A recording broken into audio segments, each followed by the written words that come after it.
like with the part, because SpongeBob is not an easy role. No one can replicate Tom Kenny's voice. No one can.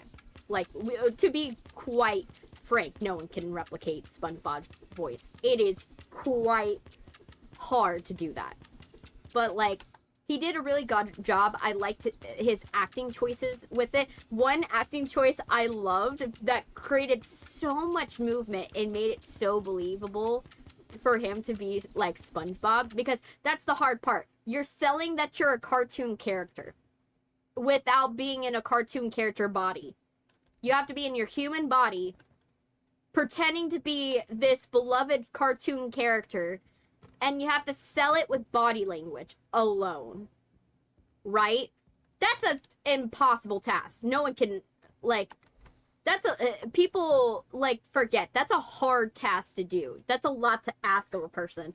Oh, yes, you have to be SpongeBob, but you have nothing to help you with the sightlines of being SpongeBob. So, what you can do is, I'm gonna have you go and you're gonna have to figure out how to convey SpongeBob, but only through your body language. Which, like I said, I respect him a whole lot for that. Because one thing that I really like that he did with SpongeBob was that when him as SpongeBob walks across the stage, he doesn't swing his arms. He wiggles his arms. Watch video footage of Ethan Slater when he walks across the stage, but it's basically like, it's kind of like he wiggles his arm in like an S shape, like his arms become snakes basically, and he just wiggles them like that as he walks. And I'm like, it creates so much in the body language of SpongeBob, and it makes it absolutely hilarious to see this man just like walk across the stage with his arms wiggling, you know, every time he does it. Like watch the pro shot, please watch the pro shot of like Ethan Slater's, because they did a pro shot of it because they aired it for Nickelodeon. Please watch the pro shot. I'm telling you, please do, because that one was an undertaking. Like, there's so many things, and the person that choreographed it is the same person that choreographed The Lion King. The choreographer and the set dresser worked together to integrate biodegradable elements into the choreography and the set. So the whole set's supposed to look like trash on the sea floor. That's why it looks like that. So everything is repurposed trash. So the Bikini Bottom is made in the stage show from boom boxes that have fallen to the bottom of the water. Soda can holders. It's made our fence. They have like they repurpose pool noodles in ways, and then the Mount Calabunga is a stack of chairs. It's a stack of chairs that fell from a shipping crate, right? Think of that from a story perspective. It's such a very pretty, like I said, there's a reason why I did a pivot from theater to film. They're very similar worlds. They're very similar worlds, and like I said, I have immense respect for these people. I have immense respect for actors, because, like I said, acting's not an easy profession. I know a lot of people are like, oh, anyone can act. No, they can't. No, they can't. There's a reason why why filmmakers will hire from places like New York, over Texas or Miami, or from Ohio, because these people have to be the top of their craft, because otherwise you're not selling it. It's really hard to act in, like, it's very easy to notice a bad actor. It's not very easy to notice a good actor.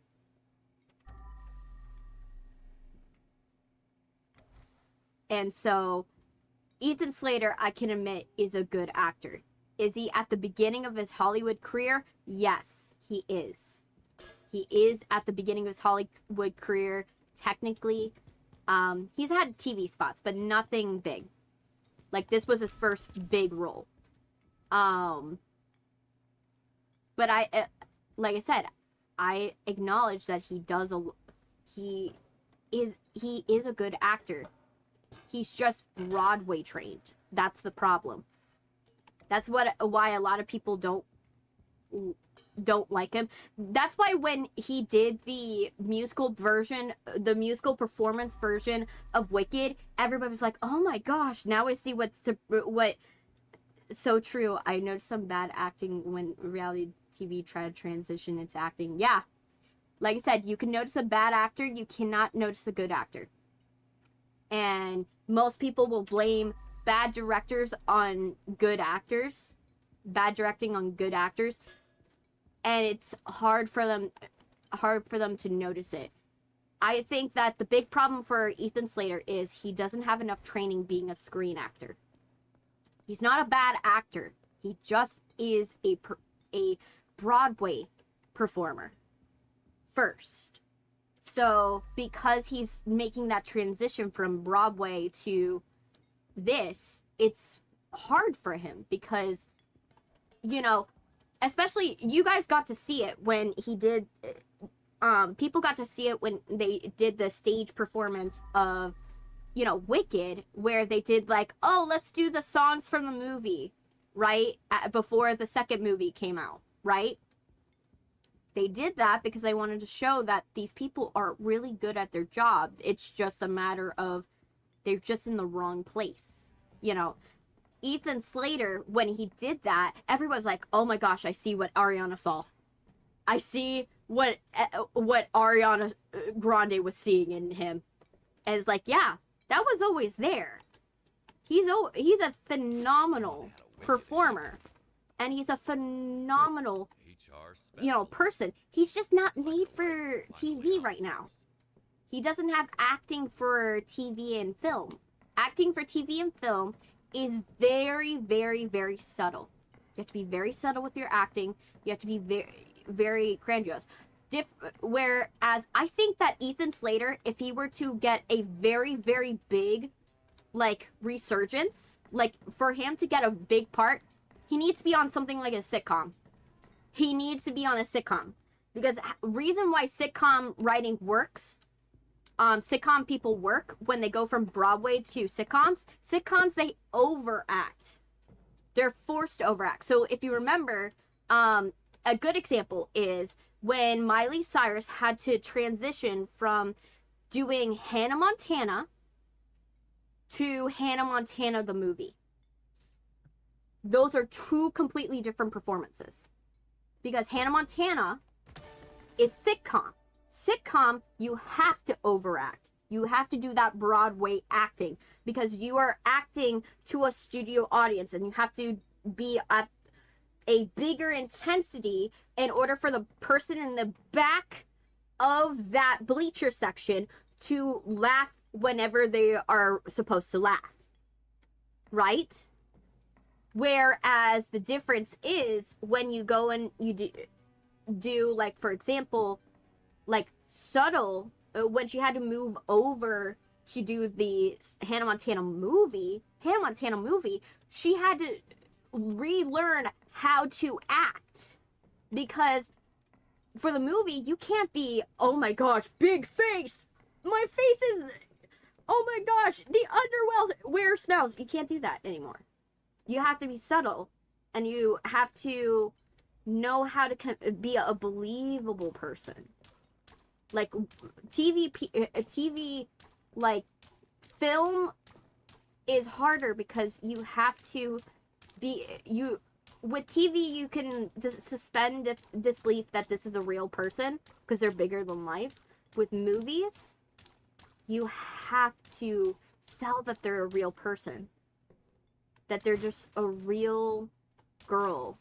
And that's why Miley Cyrus said that Hannah Montana, the movie, was hard for her because it wasn't the fact that the movie was different.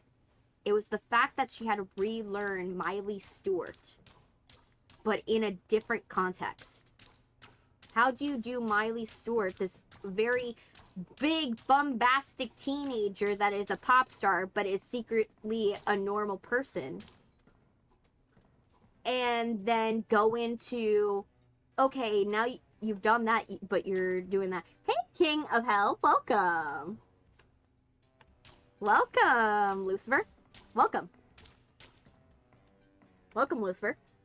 But yeah, she talks about how she had to relearn Miley Stewart, and it was the hardest undertaking she ever had because it's one of those where everybody has an expectation of who Miley is. Like Miley Stewart in Hannah Montana was at the time. And so when she had to be Miley Stewart in a different context, it could have gone horribly bad. Like, really horribly bad. You having a good day? How you been? It could have absolutely gone horribly bad. And everybody would have been like, oh, Miley Cyrus is not meant for TV. Oh, Miley Cyrus will never have a chance at doing anything. But she had to relearn. And because she worked so hard at that role, everybody loved the Hannah Montana movie. But that's why I say, that's what I think is happening with Ethan Slater. Ethan Slater, it's not that he is bad. It's that he's just in the wrong acting. Like, he's in the wrong roles right now. He's in the wrong roles, and he needed that transitional period. You know, Bryan Cranston had the benefit that he got to do The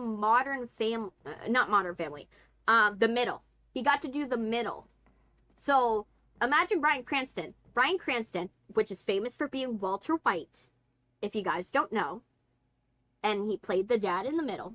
He started in Broadway, and then moved on to play the dad in The Middle. Because it was a similar way, he still had to be a little subtler, but, like, it was a similar type of acting. Going from Broadway to The Middle, he did not have a bad transition. Everybody was like, oh my gosh, the dad's really cool. You know? It's totally fine, Syl. It's totally fine. You know me, like I said, I will not roast you for being late, especially when OBS makes me late most of the time. You know, don't feel bad. But Bryan Cranston, he went from Broadway to The Middle, and he had a very smooth transition. That's why everybody was like, oh my gosh, he was really good in The Middle, and I can't picture him as Walter White. And then he got cast as Walter White. And he got to show his stage experience. He got to show that he's actually a really good performer.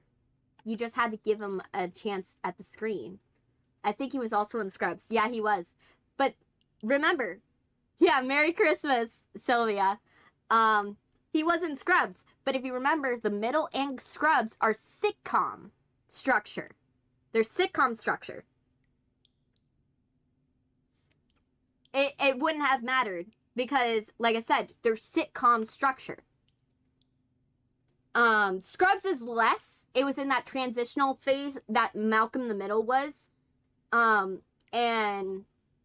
where it was in that transition, whether it's starting to get in, TV was starting to turn into, like, movies, but done episodically. But they were still at the structure. So you were not wrong in terms of the type. But yeah, that's literally what happened. So that's why I think that if we got him in something like Muppets Christmas, right? Where Muppets is done in that sitcom structure, right? If they did like a Muppets Christmas but with Ethan Slater, or they did Ethan Slater in, like, Thundermans or something like that. Because Disney and Nickelodeon are the last one to do the sitcom structure. There's no more sitcom shows anymore. Everybody's moved to doing normal TV, which is kind of sad because a lot of people love doing sitcom acting. Like the big sister from the Thundermans has said this before. Hey Vox, how you doing? The girl that plays the big sister in the Thundermans had spoken about this, that she actually loves sitcom acting. She loves sitcom acting, but the only reason why you haven't seen her in anything outside of Disney or Nickelodeon is that sitcom acting is no longer a thing anywhere else other than Disney or Nickelodeon. They don't do sitcom acting, which is sad, you know. And so it blocks off a whole genre of acting for some of these people that prefer that type of acting. You know, acting for a studio audience. You know, I think that's also the reason why a lot of the skits in, you know, in SNL don't hit anymore. The skits in SNL don't hit because they don't have that sitcom structure anymore. They're built to be a sitcom, right? They're built like a sitcom, right? But along the way, when they did things to modernize, when they did things to try to modernize SNL, they accidentally lost the secret sauce that made SNL what it is. They're doing SNL but too subtle. And they're doing it on topics that are too real. SNL works in its finest when you go and make them overact. When you make your actors overact.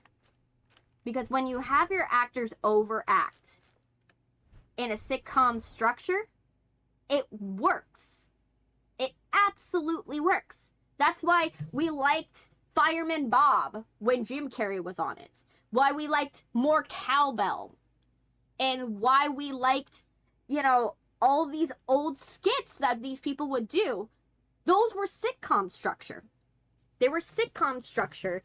And though they would have done so much better for them if they just let them go back to sitcom structure. If they did that, right? Definitely you could keep you're doing the commercials, the pre-recorded segments. You could do the pre-recorded segments if you want to show the versatility of your, you know, acting performance, because I see the reason why you would want to do these pre-recorded segments. Yeah, Merry Christmas, Vox. Merry Christmas to you, or whatever holiday that you celebrate. Like I said, I acknowledge that other people have holidays. And I'm not gonna guess for you that you don't, that you celebrate Christmas, but Merry Christmas if that's the holiday you do. If not, Kwanzaa or Hanukkah, or there's also one that's an Arab holiday that happens right now, but I'm blanking on the name. It's something where it translates to like the Festival of Light. I think it's something like that. I forgot what it was. But there's something that also is an Arab one that I'm forgetting on the top of my head. It's on the top of my head, but I don't remember what it was. But yeah. But yeah, SNL would benefit. Like, I understand why they do the pre-recorded segments, right? It makes sense why they do it. Because when you have to change sets, you can, and these commercial breaks are getting shorter and shorter and shorter, you have to create something where it's going to buy you time, right? So what would make more sense is going and like have those be the moments where you're doing the more subtle of acting and doing more deadpan. So how you've been so far? I'm doing good. I went to see Santa Claus at Bass Pro Shop. If you guys don't know what Bass Pro Shop is, like I said, it's basically what America is in a nutshell as a store. Like, that's the best way I could describe it. It's America in a nutshell.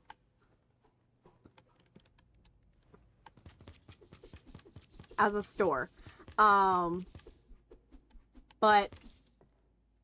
yeah, so I went there and I took pictures with Santa Claus. And everything went well.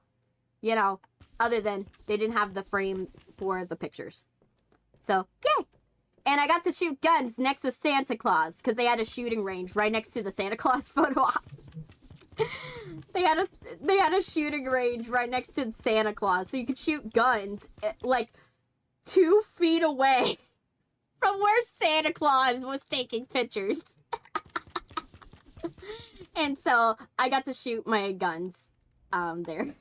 I got to shoot guns there. And it was fun. It is so American.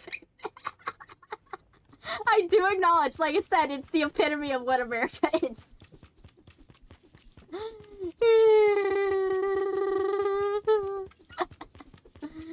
Yeah.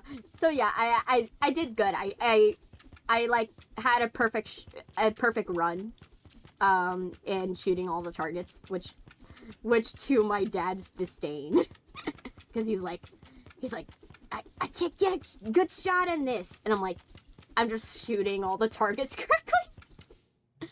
I'm just like shooting all the targets perfectly. This is why I say I'm a very good shooter in real life, not in video games. Like, it does not, the Coriolis effect does not translate well to my hands. It is fun. It's absolutely fun. It's absolutely fun. It like, we go there because we love getting the little Bass Pro Shop frame that you put the picture in. Like, that's half of the fun. Because you get to see the kooky little, like, weird thing that they chose for that year to represent, you know, going to Santa Claus, seeing Santa Claus. And then there's an aquarium on the inside of the Bass Pro Shop. So you get to walk through an aquarium inside the Bass Pro Shop. So there's an aquarium in there. You know, we get to go to the, like, go and see some boats. We can take a picture in front of the megalodon that's in front of it. Like, there's a giant shark in front of it. And we were taking pictures of our heads inside of the mouth, of this megalodon. Or, like, I think it's not a megalodon. It's like a great white, but a great white. Like, bigger than 3 people long. Like, 3 people long. Type thing. Right? This thing is huge. It's huge. It like, my little Spice was scared of this thing. Because he was like, oh my gosh, this thing. And it's like hanging from the ceiling too. So it's like, I am like, little Spice is probably thinking this thing's gonna fall on him. Like, and like my sister's just pushing him closer to the teeth of it. And I'm like, stop! He's terrified. Don't push him further. He doesn't need to be more terrified of this giant shark that he's come face to face with. Like, this thing is huge. Like, I cannot emphasize enough this thing is big when you encounter it. Like, I took photos. Like, you're so fun. Yes. Thank you. I can't emphasize enough that it's like, it's wild. Like, describing the Bass Pro Shop is like, it's hard to do it justice. I have to, you know what? Let me show you pictures. Let me try to show you pictures. of what I'm talking about, of what a Bass Pro Shop looks like. Like, because like I said, I cannot emphasize enough. This thing looks wild. I'm back.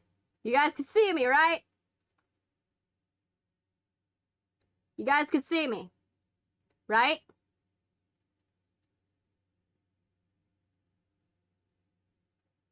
You guys can see me. Oh, man. Okay. Hopefully you guys can see me. I'm hoping. You guys are able to? Yo. I need to know. I need to know. I need to know. Are we visible? Are we visible? I want to make sure.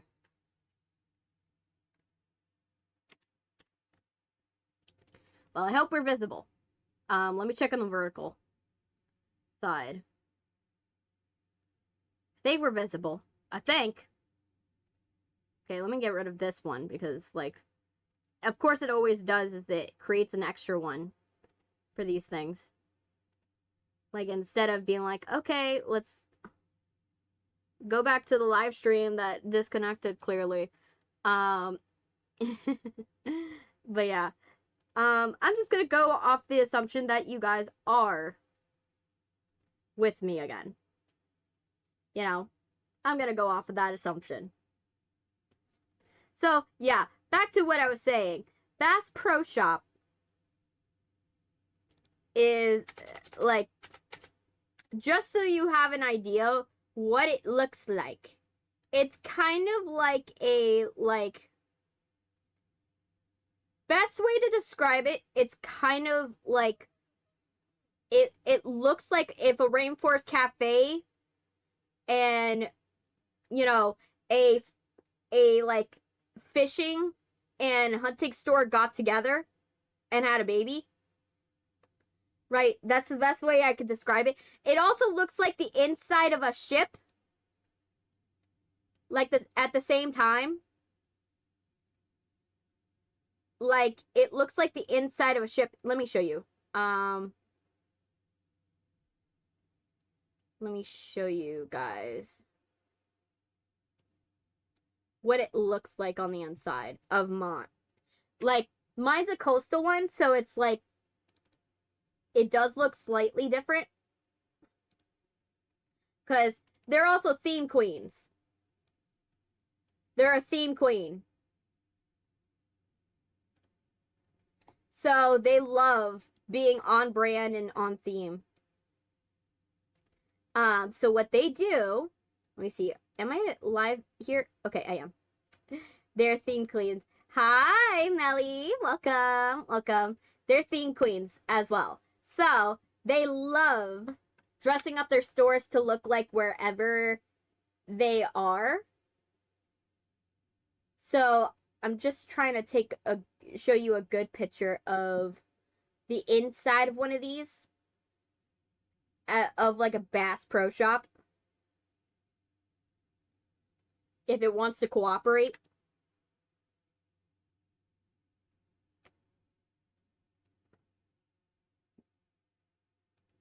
But if you go to your local one, it may look different.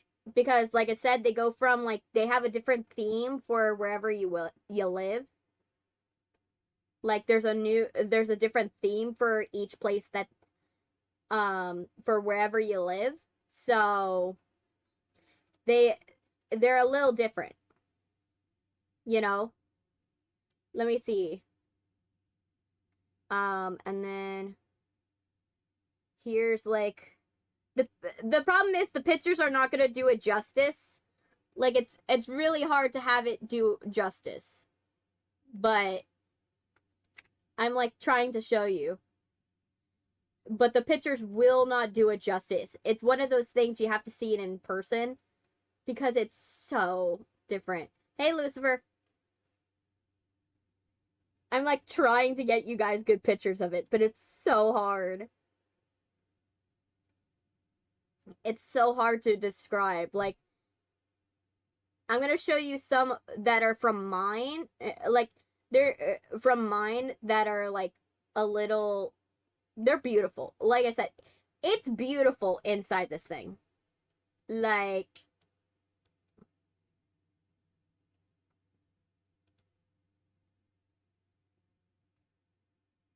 let me see.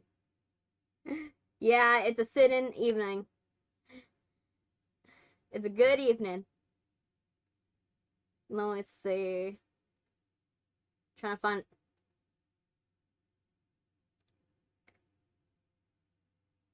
This one has this picture has children in it. I can't use this one. It's like so hard to like. It's one of those like things that's like it's hard to describe a Bass Pro Shop.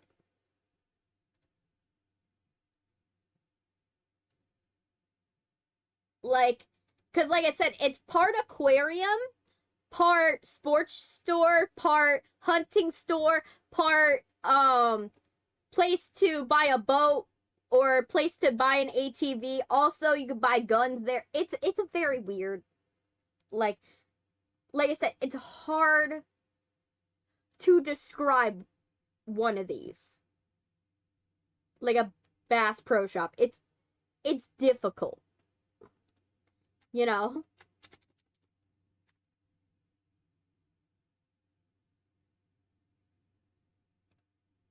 Like, I'm really trying to, like, get pictures that will, like, do it justice, but it's, like, so hard.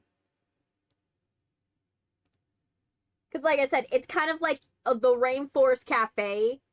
Like, in a way, but in a store, too. It's weird to describe it, and it's all indoors, by the way. Before you guys see the pictures, this is all indoors. So like it's kind of also like Disney World also. It's hard to describe this. Like like I said, I'm really going to stress. I'm going to show you these pictures. These are all Bass Pro Shops,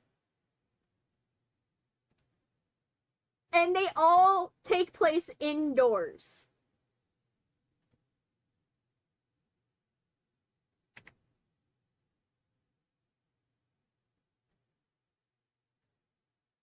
Like, I have to stress it because it's like I said, it's mind-boggling.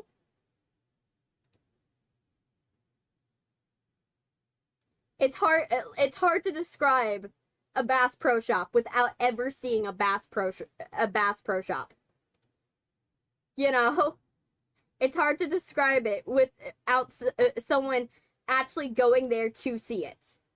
Right? So I'm going to show you some Bass Pro Shops, and I'm hoping you guys can understand what I mean by it is hard to describe a Bass Pro Shop.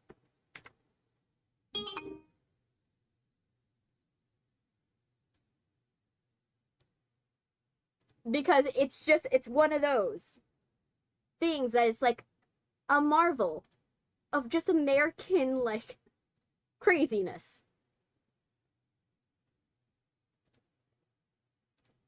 Okay, I think I'm happy with the pictures I got you. I think they will sell it for you where you're gonna most definitely probably be confused. You'll probably be confused. I'm gonna stress it. You probably are gonna be confused. But it will be okay. Because even though we will be confused, it will be okay.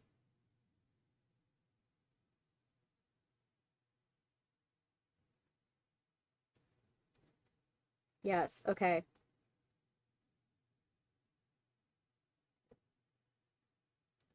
Google's like, oh, was it you that, like, decided to, like, go and look for Bass Pro Shop photos? Because it...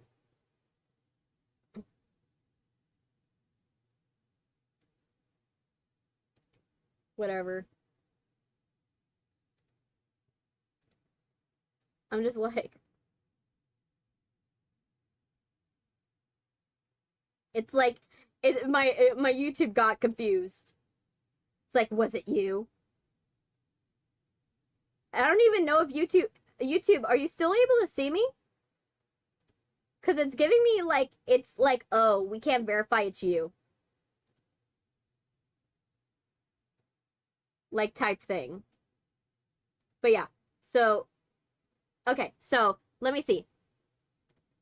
I'm going to show you guys. So, these are all images of Bass Pro Shops. I must stress. So, here is one image of a Bass Pro Shop.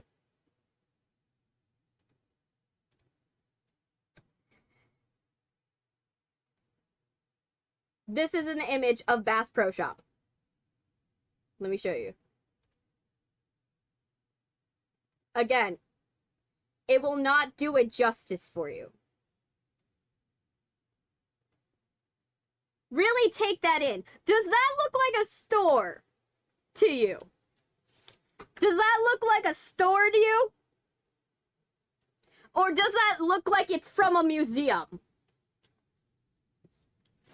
I can literally joke that, like, have a game on this channel of, is it a Bass Pro Shop or is it a science museum? That's the question. Look at that. This is why we go to Bass Pro Shop. Look at it. Like, the whole ceiling looks like an abandoned ship. It has an aquarium with a waterfall. It has a walk-through tunnel to where you could visit the fish. And it has multiple sea creatures suspended from the ceiling. And that's just one part of it. Of Bass Pro Shop. There's more. There's more. Which is funny. There's more. Like I said, I cannot stress. Bass Pro Shop. These could easily be from a museum. And you wouldn't know. Like, let me change the picture to show you another angle of just one of their stores. Let me show you. Like, here's another. Like I said, it doesn't do it justice. It absolutely doesn't do it justice. But look at that. Look at how big that ceiling design is. Yes, it's beautiful. It's absolutely beautiful. This is where we get our pictures done when we go to see Santa Claus. When we go to see Santa Claus, this is where we go. So, just a reminder, this is still the same building. Yes. Also, another picture of this building. Oh my gosh. I accidentally clicked on one of my pictures. Not one of the pictures of Bass Pro Shop, but things I accidentally clicked a picture of mine. This is another one. Let me make it bigger so it's easier for you to see. Look at that. That's another aquarium that's in this place. And that building, that's a facade. That's a facade. It has themed facades inside this thing. Again, remember, this is a sports store. Not in museum or an aquarium, a sports store. Let me show you another angle. Because again, you can't... Bass Pro Shop, you have to take multiple pictures in order to do it justice. And I do not have enough pictures to show you how, like, this place looks. Here's a pond in Bass Pro Shop. Here's a pond in Bass Pro Shop. With, again, another facade. It's another facade. And it has fake trees. It has fake trees. Look at all those fake trees. Look at that. Look at all the fake trees. Doesn't this remind you of Monty Gator Golf? If it, like, might I add, if you guys remember Security Breach, doesn't this remind you of Monty Gator Golf? This, I think it was modeled after Bass Pro Shop, because this is what Bass Pro Shop looks like. I'm gonna show you another picture of Bass Pro Shop.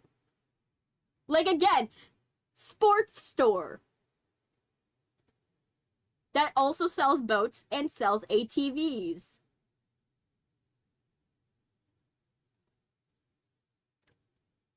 Let me show you. This is why I say it's a pinnacle of America. Like, it's the pinnacle of what... When I picture if I had to describe a store as America, it's this store. It's literally this store. Because of all of the extraness. Look at this whole area. This is still inside of this. This is inside of a building. Still. You're still inside of a building. You're still inside of the building. You're still inside of this building. As you can see by the fake roof. By the blackened roof. So that way you can forget it's inside a building. Like I said, it doesn't do it justice. Yes! Again, same store!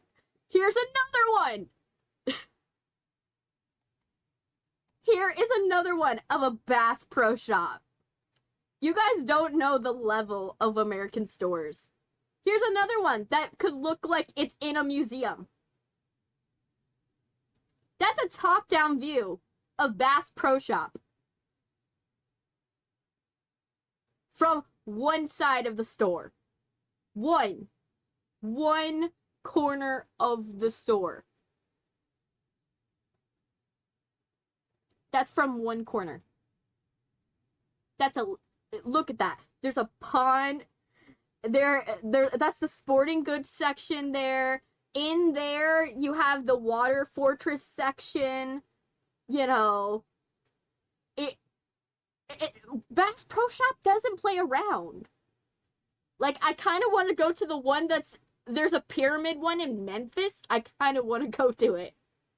I kind of wanted to go to the pyramid one in Memphis.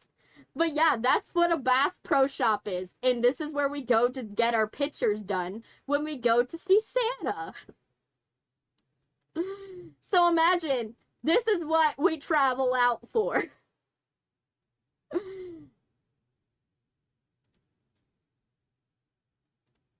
Like, this is, like I said, this is where we go to shoot guns next to Santa and take pictures with him.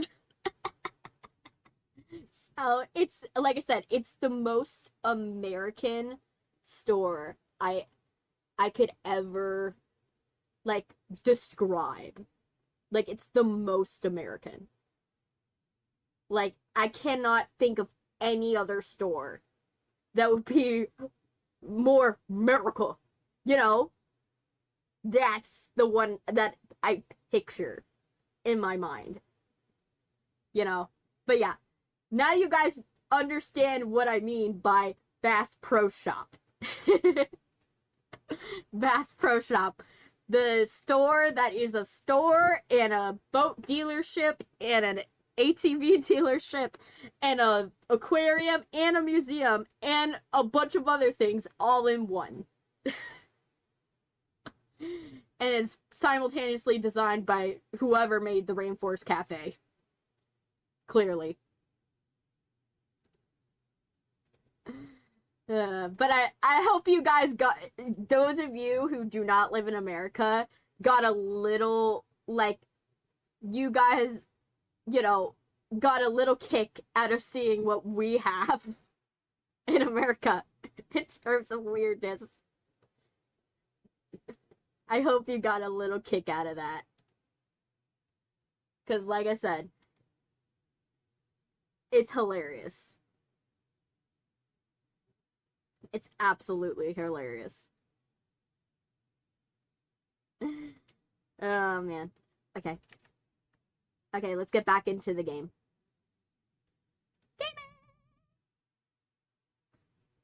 Let's put it on game capture.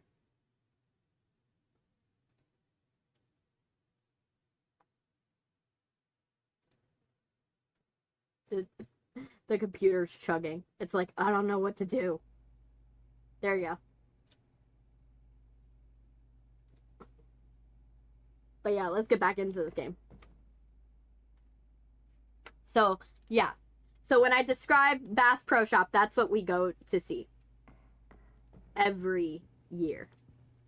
And you can see why we were so disappointed that we didn't get the stupid Bass Pro Shop frame, because it's like, it's part of the celebration. Oh, I forgot I got the key card. It's part of the experience. It's absolutely part of the experience. You go there, you see the aquarium, and you get the frame, you know? Okay, let's see. Someone didn't die. Well, someone clearly died here. Because there's footprints coming from here.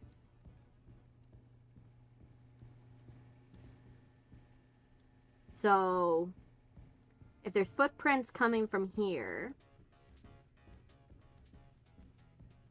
let's see. What did they kill in here? Oh. Okay, so I can't open the store? Oh, because of the water cooler. So they walked out here after killing them. You were supposed to save them, not play games all day long. Yep, the security died here. Pretty simple to see how. So he died first because he took out the security. Then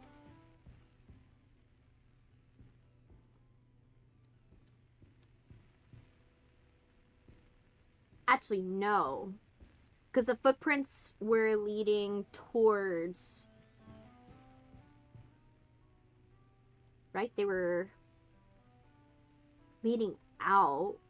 So, he could have done is come down here. Right? Oh. This area is blocked. So I'm going to have to find an alternate way into that room. Steal.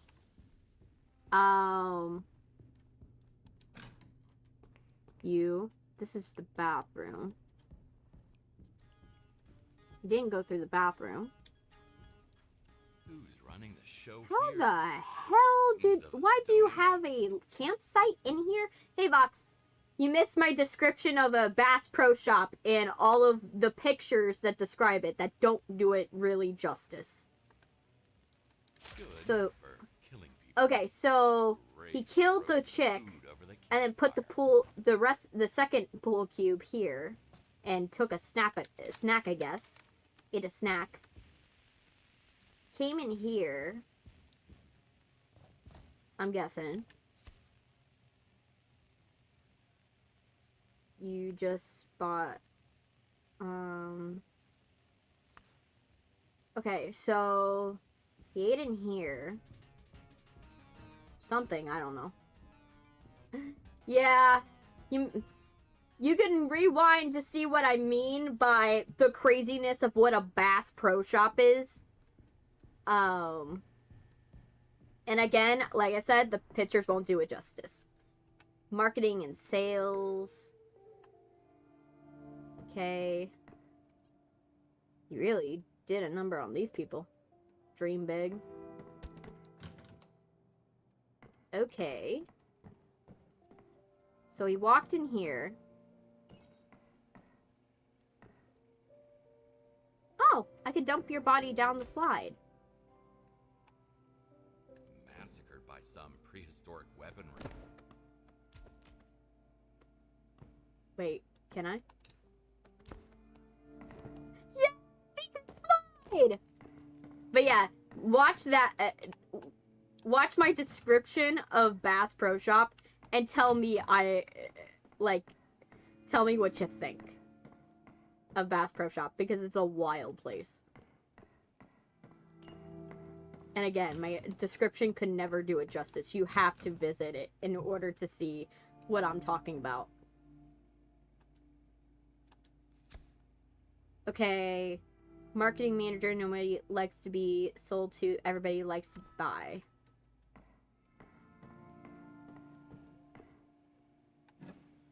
Okay, this one has no blood on it. But yeah. So after that, he kills them. Kills this dude. He walks out and down and walks to here. I presume to wash his hands and his feet. Oh my gosh, they have a solid gold, like... You have a solid gold, like, toilet? Wow. The excess of that. Of having a solid gold toilet. What else do you got? Okay, so that... You have energy drinks here. Okay. I'm just seeing everything. So, we've pretty much connected, I think, almost everything, other than the CEO office. So, let's start picking up the trash, because there's a lot of trash in this area.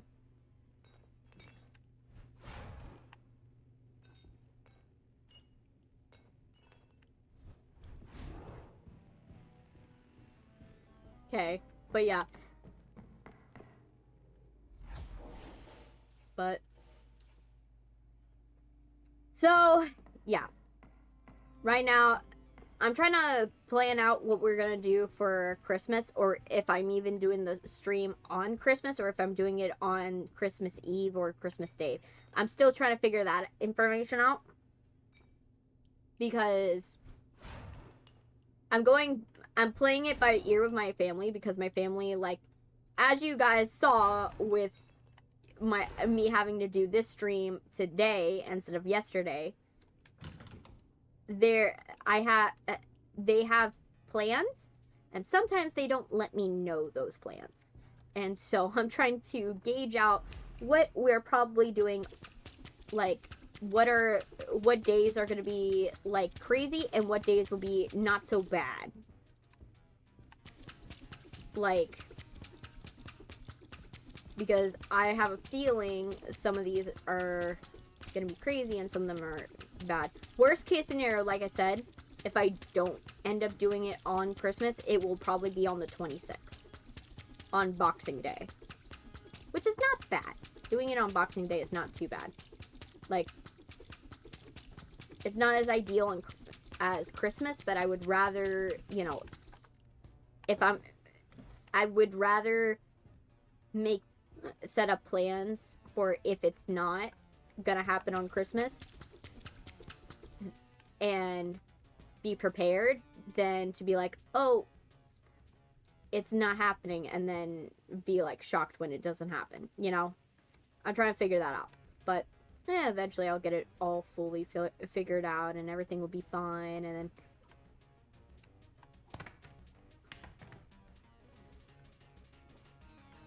oh, my mops are full of blood. There we go. But I do have clean punching gloves, so I can clean. Ooh, are they done? Oh, wow, they're done.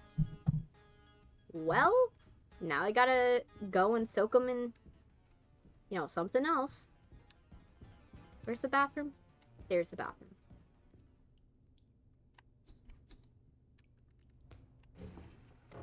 Here we go.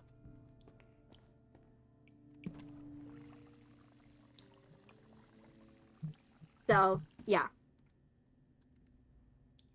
So, I'm trying to play it by ear for the most part. Try to figure out what's going on, and like I said, I'm planning more for Boxing Day. Because my mom, she's, I asked her, so what are we, she was like, what should I do for Christmas, like, dinner? And I was like, well, and she was like, I was planning like a roast, and then was planning some pig, and then I was planning some side dishes, but like, I don't know if it's gonna be like too much, you know, which day to do it on. Like it might be, if it will be too much on this day, or should I do it on this day? And so I'm like, I'm hearing this and I'm like, okay, so that's telling me she's gonna have a lot on her plate. She ended up doing what she plans right now is she's gonna do like a Cuban, you know, Cuban Christmas feast. So, you know, pig, pork, white rice, beans, all that stuff.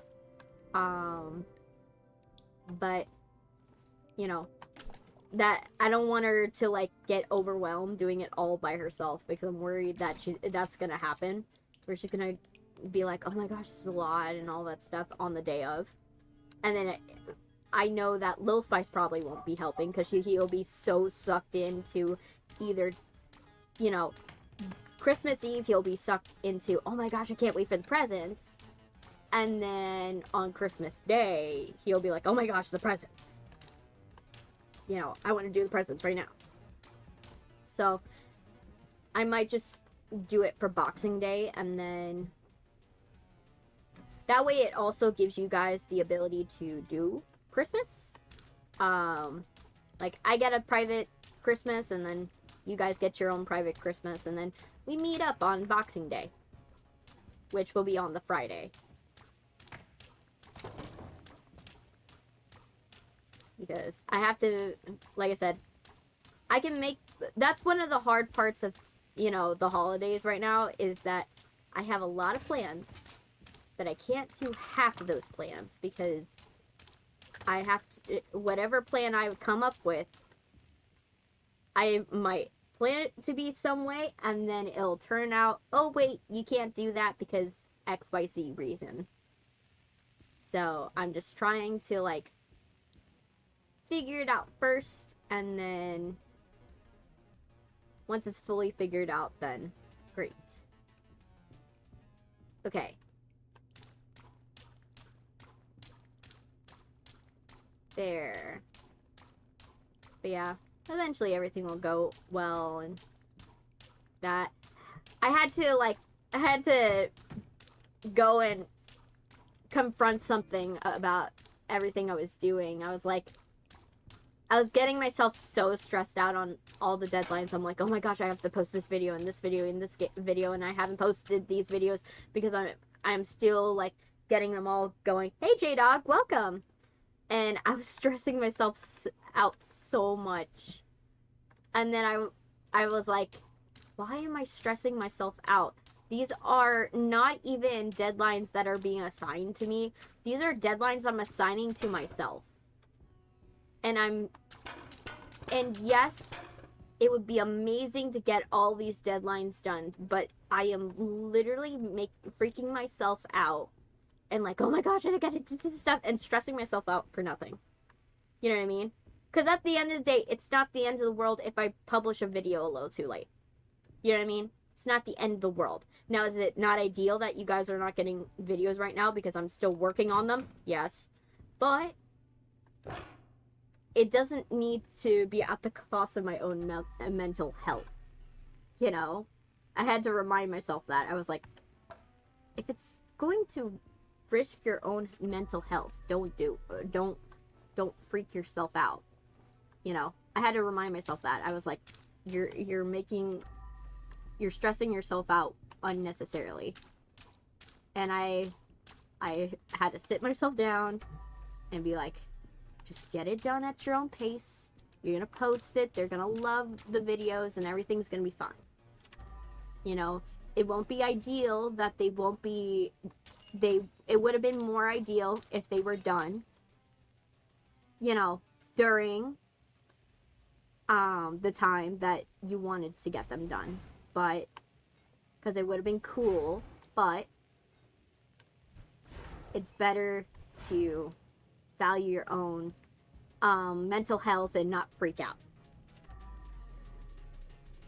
You're tired? By the way, J-Dog, Merry Christmas to you. I don't know if I said it before, but Merry Christmas to you, or whatever holiday you celebrate.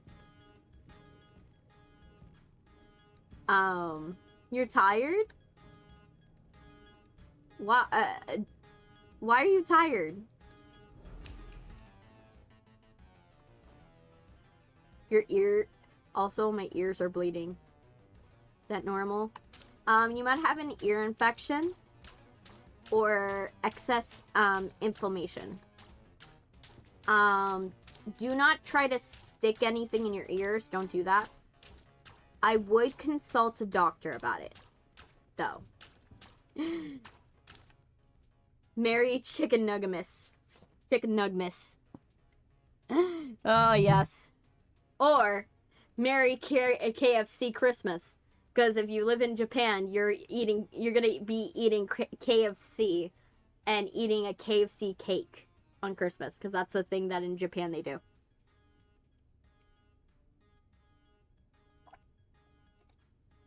But yeah, I would go and see a doctor. I don't know if you're in America or if not, but I would at the least call urgent care and ask them, hey, is this something that you guys can handle? If it's not, go to the emergency room. Because your ears should not be bleeding. And if they're bleeding, it could be there's something stuck in there, like a spider. It's happened before. Or there's something there's an infection that's going on in there because you probably got a sinus cold or something like that. Or if you live in a drier climate, what can happen that happens to your lips and to your nostrils can happen to your ears, where your ears get chapped. But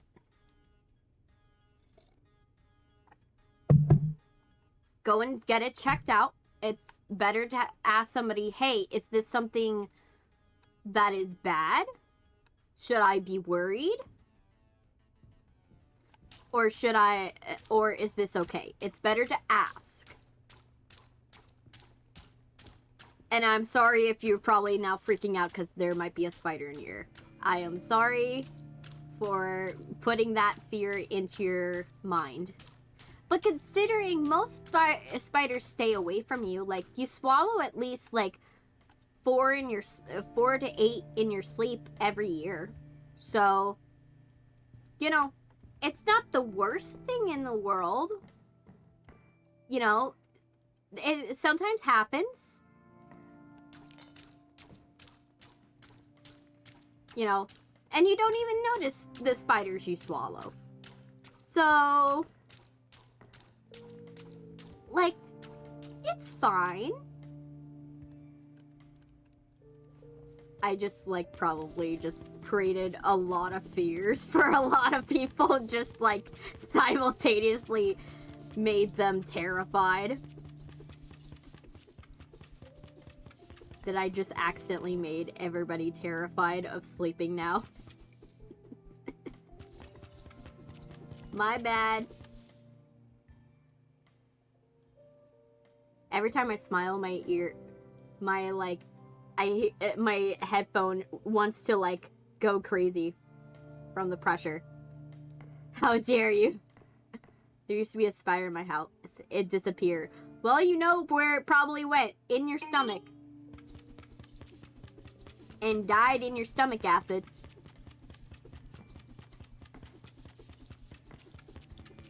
It's happened many times to a lot of people. It doesn't really affect you. It's actually that's probably where some people are getting some of their nutrients in life, because bugs and creatures actually, they give you a lot of nutrients. Did I eat it? Maybe. Or maybe it found some other creature found it and ate it. Or another thing that could also happen is that it could have crawled up and died somewhere. That's another thing that could have happened. Or Jeffrey or Larry or whatever name you named it, you know, is hiding somewhere. And and the spiders are there are many spiders that are that there's more. When you see one spider, there's hundreds of them in your house. But it's not something to worry about, because spiders memorize. When you see one spider, it's usually because you are in a place that you're not usually in during that time of day. Spiders memorize your schedule. They'll memorize when you are sleeping, when you go to sleep, when you wake up. They memorize what time do you on average eat, where are you in each room at what times of the day usually, because we're creatures of habit. And then what they do is they plan out their movements to stay away from you. So that's what spiders do. They're very conscientious of your space. So they just try to stay away from you as much as possible. Because think about it from their perspective. Do you want to be in the room with something that could crush you at any point? Or do you want to memorize when they're there and then go and be in another room where they're not going to crush you? Think about it from that perspective, right? That's what spiders do. And so spiders, they memorize your movements. They go and make sure that they stay out of your way. They try to stay out of your way as much as possible. Sometimes you will do something that's out of your schedule.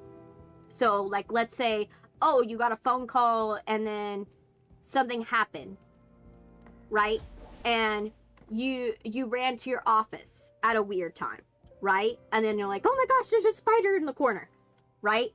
That spider that you saw in the corner, that's his time of day.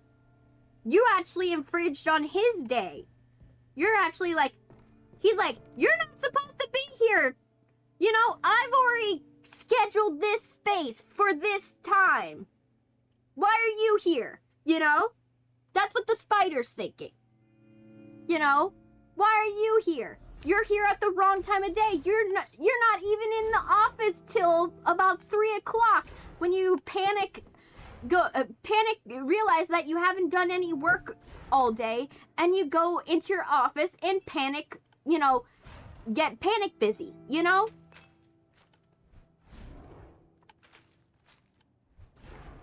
So the spiders memorize your routine and they stay out of your way.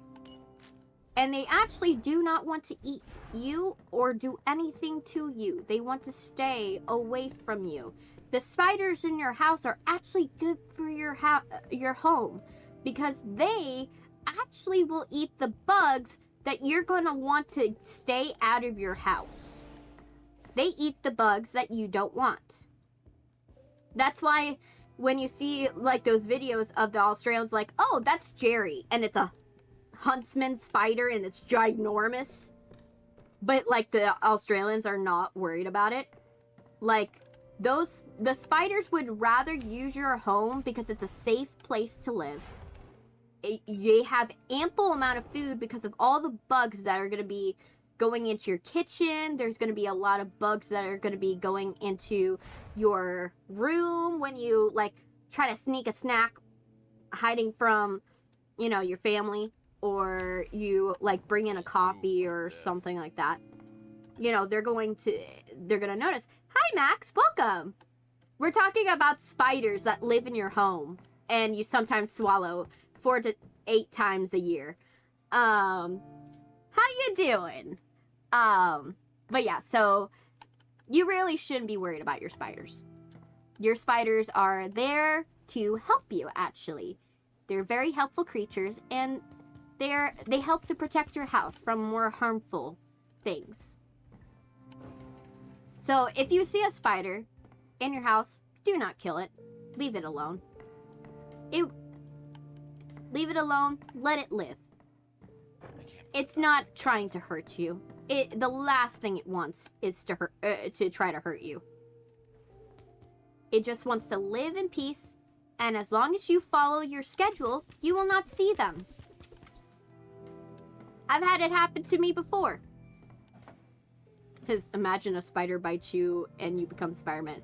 Do not wish that. There's so many kids that every year that because the Spider-Man movie came out, they think they could become Spider-Man. And so basically they have too many calls, and there's a lot of firefighters and a lot of EMT people that have to respond to calls of children going and, you know, letting spiders bite them so that way they can go and become Spider-Man. So trust me, there's another thing about that and you don't want that. And sometimes the spiders they let bite them are not exactly the best to have bite you. Most spiders' venom will not kill you because it's not potent enough to actually hurt you. But other spiders, specifically spiders that are made to kill bigger creatures, those ones you don't want to mess with. Specifically the ones with the bright colors. Do not mess with spiders or bugs with bright colors. Please don't. That is the last thing you want to do. If it looks pretty, if it looks pretty, stay away. Any bug or any flower that looks too pretty, stay away. Yes, spiders kill birds. And snakes. There's some spiders that kill snakes. But that's the thing. They're very cooperative. They're very intelligent creatures. Like, I respect spiders. You know, because like I said, they protect your home. They understand your schedule, they understand you're busy people, and they understand that if they accidentally, you know, encounter you at the wrong time, you could easily smash them to bits. So they're smart enough to stay away. You know? But what you gotta do is be mindful that if you accidentally go into a place where you, at the wrong time, and a spider happens to be there, please don't crush it. Please don't crush it. You'll have ants in your house for a long time, and you'll be like, man, why do I have such a bad infestation? It's because you decided to kill the spiders that were in your house. Let the spiders live. Now the ones you should stay away from. Oh, ho, ho. There's one bug you do not want in your house. And it's ladybugs. Ladybugs. Oh my gosh, you do not want ladybugs. You do not want ladybugs in your house. That is the last thing you want. Because ladybugs, it's not that ladybugs are inherently bad. It's just they often get mistaken for their Japanese cousins. Which are, they look like ladybugs, but they're not. And when you go and smack those, when you kill those, one, they smell terrible. And they make your whole house smell terrible. But two, when you kill one of the Japanese ones, what ends up happening is you are going to get a rude awakening when your skin starts burning in the spot where you smacked it. Because they have acid on the inside.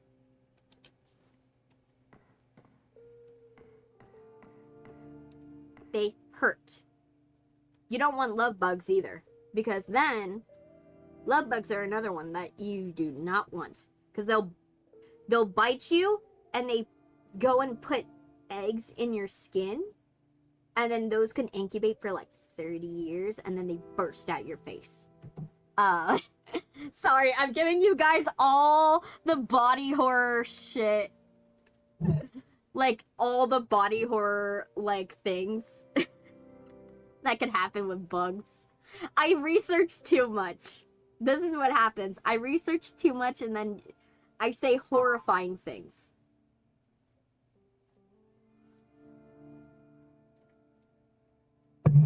But yeah.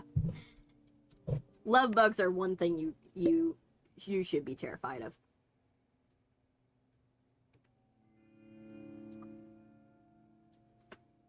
Yeah, nightmares are fun until you need to go to sleep and you're worried about a love bug biting you in the face. I remember that. When I first found that information out, I was like, I cannot go to sleep. Because what if a love bug bites me in the face and I accidentally, like, I kill it and it lays its eggs. Ugh. Also, if you are going to kill roaches, do not, if you're gonna smush them, put them outside. Put their bodies outside. Nature has made roaches in a way, because they've coexisted with humans for long enough, that if you smush a roach and put it in your garbage, you're making the situation worse. Because what they do is that's how they spread their eggs.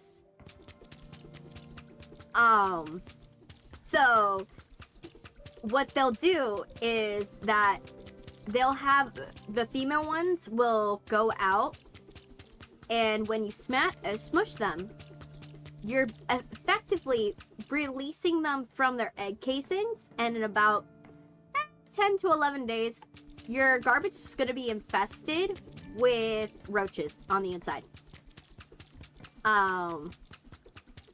Your garbage or wherever you threw it out. Sometimes even shorter, depending upon the incubation period for roaches. Sometimes the female will be very close to laying its eggs.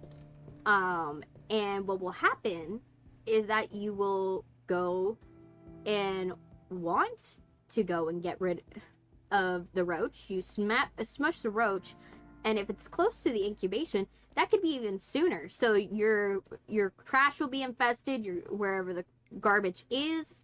When you threw wherever you put the roach's body will be infested. The best thing to do, right, if you are going to get rid of the roaches, right, is if you're going to kill the roach and keep the roaches away, kill the roach with some type of spray or some type of poison or something like that. When it dies, let its body be there. Leave the body there. Do not smush it. Leave it alone. Because what will happen is that roaches are kind of like ants. They leave scent trails. Their bodies leave scent trails. And so they're going to find that body. And instinctually, when they realize, oh wow, the body's there. There's a body there. You know, when they see the body there, they're going to go and realize this area is not good. You know, this area is not good. So then they leave. Leave their area. One way you can do this, another way you can do it, is kill a roach there. And then you can kind of do is put one of those plastic roaches, but you have to make sure it smells like the roach in question. So you kind of have to like make it smell a little bit. So you might have to crush it up into tiny little pieces and rub the carcass on the dead roach, the fake roach, so it smells like the dead one. And then put poison around it, and then voila, they will stay away. I have 2 cats and 1 adult. Yeah, you don't want to do it if you have pets. That's an approach you don't want to do with pets, because if you do that, you have to train your pets to never touch any of these bugs. So like my dog is trained to never touch any of the bugs. So we're able to put a dead roach on the floor, a fake dead roach, and he doesn't mess with it. So it's not ideal if you're a pet owner, or if you are a pet owner, you're really gonna have to train your animals to stay away from it. And you also have to, since you're gonna be treating your floors, you have to make it to where your pets do not eat off the floor under any circumstances. Our dog never eats off the floor. We make sure he does not eat off the floor. Anything, nothing licked off the floor. We try to clean it up before it touches it. We try our best, because like I said, when you get your floors treated, it's great because then you don't have any roaches around, but then it becomes a problem. So, like I said, your best bet is, if you are going to kill roaches, try killing them and putting them in the outside trash. I know it's annoying, but it will save you a lot when you have to go in, fumigate, or do infestation work. Just a thought. But yeah. My nose itch. I hate how my nose itches. My nose is like annoyed. Yeah. So yeah. Something is blocking the way. The PC.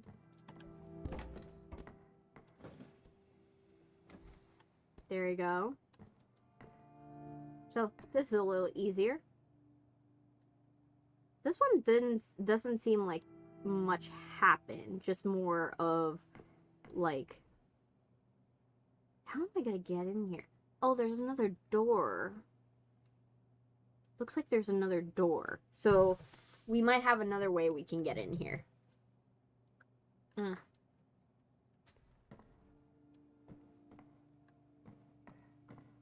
But yeah. So you have to be very careful. But yeah, I love your cat. I love that you have cats. What's the name of the big cat and what's the name of the little cat? If you don't mind sharing the details of the kitties in question. Because I love kitties. I love them. I love adorable cats. Now, my house, like I said before, cannot own cats. My mom is allergic to them. But, and I'm slightly allergic, but not really in a bad way. I'm not like, oh my gosh, I can't breathe. But like, I'm like,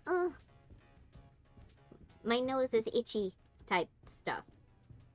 You know, I'm like a tiny bit allergic, but not too allergic. To cats. So, I get to play with them, but not own one.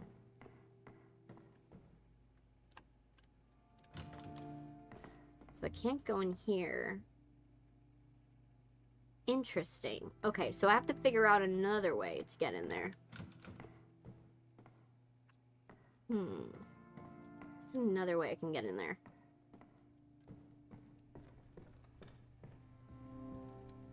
Let me see. Oh, we need to put the awards there. Okay. Well, then I know where all those awards go. I didn't understand the importance of this, but now I do.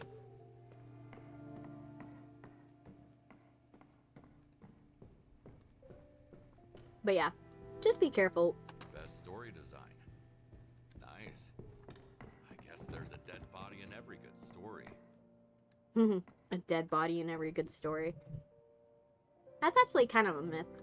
Depending upon the story, you could do the faux dead body, where like the person's not technically dead, but it's presumed that they're dead. They don't have to be dead, but it's presumed. Or it has to be hidden from the majority of audience. Like, for example, you don't know the fate of a lot of people are going to learn the fate of Lucy Gray when they watch Sunrise on the Reaping. Because Sunrise on the Reaping, you actually find out the fate of Lucy Gray. But it's so blink and you miss it. For those of you who don't know, Sunrise on the Reaping is the third book / movie from the Hunger Games franchise. So basically, well, not third book, but like there, because I'm counting like the first series, and then the second book, and then the third book. Like this, because there's Hunger Games Catching Fire, and then Hunger Games Mockingjay. But those are all in the same story. Whereas Hunger Games Sunrise on the Reaping and Hunger Games Ballad of Songbirds and Snakes are in the same universe, but they're a different time in the universe, right? So Ballad of Songbirds and Snakes, it reveals the story of Lucy Gray. And it shows the mystery of, you know, one, it shows who was Lucy Gray, but two, it presents the mystery of, did she die or did she go missing? Right? That's the idea. Did she go missing? Because the whole point of Ballad of Songbirds and Snakes is Snow doesn't actually know what happened to Lucy Gray. The dictator of the story doesn't know what happened to Lucy Gray, and he'll never know if she truly escaped him, if she was the only one to escape him or not. Right? The only one to escape. And technically, while I say it was revealed in Sunrise on the Reaping,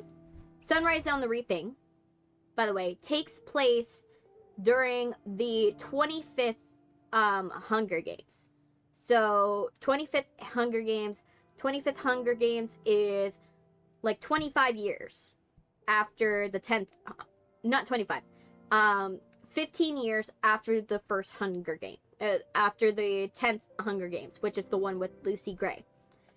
Now, it's during this scene, it's heavily implied, like they're basically, it's the scene of when they're burying Lenore Dove. They're burying Lenore Dove. She has just died due to eating poison candy. Which, poison candy is a very good reference back to not book, but movie Songbirds and Snakes. And basically, she dies due to poison candy, and they're burying her, and Haymitch notices there's a second grave. There's another grave, and another grave, and especially when you get the line from one of them that says, "Not again. Not again." Because if you guys remember, Lenore Dove and Lucy Gray are both Covey. Think Appalachian, like, born and raised, right? They're of a certain group of Appalachian people, right? They're Covey.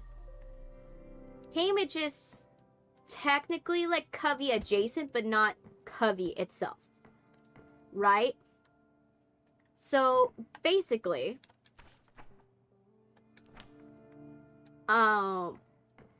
Lenore, dies. Lenore dies, and the guy says, "Not again." And then you see there's a grave. You don't really see a description of it, but it's heavily implied it's Lucy Gray's. And I saw someone present this theory. I'm not the first one to make up this theory. I'm not the first one. I will acknowledge I'm not the first, nor will I be the last. But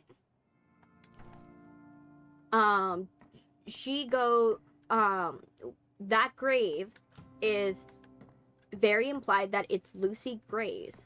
And when you think of it, forces you to think back from the perspective of what did the Covey actually experience? Like, what is their perspective of songbirds and snakes, right? Of how Lucy Gray disappeared, right? What is their perspective? And it forced me to think about it, and I realized the reason why it goes that way, why it might be that they buried her as the last show of defiance, right? Is, imagine, she gives all of her belongings to the Covey. And tells them that she's running away. She's running away with Snow, and they're never coming back, right?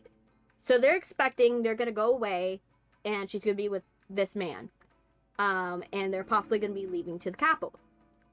They leave to the woods. Snow's the only one to return.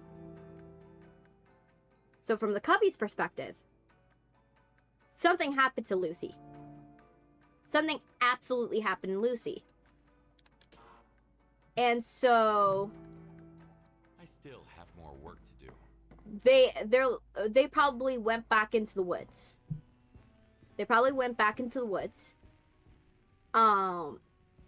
Went and tried to find her body. Probably found her body. I wouldn't be surprised by the fact they probably found her body, right? And then in the last show of defiance for Snow, as like a last thing, go and clearly he did not care enough to, bury this girl, or do anything for this girl. So they bury her, but they never speak of Lucy Gray and what happened to her, especially when the mystery is in the air. They basically help with the mystery of who is Lucy Gray.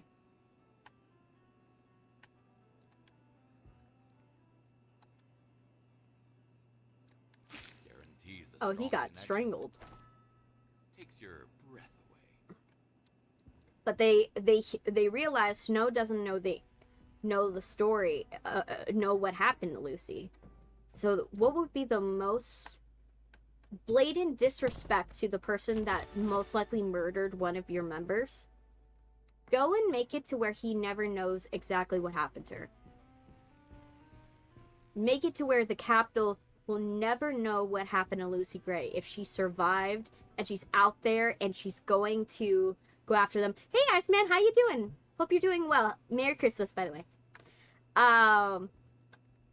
Or make it to where they will always be worried she'll always come back and tell what happened. Make him live in fear. Right? That's the idea. And so they bury her. But they don't bury her with any name on it. They make it to where you can never trace it back to her. So Snow will never know if Lucy's still out there. And that's the thing, he never knows. He doesn't, to the day, even when Katniss is, crimes is tomorrow. Ah, I see.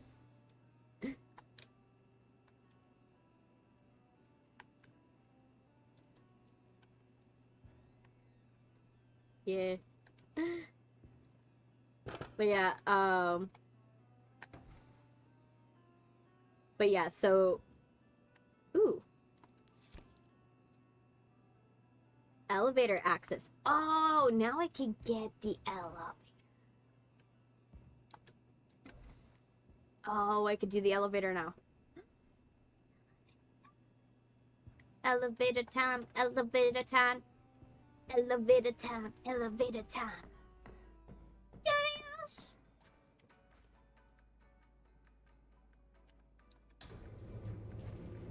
But yeah. Ugh, my arms! Oh! My arms are doing that thing they do.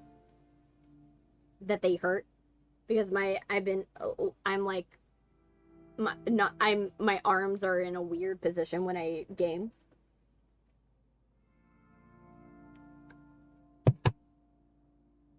Another thing it could also be, like I said it is a theory that is somebody else's theory, but I wholly believe that it goes with the story that the Covey would not, would keep up the ballad of Lucy Gray. Keep up the mystery that Lucy Gray could still be out there. Because it presents more fear I need to clear the way to the people that killed her. More than and more hope for people than if they just let them know. Right? And or another thing they could have done is, like, it could easily also be that that's a place that they have designated to mourn her. But I think from a story perspective, it's more suited that the Covey are the only ones that really know what actually happened in Lucy Gray. And they never tell the youngest Covey what happened. Because they want to keep the ruse. That's my theory. Because it only serves the Covey and it serves the revolution in the Hunger Games. If she doesn't die. If she's forever in the wind. Right? There's something so special about it. Being that she's forever in the wind. Is that a big scissor?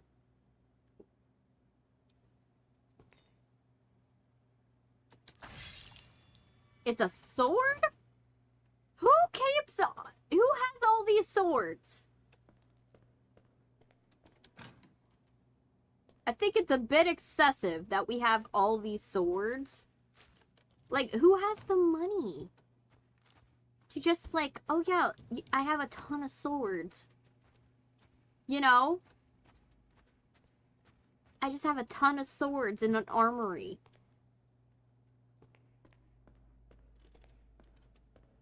I need that. Oh my gosh, there's a vent. If video games tell us anything, it's that you can't go inside a vent and expect to be safe. How did he die? Where? I want to see how he died. Wait, what?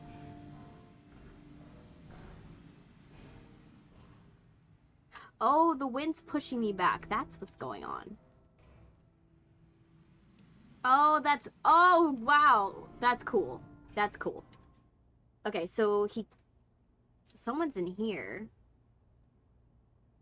I love that I'm following a blood trail.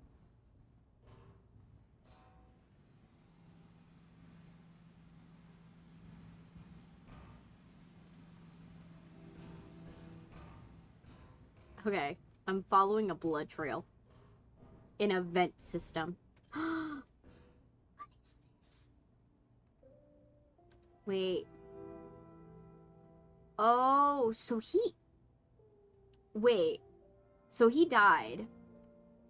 He got stabbed and then he came in through the vents. Oh, because he was trying to survive. But obviously he didn't make it. He didn't make it because, you know, we found him at the exit of the vents, but... Oh. No. Well, we found it. Now we got to open this room. Yay! Quality assessor. Yes, he vented. He vented, and it didn't work out. The fact we're gonna have to clean all those vents too. Let's go into Greg's office. Okay. Why? The mannequins. Why are there so many mannequins?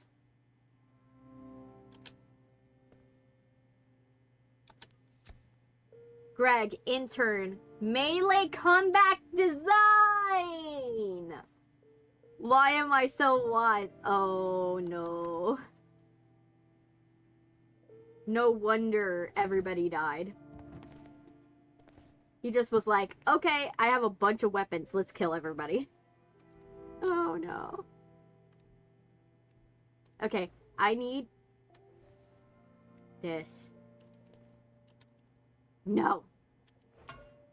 Die. Die. Die. Die. Die. Die. Die. Die. I do not like the mannequins in this game. They're too sketchy. I'm waiting for, I feel like they're like weeping angels. Greg's log, Friday, 2200 hours. This is it. No longer be just an intern, just a pawn in CEO's game. Time to pull all this melee theory into practice and prove that I am. Yay, I'm number one out of nowhere. That's good. Badly? Just tell my parents it's not their fault. Thanks to me, your parents will never know about any of that. Yep, they won't know what happened to you though. So yeah, so I was right. So he left here, he went to the upper floor, he killed everybody, then went to the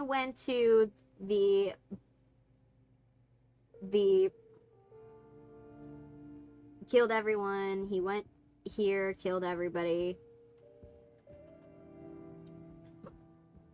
And then went to the bottom floor and killed some more people. By the way, are we able to go on the bottom floor? I'm trying to remember what was wrong with the bottom floor. Nothing. Okay, yeah.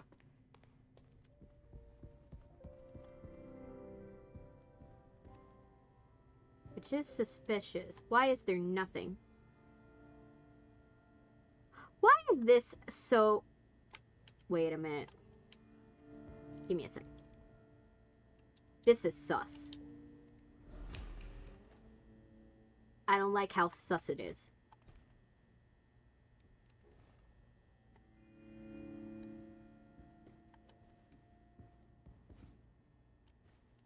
Oh, this is where the door is! Okay, I gotta figure out how to get the door. Okay. Gotta figure this out. How do I get in here? Okay, I'm gonna go like this.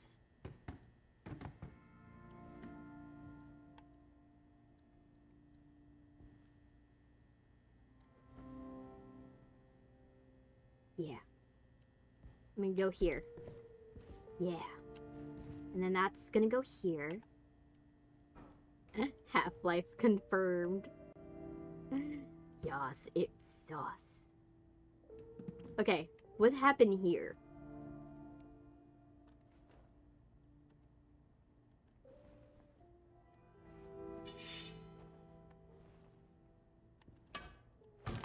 Okay.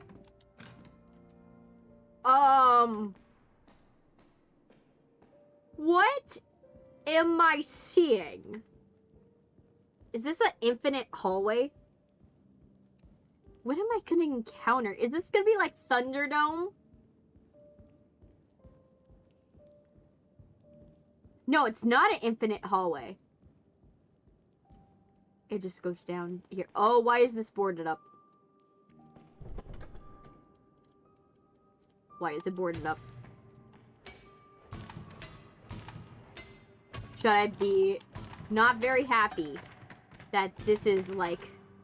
I'm opening this door. Okay. Should I be scared? Oh, there's a dead guy in here.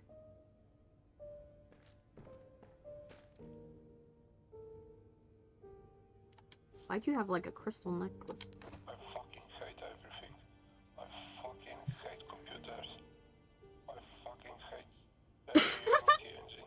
And I fucking hate myself. I want to kill myself. I want to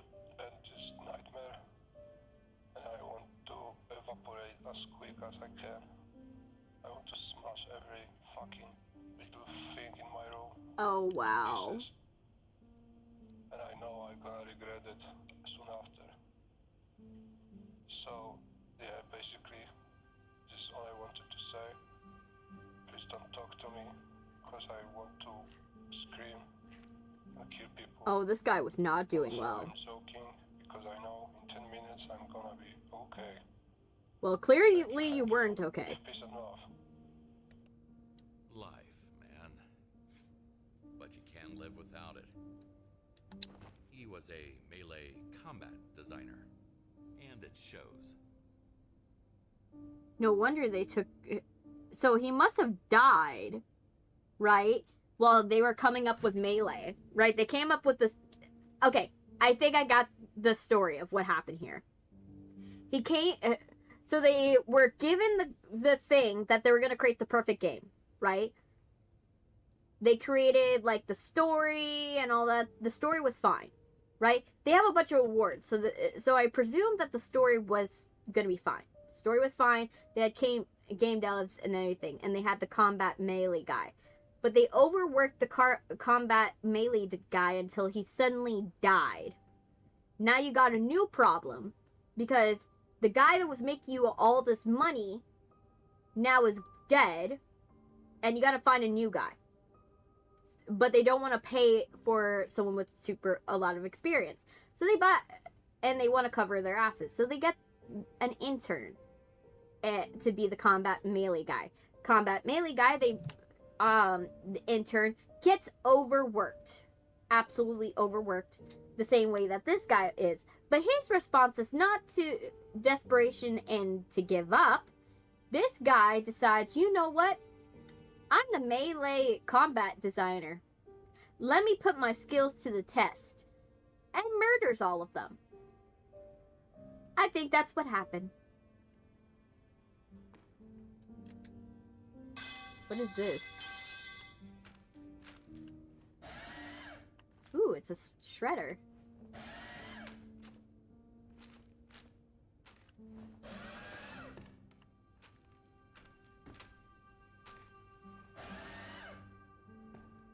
Does it only shred paper?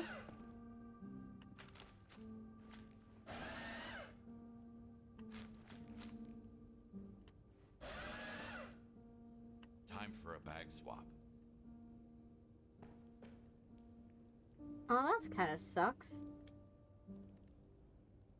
So it's like just a normal shredder, but with a noise? It's kind of annoying.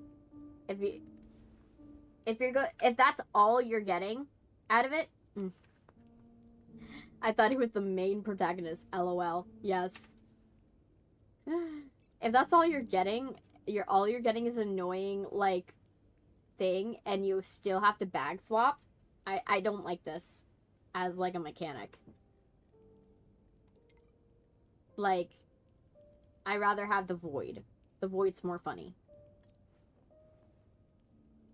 You know, I like the voids better. Okay.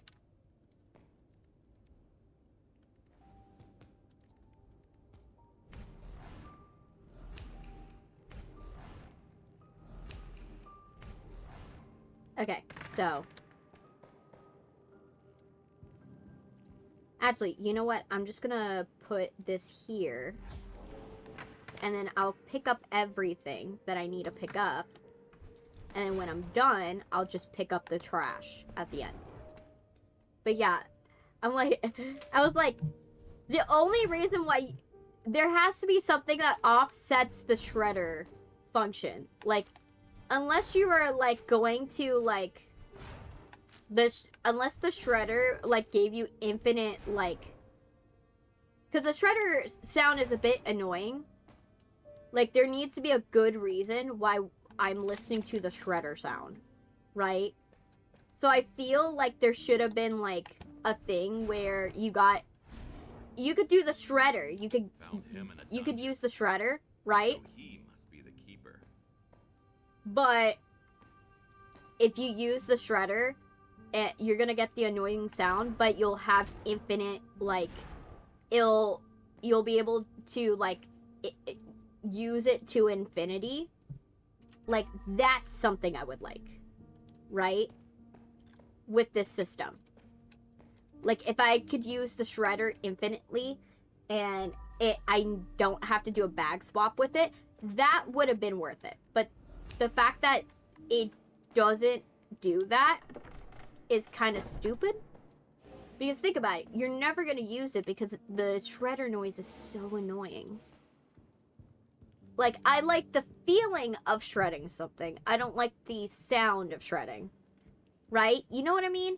Like, there should, like, I like the idea of the shredder, I just wish it was executed differently. Like, that, or make it to where, if we do need to do a bag swap, make it to where, like, the shredder is, like, OP. For that.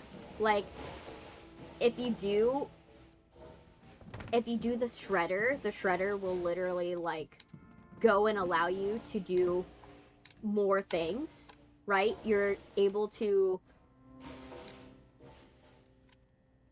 like, you don't have to change the bag for a long time. Like, if it did that, then I would be okay with it. But the fact is, I don't like the fact that you still are dealing with the fact, you're still dealing with it. How's work treating you?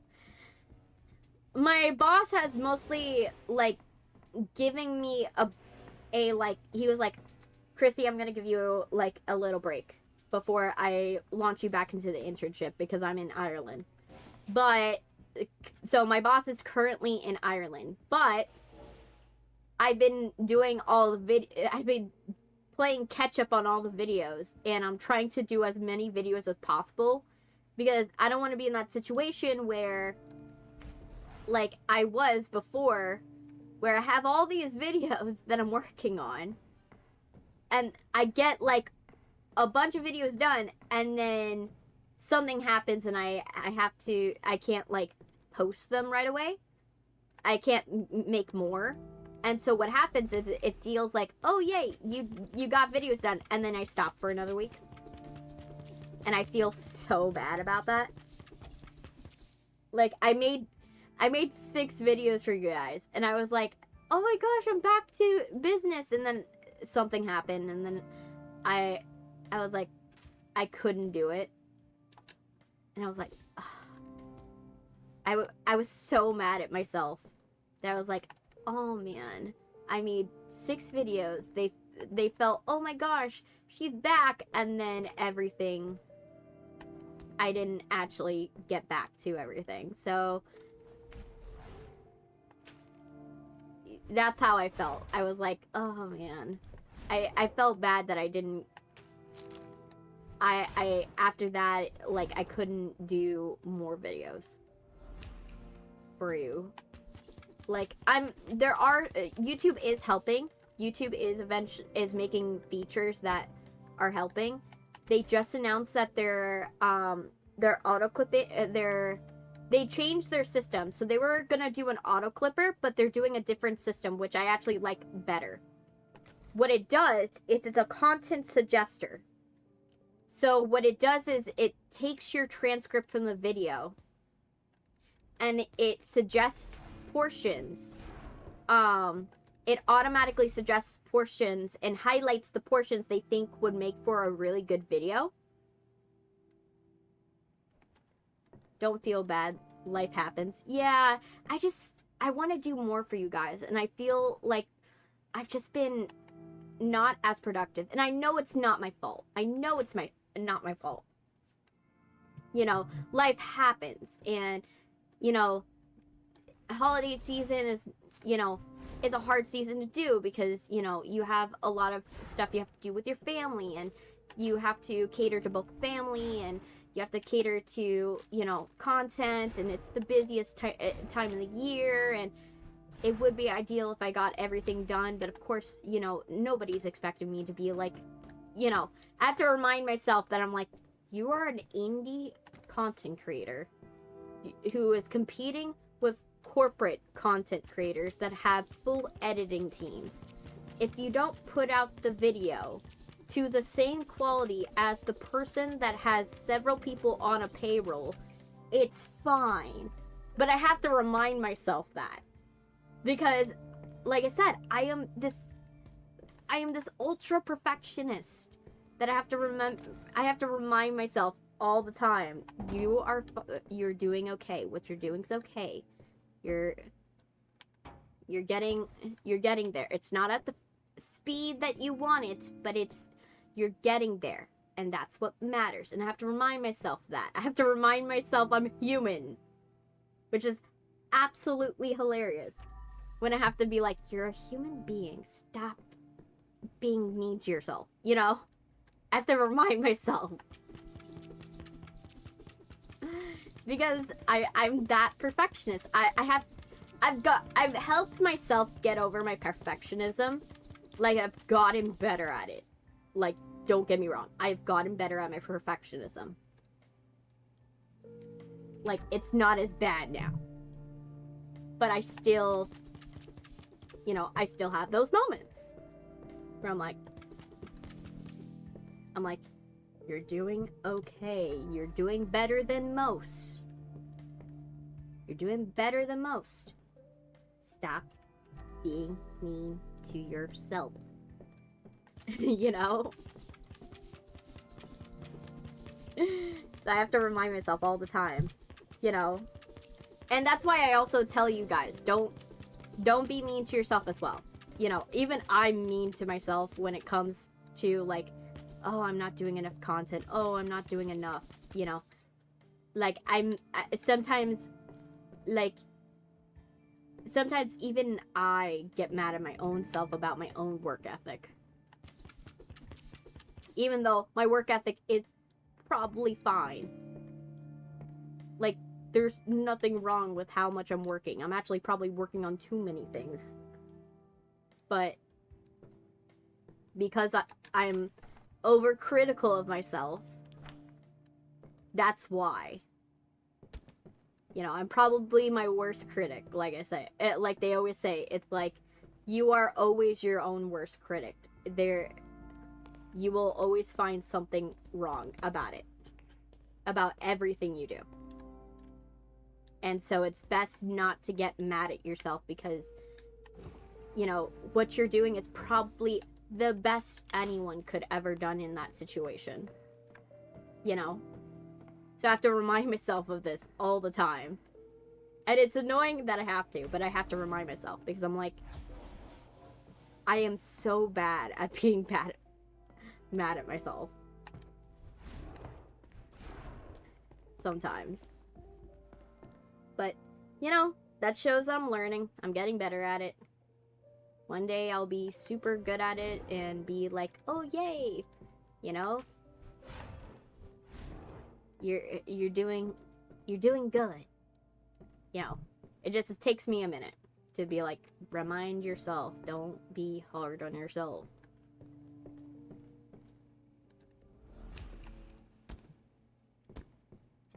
Okay. But yeah, let me see. But yeah. I'm just, and then also I get like that extra pressure because my family is always asking, you know, it will ask once in a while, oh, when are you gonna make money? You know, and I know it's nothing of my fault right now because YouTube's system is always 3 months behind. So I've already hit the metric that I need to hit, but I have to wait for the system to catch up. And it's so frustrating because I'm like, I could be actually making money right now. But the system is behind. And and especially when I look at myself and I'm like, I'm having a hard time affording things, you know. I spoke about like how I wanted to afford, you know, a beautiful vase. It's not even that much money. Like I got so frustrated. I was like, it's a $40 vase. I should be able to afford something like this, you know, by now. Hey, Tamio Gazen. Welcome, Tamiko. I'm alone here. No, you're not. Well, you're probably on the side that is by itself. I have multiple streams up. So I have the Twitch version, I have the vertical version, and then I have a horizontal version of YouTube that's going on right now. So we meet at last, Greg. So Greg died by ceiling fan. He died by ceiling fan. So this must have been his last victim. He probably came to, like, the CEO trying to, like, kill him and then just died. Oh well. Down the slide you go. Where it stops, nobody knows. But yeah, how you been doing, Tamio Gazin? Is it Tamio Gazin? Tamio Gazin? Yeah. No longer alone. There's 3 of us now. Yeah, they pop in and out. The favorite one is on the... people love the vertical version.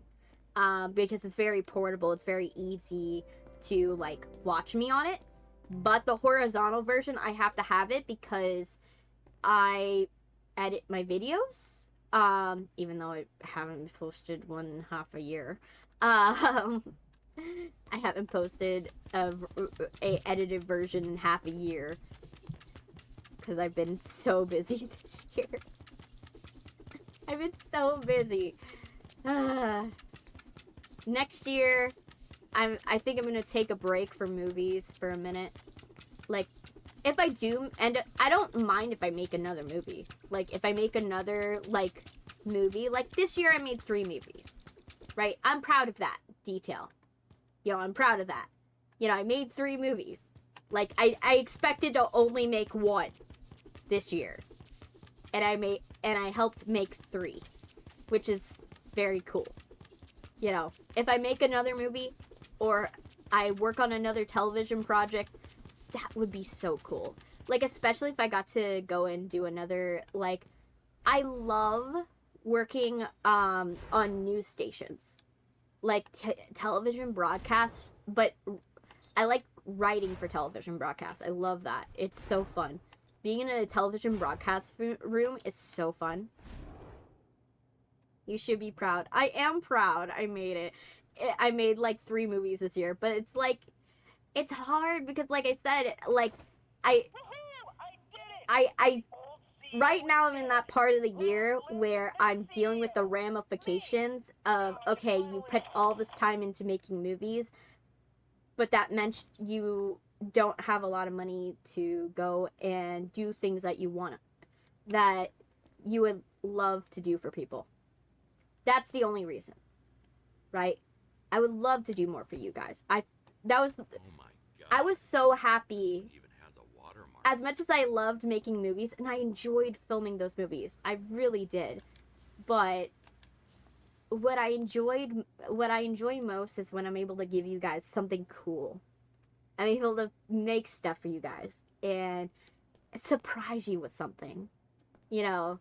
And I felt the best about everything I did for you guys in July.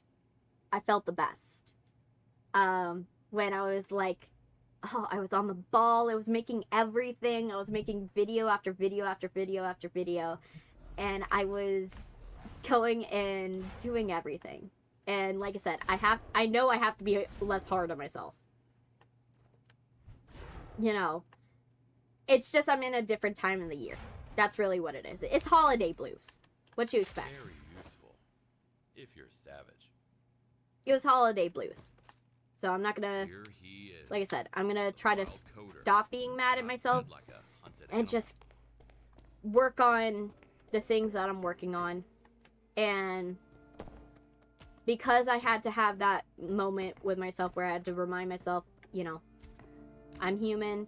I'm gonna tell you guys, I'm going to go and I'm just gonna focus on my goal for the end of the year, try to get the end of year recap done.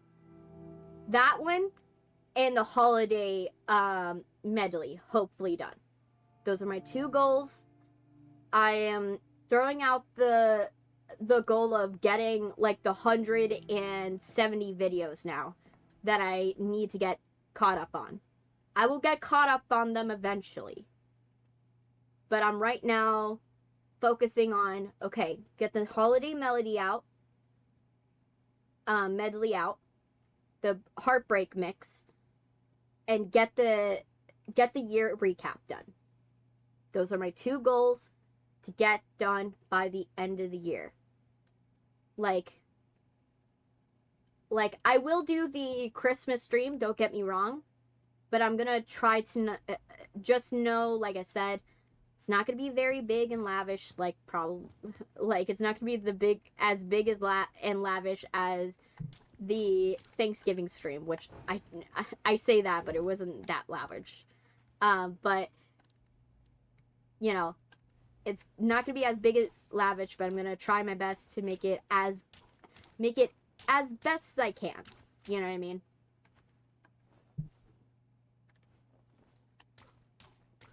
But yeah. But like I said, I think it's mostly, like I said, I'm taking it hard because of my money situation. Like, money is one thing that will, like, sour a year. Is the best way to describe. Like, it's the one thing that will, like, make it hard for you to accept your year. Right? So, I'm just trying my best, you know, trying to stay positive for the most part, and eventually I'll get there. But I say that because a lot of people have this demeanor about me that I'm like very, very like positive. I'm very, very happy. I'm very good. I'm very like positive and everything like that. And a lot of people forget that sometimes I'm like this, where I'm like, I'm not sad. I'm not saying the year I had was a bad year, other than the fact that I had a bunch of my family die. Not fun. You know, like I had a bunch of family members die, and that was not nice. But, you know, I am taking it, I am proud of the year I've had. You know, dealing with what I was given. And the things I got done this year. It's just, like I said, it's hard. And so we're almost done with this section. We're almost done. There it is. Okay, let's punch our worries away. Punching the worries away. Okay. I said that like, did you ever watch The Middle and there's a kid in the middle that's named Brick, which I love the name. I think it's a funny name. And he's like, let's do this. He'll go and like, he'll say, let's do this. And then, let's do this. And it's like some cool thing that he does. Like, and I find it like charming. Like, I remember that I was like, oh my gosh. That reminds me of that character. That reminds me of that character. Also, I got to see, get caught up on a little bit of Stranger Things, the new Stranger Things, season. I got a little caught up on it. I'm not absolutely caught up, but I'm getting close. Empty the trash can first. Oh, I gotta empty the trash can first. Down the chute. So, I'm almost caught up with Stranger Things Season 5, because I haven't had a chance to. So I'm almost there. It's been fun. My sister wanted to watch it with me. She's been like, oh my gosh, I want to watch it with you, Chrissy. You know, so I've been trying to watch it with her. Oh, so he got shot. This must have been the CEO.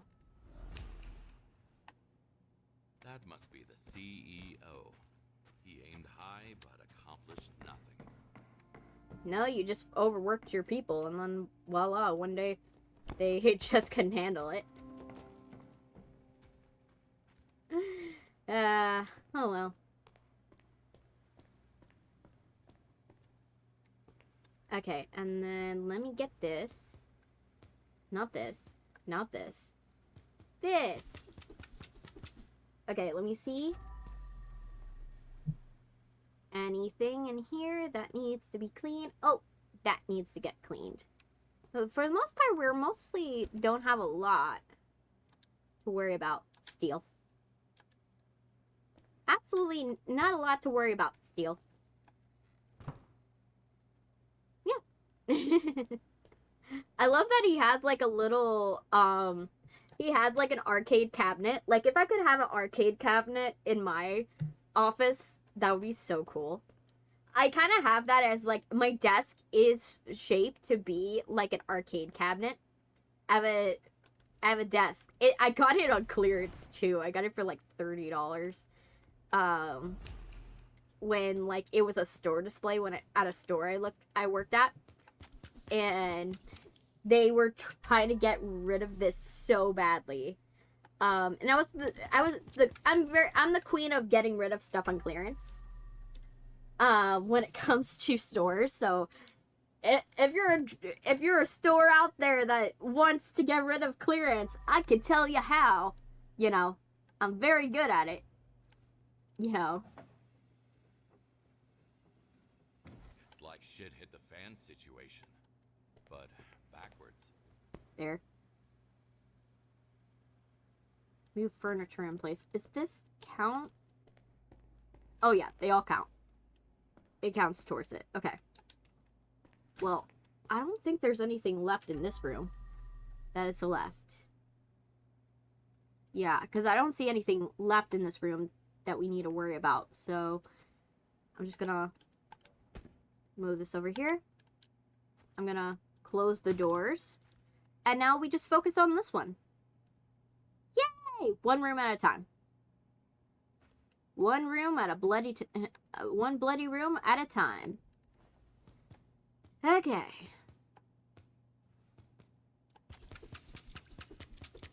But yeah.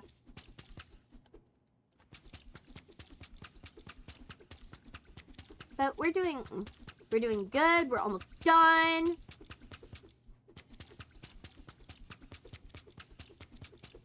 And we're gonna be great. And then everything will be good. Okay, so we pull up that. And then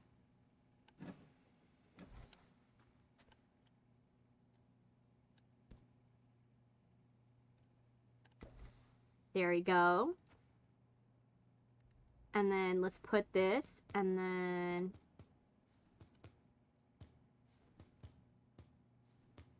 oh, they're both used. Oh, they're all used. So, yeah, I cannot do that. So, let's just... Okay, does this have any blood on it? If it doesn't, I'm going to put it where it goes. No, it doesn't have blood, so I'm going to put it where it goes. So, we're doing good. We're almost done. I say that and we're like only halfway done. I say, oh, we're almost done. Halfway done. Okay, let me go and let's put this... I have so many bodies I have to clean up, jeez. Okay, let's get the barbarian.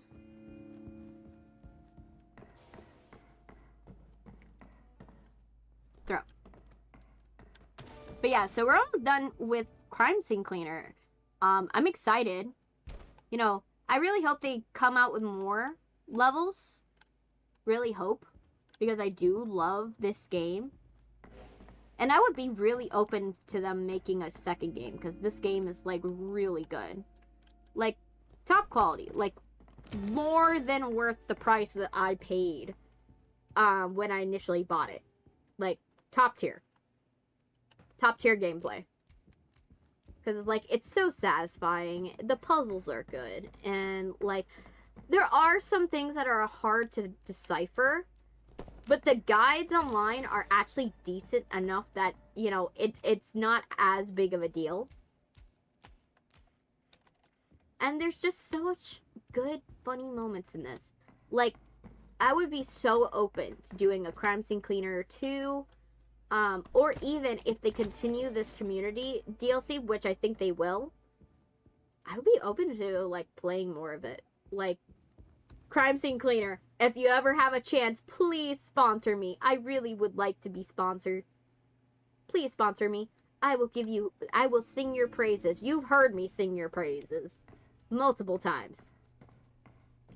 Multiple times. I have sang your praises. Please make me one of your designated, you know, paid ones, because I don't even have to, this is one game where I don't even have to worry about saying anything, you know, about, like, not being truthful, or, like, about, like, not that not being truthful, but, like, I don't have to, like, worry about, like, downplaying that it's as bad, that it's bad.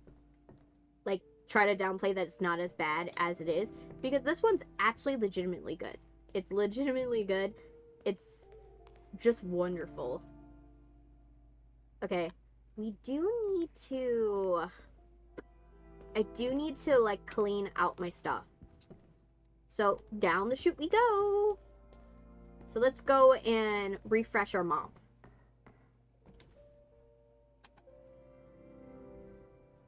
Yeah. There we go. That was fun. I love that. That was fun. I would love when I do that. When I, like, get to go and do this. Ooh, actually, I have a bag here that I can go and combine it. Yes. And then this can go over here. But yeah. Are you guys still there? I don't know if you're still there. I could be talking to nobody, which is totally fine. You know, you guys will find me later. You'll find me later. Probably doing this at the same time.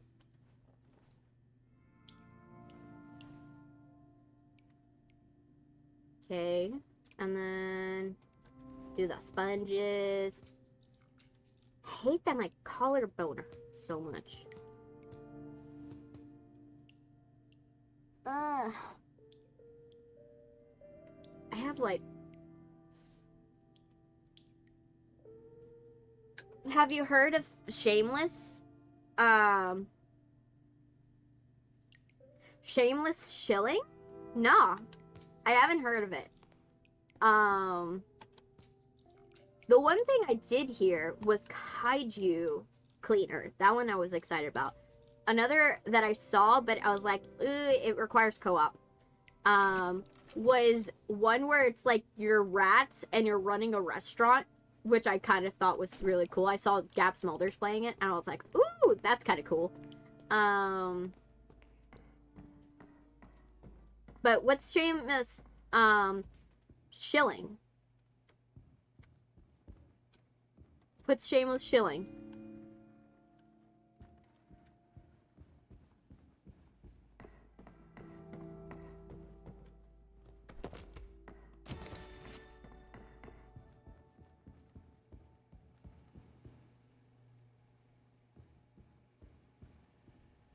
Okay. You go in the kitchen. I was referring to your, for sponsorship. Yeah.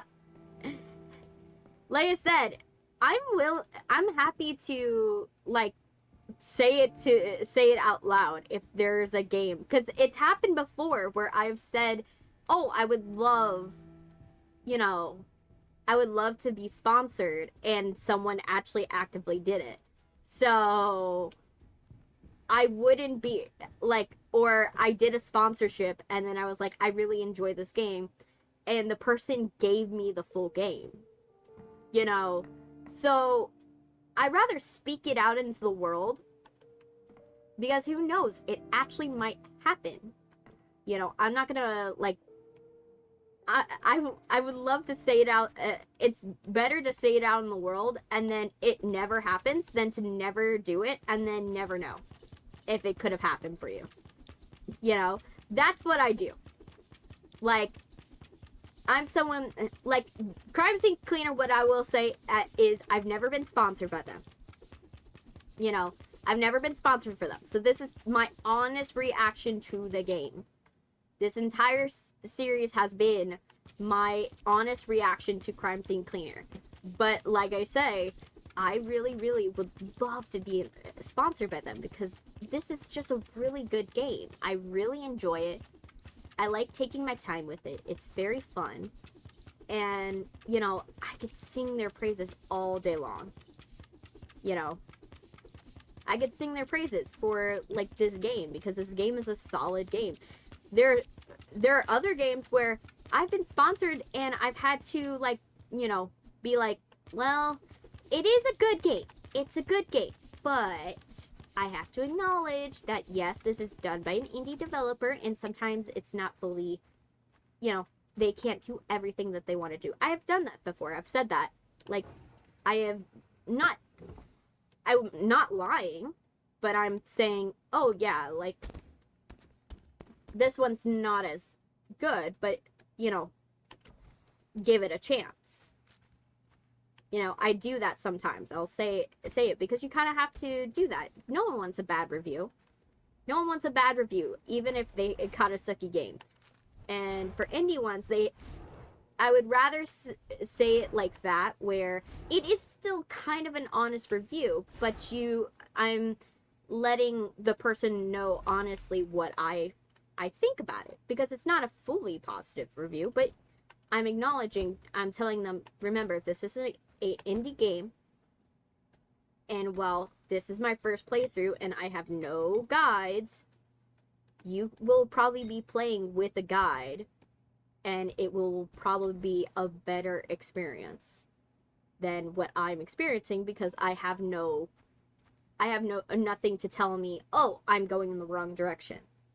Right? So I have to remind people when I'm, like, if I'm gonna say something bad about them, I remind them, when you're gonna play this, it's gonna be a completely different experience than me playing it. Because I have to play it to a time.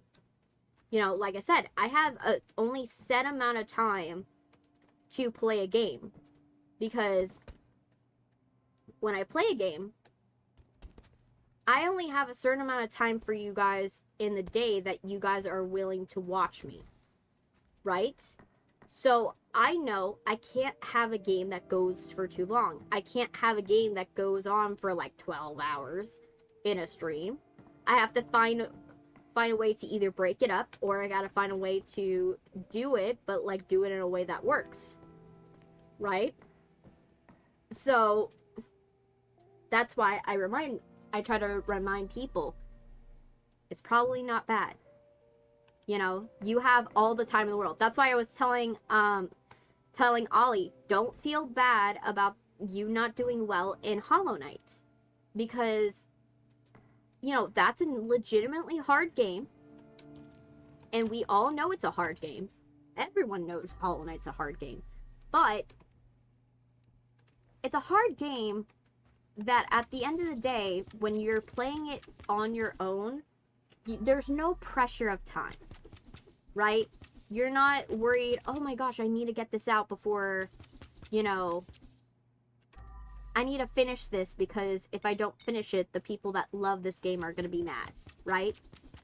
A lot of people did not like the fact I did not finish well, not a lot of people, but some people did not like the fact I did not finish Five Nights at Freddy's. Like, I didn't do, like, the 6th night on Five Nights at Freddy's 4 and stuff like that, but I didn't care, because at the end of the day, for me, right, if it's going to take longer, like, if I'm going to have, I said this before, but if I'm going to have 20 streams where you're going to, where nothing is happening and you're not enjoying the stream, I would rather stop the game right in its tracks and move on to another game than to just try to do it. And maybe I will do it in post. Like, Five Nights at Freddy's, I was thinking about when I get back to that game. When I finally do the editing version of that game, I might go back and replay that end section just so I could get the ending for you. But I will put a disclaimer that in the original edit, it was not there. I did not finish the game. You know, I will put a disclaimer. Hey, I did not finish this game. In the original, the original playthrough. Because legitimately, in the original playthrough, I just couldn't. I couldn't finish it. And that's okay. That's okay I didn't finish it. That's what I'm thinking about doing for that one. That way, they still get the version that they want where they get the ending, right?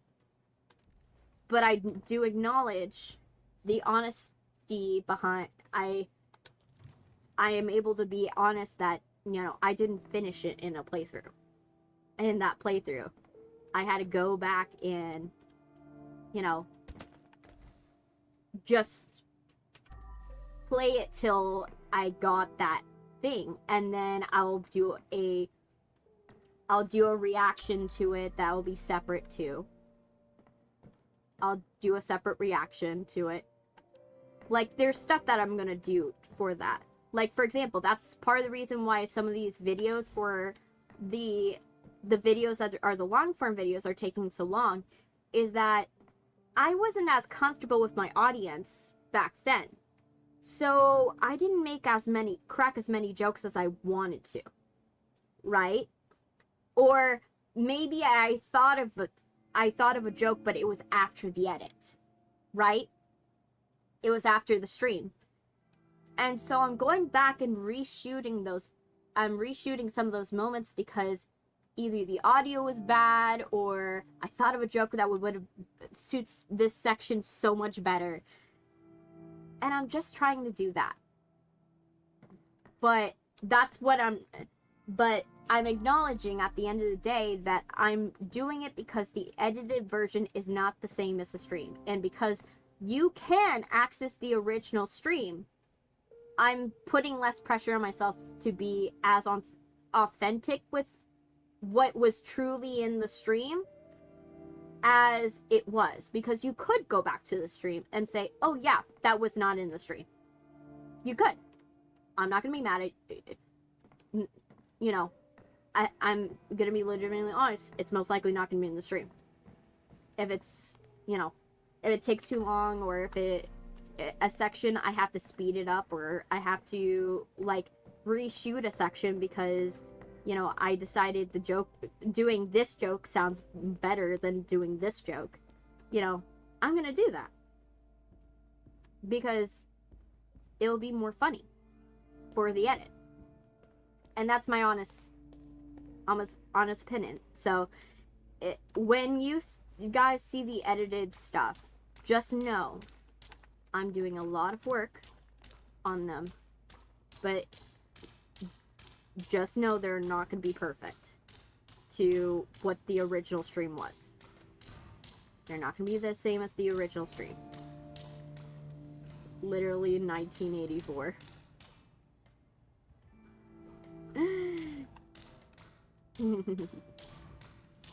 Literally 1984. What do you mean by 1984? Do you mean the book?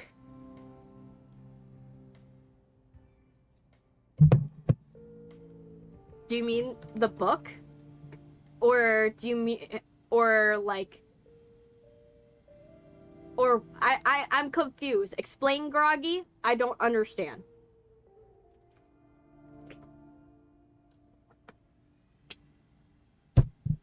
I would like an explanation, because I don't quite understand where we're going with this. With 1984. are we referring to the book?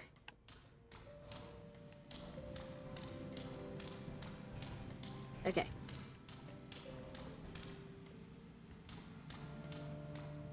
Okay. We're gonna go here. We're just cleaning. Okay.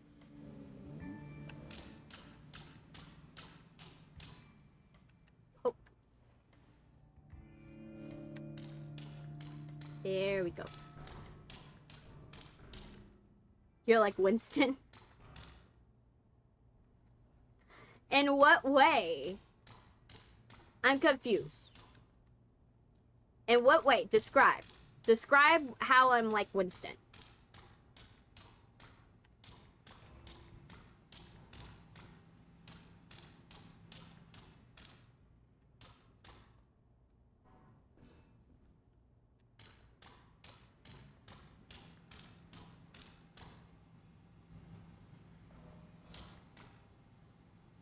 Describe how I'm like Winston, please. I don't understand. I would like to understand. I'm asking because I genuinely would like to understand.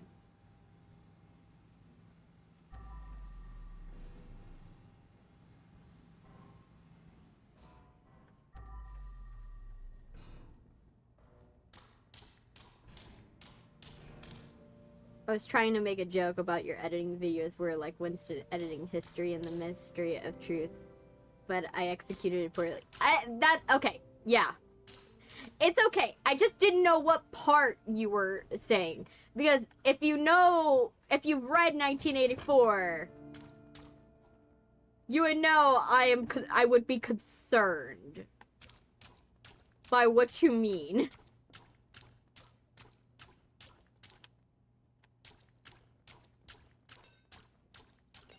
Like, I was like, is it in character? Like, in character? Or do you mean, like, a reference to what he did?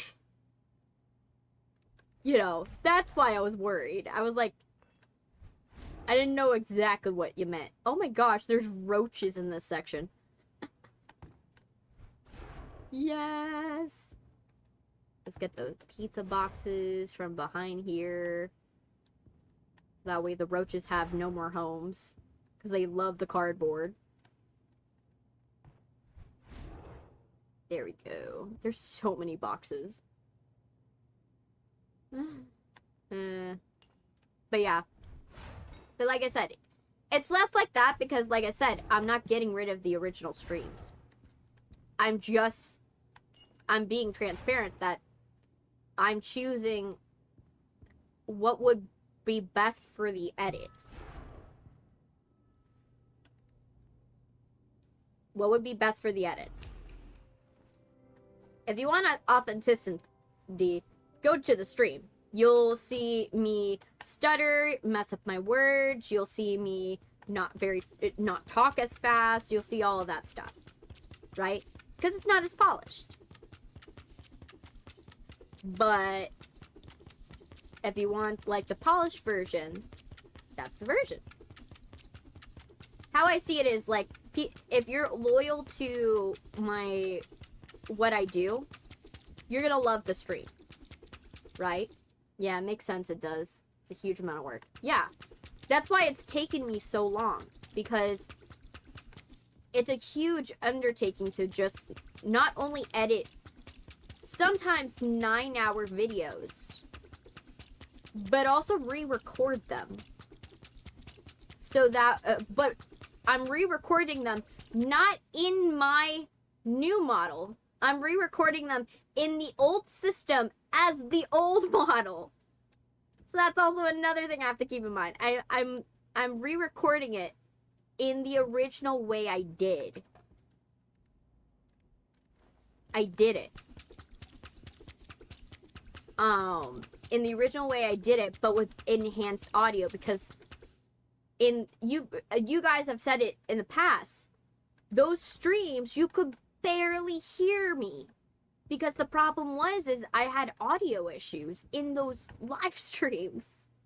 I had so many audio issues because I didn't have a really good my mic was fine, It was just my settings. I didn't set my system up correctly when I did it.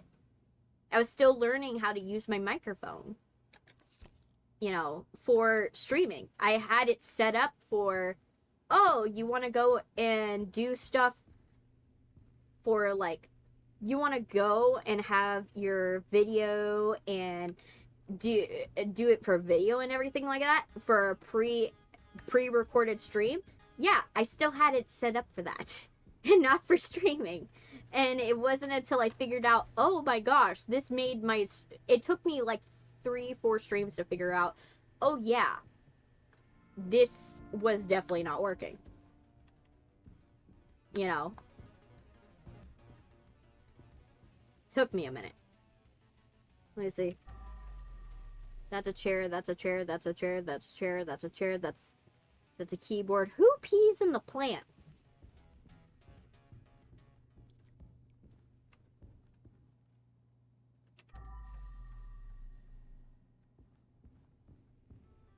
Okay, and then we're gonna take you.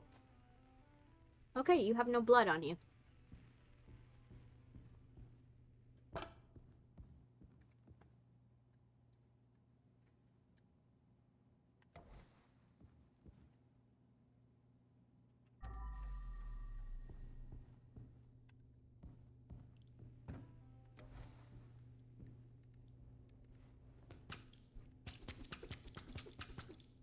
Good. Let me see. Anything else that has it, but we need to put it back. Okay. So you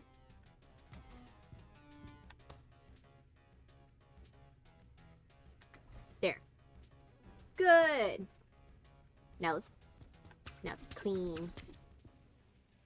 Let's clean all of the gross stuff that's here. I don't like all of it. Yeah. How you doing, Chance? We doing okay? Why we sighing? Why we sighing? Why we sighing? Why we sighing? Let's clean the pee out of this plant, this poor plant that had to deal with just like people like emptying their bladders. Poor plant. It did not deserve that. It deserved fresh, clean water.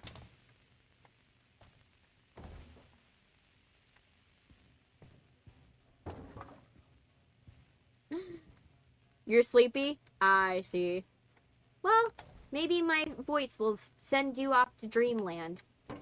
And then, you will then dream nightmares of spiders crawling into your throat.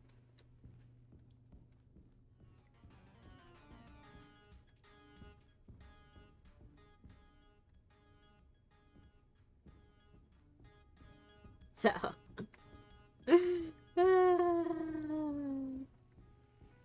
very funny. I know I know I'm ruining people's day by like reminding them of that little fact.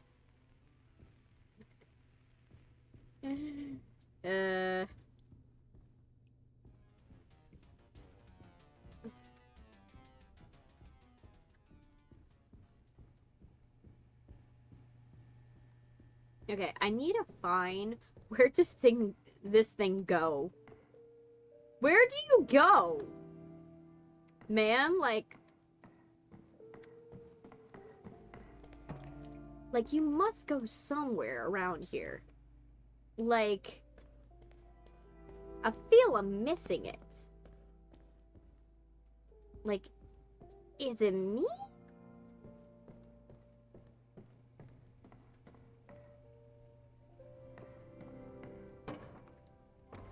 There. So we cleaned the vent. We did that. This room's clean.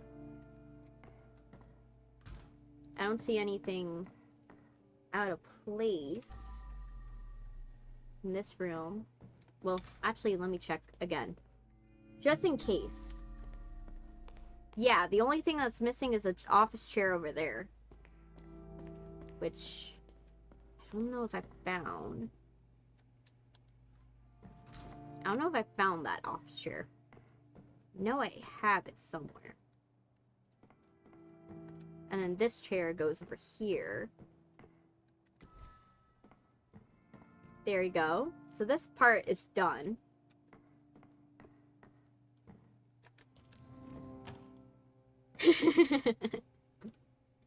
Wait, you didn't know that spiders crawl... approximately 4 to 8 spiders crawl into your... down your throat every year?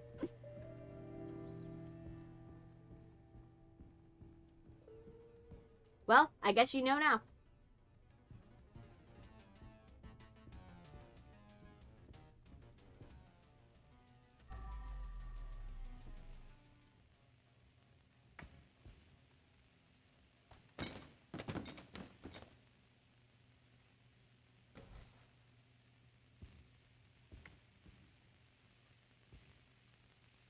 Sweet dreams.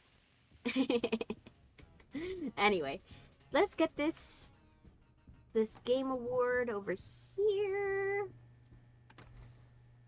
Disactivate anything? No? Okay. Where do these trash cans go? Because it's been frustrating me that I can't figure out where the trash cans go. Like, I feel like they're kind of... I'm missing where they need to go. Also, steel. Where do the trash cans go?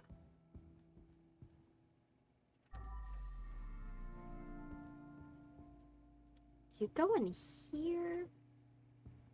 I feel they're missing. They're like location. Like, maybe they're in the stairwell? Are they supposed to be in the stairwell? I'm missing where they need to go. We have all the chairs for here. Oh wait, this... So you do have a place down there, but where? Where? Where do you go? Definitely don't go here. Or here. Don't have a place here. Where do you go? Like, there's one over here. It's reasonable to assume there has to be one in the lobby, right? There has to be. Right? Right? There is one in here. Maybe in here? Where in here, though? Is the question. Right? It has to have a place. It can't just... Oh my gosh, it was right in front of me. I feel like I missed it for so long. Okay, so we're missing a keyboard. That's the only thing we're missing, right? That's the only thing, I think. I think we're... was that TV going off this entire time? That's kind of disconcerting. That's a little disconcerting. Do not like that. Do not like that at all. Okay, so we're finding... We need to find a... We're missing a keyboard.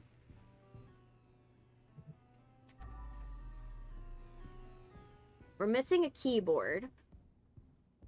I wish it would tell me if the missing keyboard is here. Where is said keyboard?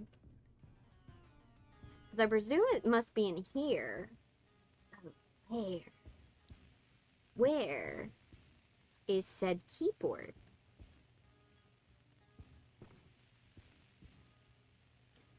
Or maybe it is here. Oh, it's just not placed right. That's what happened. Okay. Let me see. Nothing in here. Okay, perfect. So we're almost done. This room looks done. This looks done. Is this part of it? Yes, this is part. You're not. Okay. So something in these series of rooms is askew. Right? So this is part of it. I don't know. You seem sus. You seem like you have more going on here. Is it in here? No, because it's in a different floor now. And this is a different room as well. So where does it go? Oh, we're missing 2 controllers. Okay, we're missing 2 controllers. So yeah, we're missing a bunch. So yeah, we're still missing stuff from here. This wing is done.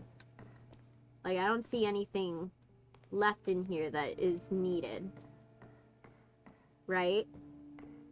I don't see anything. So this one's pretty much done. Okay, let's go down. Because we haven't cleaned the downstairs stuff. Right? We haven't cleaned downstairs. So let's clean downstairs. Okay, downstairs. Do you have blood on you? No, you don't. These poor people. I do like that they're business, like, from like a business standpoint, they actually had a decent, like, employer. Because, like, when you think about it, right, you gave them a gym that they could work out in if they need to, like, take a break, right? So they can technically stay at the office, right? So I'm guessing this gym was part of their, like, okay, we want to guarantee these people have the ability to work out, right? If they need to, and they don't have to leave the office, right? So they could spend more time in the office. I understand that. This, you know, and this counts as, like, a health benefit and health insurance. So, hey, Ollie, you're back. It counts as health insurance in a way because you're making sure that your employees are able to stay healthy. So it's actually kind of brilliant when you think about it. It's actually pretty good in terms of making sure that everybody's doing okay. Let me get the knife. You're not gonna need it anymore. Okay, let me grab you. Must have been resilient as hell. Endured being cut off, falling down the stairs, and above all, working for Yep, this sick poor dude. company. He went through a lot of stuff. But yeah. I was playing Hollow Knight. Nothing really happened. Yeah, I figured. It happens. You know, Hollow Knight takes, like I said before, Hollow Knight takes a while to get done. Bluetooth speakers. Okay.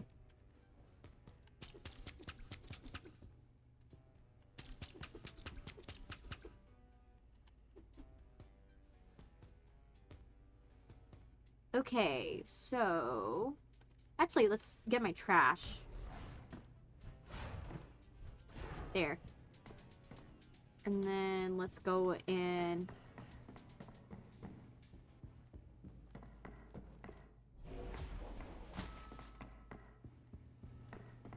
go in here.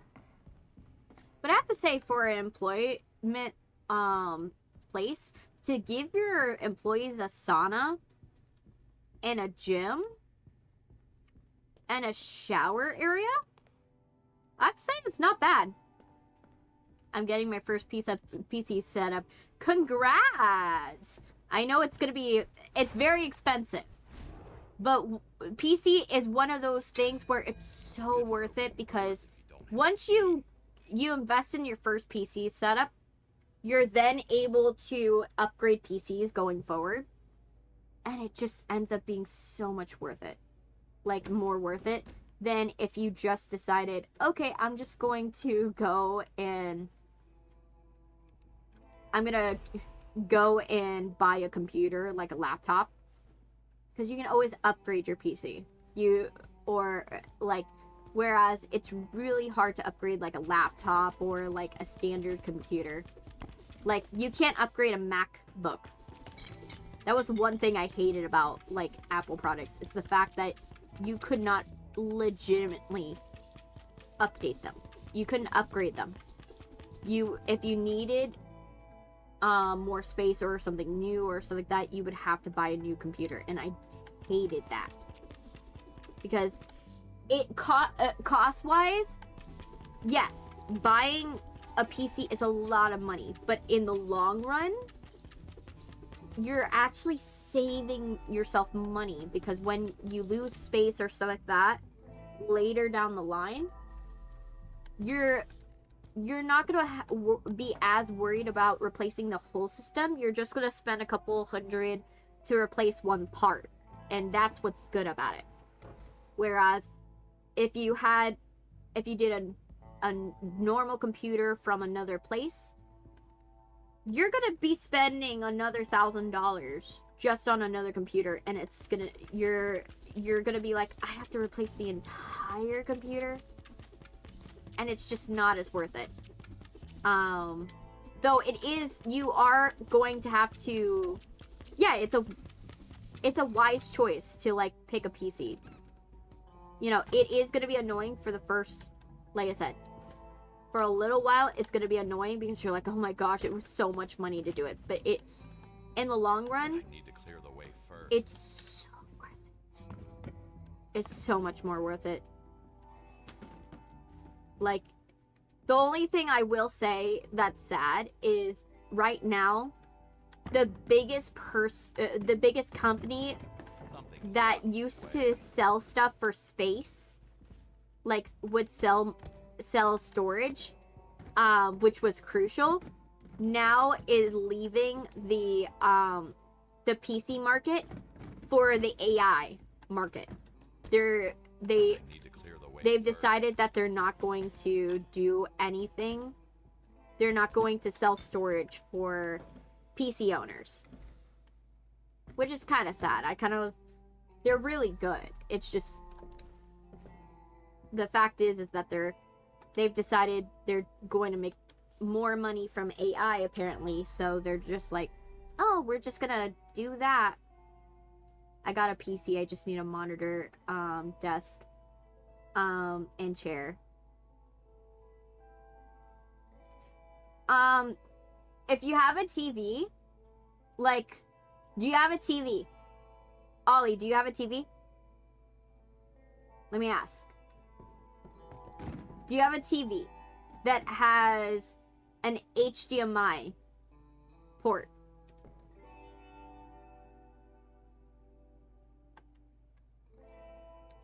Because if you do, you could just hook it up to your TV in the meantime.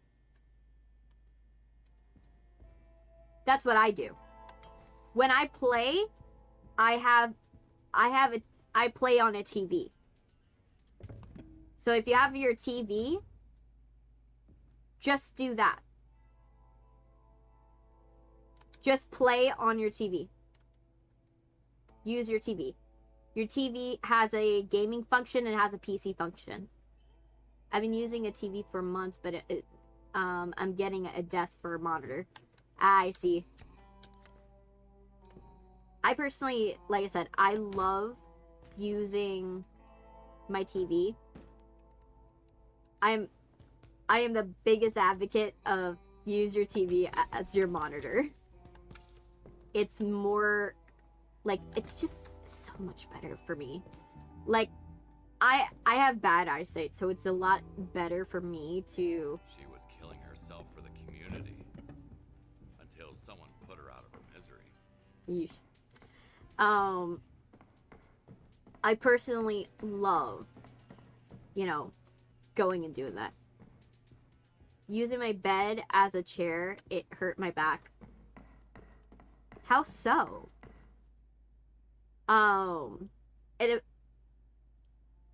I personally did was I put my TV,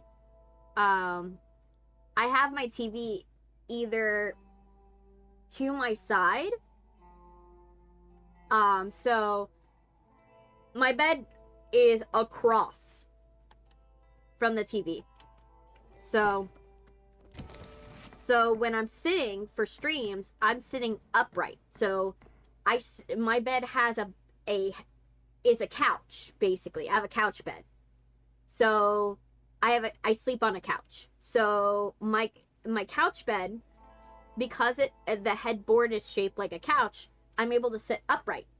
And so when I do my live streams, I'm sitting upright. I'm on the edge of my bed because my keyboard and mouse don't reach the pillow. I personally, and then what I do is I have a portable desk that I use when I want to go and live stream. Oh, I just realized the guy, in order to throw him off he didn't just fall off the roof, right? He didn't just fall down the stairs. The guy was pushed in a rolling chair. Oh my gosh, I just realized that. The guy was pushed in a rolling chair. Look at this. This is what happened. I just realized what happened. So guy was pushed from this door like that. Oh my gosh, I just realized that. Well, now we can put away this chair.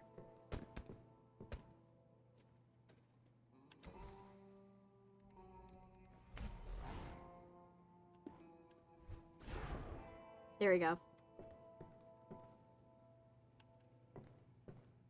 There. I just realized that. I was like, how did he die? Now I know. I changed from Ollie Chops YT to Ollie Chops GD for Geometry Dash. Oh, gosh. You're funny. But yeah. So yeah, I sleep on a couch bed, and so I sit upright for my streams. So it forces me to stay. So I don't have back problems per se, but because when I use my gaming controller, I'm like sticking in my elbows. Like I'm sticking in my elbows, and I have a demeanor of like going and having my shoulders like pushed down naturally. Like I have to remember, raise your shoulders. Raise your shoulders. Because I'm slouching my shoulders. Which is great posture if you want to sing. Not great posture when you want to like sit down and play a video game. But I slouch my shoulders because of my neck rig. And so I have that problem. And so now my shoulders hurt. That's the only thing that hurts. But that's because of my neck rig, not because it's supposed to hurt, you know? And so, yeah, I literally, like, I sit upright for my streams, and then when I'm doing work and I am tired at night, I'm able to lay down, and my TV is actually, since I'm able to lay on my side, I'm able to lay on my side, and then I use my TV desk. So I have a portable desk that is a foldable desk that you use when you're sitting on a bed, and I put my keyboard on that, and that helps me with keeping my hand posture. You sound like you have a Babadook. Baduk posture. Better posture than me. I look like an old man. I only have better posture only because I'm used to singing. Because when you sing, you have to have really good posture. You can't like slouch and sing. That ain't happening. Your body will not do that. Allow Plastic you to trophy, sing high notes slouched. No, fake plastic that's trees, not gonna happen. styrofoam employees. What time is it for you? Battle posture. Yeah, early in the morning for me. Let me see what time. It's like 5 where I'm at. It's 5 o'clock in the afternoon right now for me. 5 o'clock in the afternoon. Not too bad. It's not very late. I'm tired. I got dentist tomorrow. Same. It's totally fine, Ollie. If you don't watch it to the end, that's totally fine. Good luck at the dentist. You know, I hope they give you a clean bill of health. That's what my dentist always does. My dentist is always like, whatever you're doing with your teeth, keep doing it. You're doing very well. I think I need coffee. Then drink coffee. Coffee is good. Unless it's bad for you. You know, like me, I should not be drinking coffee. If you, like, I actively ignore the recommendations I get when it comes to, like, my coffee, that I'm not supposed to drink more coffee. Like, I know I should not be drinking coffee. I know I am the worst person to be drinking coffee, but I still drink coffee anyways. That's not a good thing. I'm not saying that's a good thing to do. You should really listen to your doctors, but in my opinion, I love coffee too much. You know, I had to give up tea. I'm allergic to tea. Like, I tried tea, and then I found out I was allergic to tea. So I can't just like, oh yeah, let me switch from coffee to tea, because tea has less caffeine. Can't do that, I'm allergic to tea.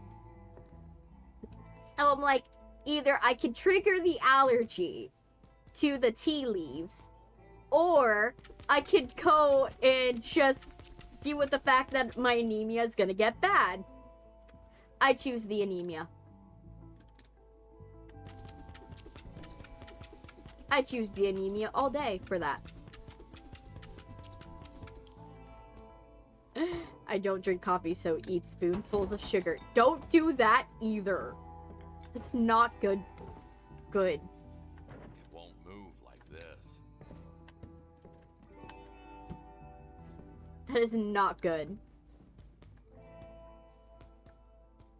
Honey is fine.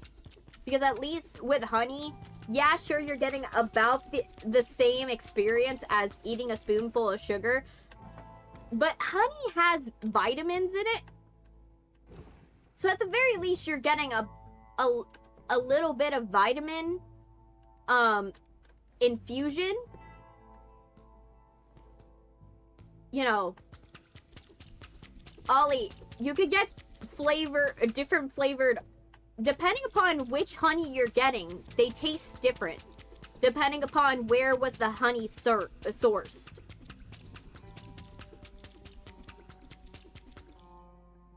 You know, depending upon where the honey is sourced. You know, you could get ones that taste really good.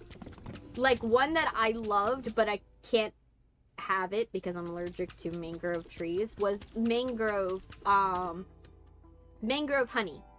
Mangrove honey has a bit of citrus aftertaste because it's done, they harvest the honey from trees where they go and they have the bees near mangroves and orange farms, and so they have a citrus aftertaste, and that I kind of like. That I like. But it really depends where you're getting the honey from, because if you get the honey from one place, it'll taste different from where you get honey from another. Like, you might like a clover honey, but hate the taste of a lavender one. You know? I like Sonic the Hedgehog. You and Little Spice love Sonic the Hedgehog. Like, so, like, you should have seen Little Spice. He was like, I want a Sonic the Hedgehog toy. I want a Sonic the Hedgehog toy. is there a way to get a Sonic the Hedgehog toy? And I'm like, and I was like, we'll figure it out, little buddy. We'll find a way.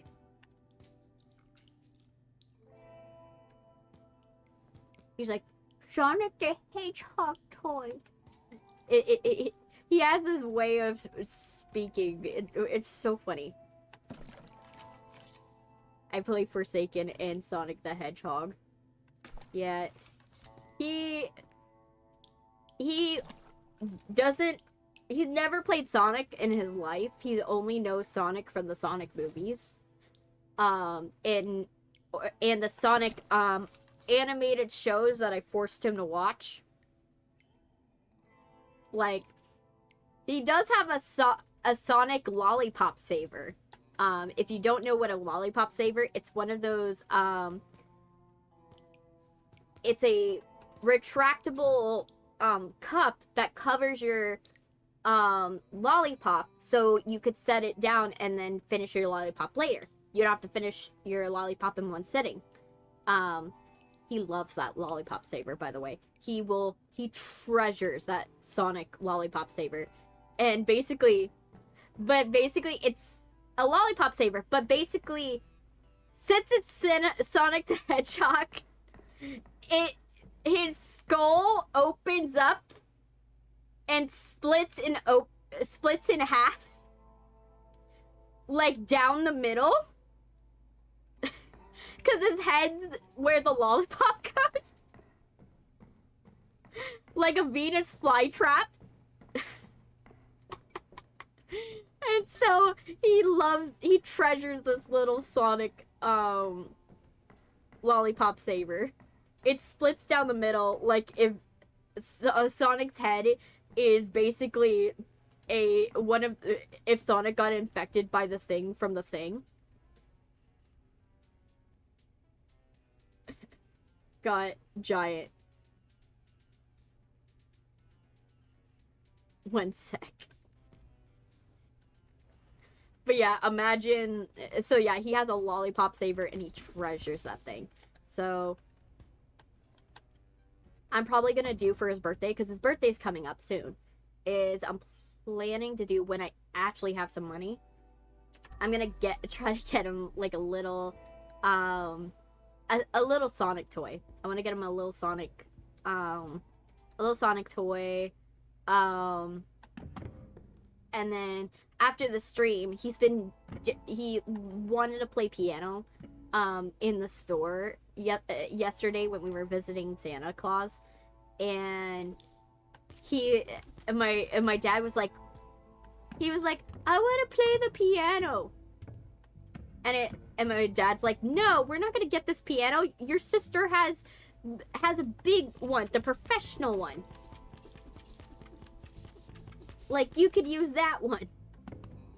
And he was so sad. He was like, but I want to play piano. Not understanding that my dad's basically saying, you could play piano. Your sister just will let you use the bigger one. And the only reason why I used to have him as a baby play piano with me. Like, I taught him scales and I taught him, different keys and how to play the keys, and he had fun. I also taught him a little bit on ukulele. So he has a little bit of musical training that I taught him when he was little, but I wanted to, but I haven't done it in a while. So I was like, okay, I'm planning to do after the stream is just have him go, and I'm gonna have him play on piano for a bit, because he hasn't had a chance to play it. I can't send it into the community since I haven't subbed for a week. Just wait, Ollie.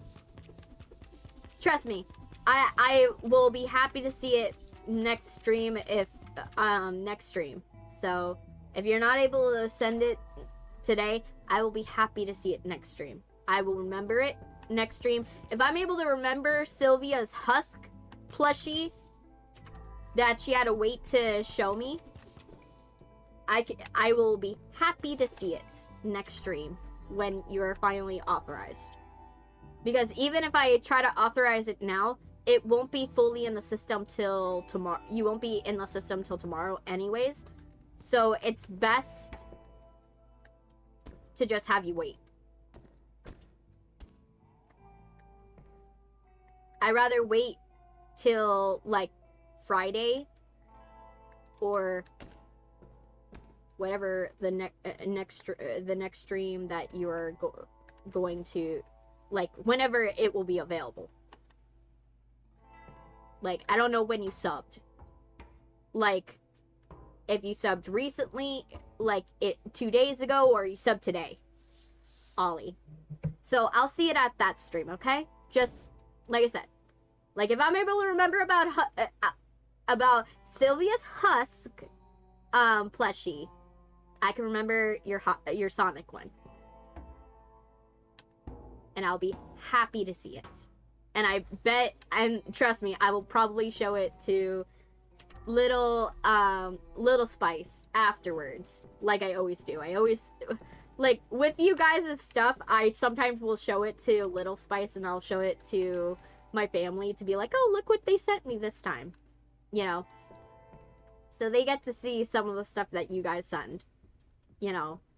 And they, trust me, they have fun. They enjoy it just as much as I do. It was like a few days ago. So you might, so probably next stream, you'll probably be able to do it. Because if you resubbed last stream, right? If you resubbed like a couple days ago. A few days ago. By the time it's Friday, like, because I'm thinking about moving the Christmas stream to Boxing Day, you'll be good. You'll be absolutely set.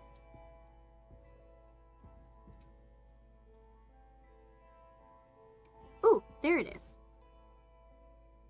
But yeah. Which I've already spoken about why I might move it to Boxing Day, because I'm worried about my mom. Which I have to be. My mom, she's like me. We both take on a lot of responsibility and a lot of stuff. And then we get mad at ourselves when we can't do all of it.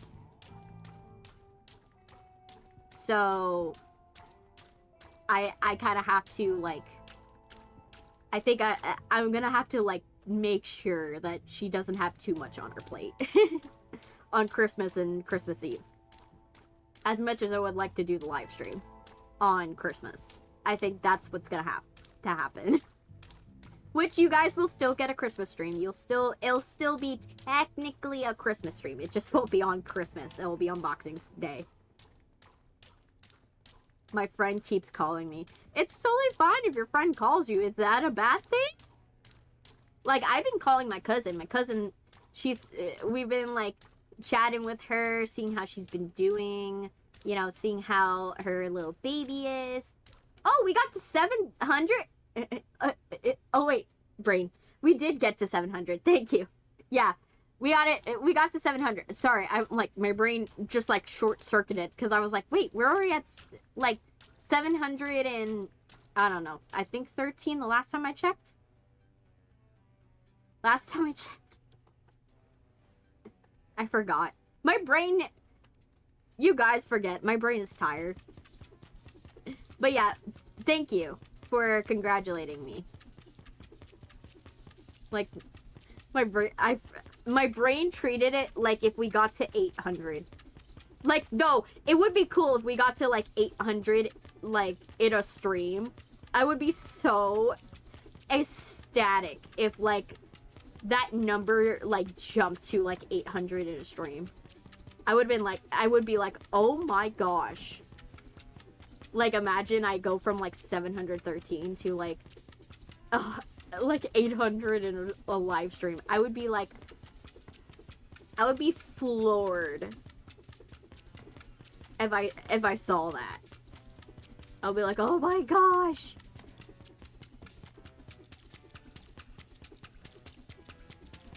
I would be I would be going crazy.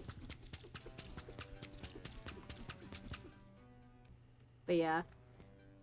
But hopefully we get there. I know, I have faith that we will get there.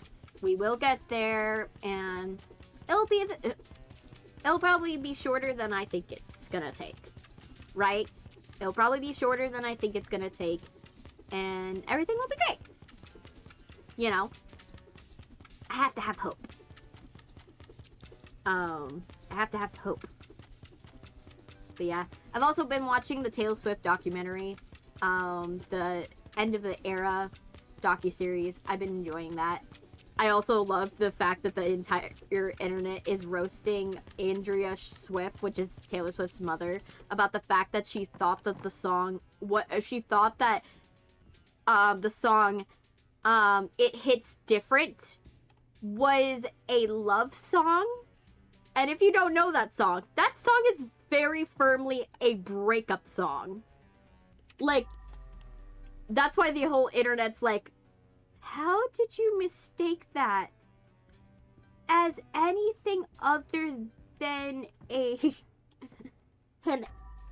breakup song? How? Like, the whole internet's like, what? Oh, how did you? Why do you think that was like a love song? Like, how? It's very clearly like a breakup song. She's like, oh my gosh, love is a lie. Like, she has that as the chorus. Oh my gosh, love is a lie. That's what I say to keep it, to get me by. Because it hits different. Have you ever handed out mods for your stream at some point? Because I'd be happy. I've spoken multiple times about why I do not do that. Because like I said, that's a lot of responsibility to give to someone. And if I'm going to give someone a lot of responsibility and drop it on them, I would like to pay them. I would like to pay them because it wouldn't be right for me to be like, oh yeah, I'm going to have you do all this work. Right? All this work you're going to be doing is clipping my videos. You're going to be going and giving shoutouts. You're going to be going and scrubbing through videos and figuring out which clips you want I should make into shorts, right?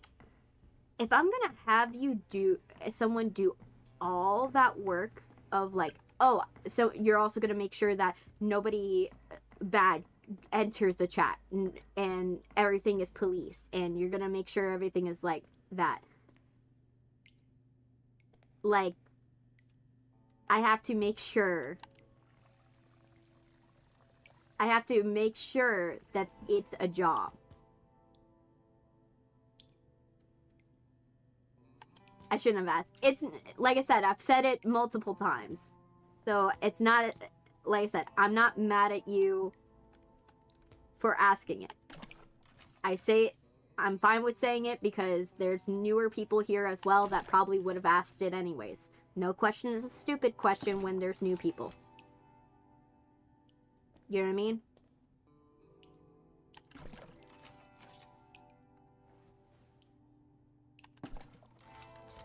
But I have to say it because a lot of people think that moderation is a job that can be taken lightly. It's very easy. Oh yeah, definitely drop me a mod. But they don't realize if I give you that job, you're doing a lot of stuff. There's a lot of responsibilities, and I'm going to expect that you are going to treat it like a job. And if you're going to treat it like a job, I'm going to pay you to treat it like a job. You know what I mean? Because that's a lot of responsibility. You're asking a lot of a person to go and make sure everything's okay all the time and that nothing wrong happens in a chat. That's a lot to ask of someone. And that's why I am honest when I say that.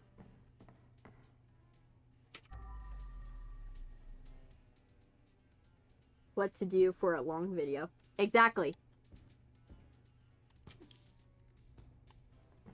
Sylvia is the only one where I would legitimately say she would be perfect for it.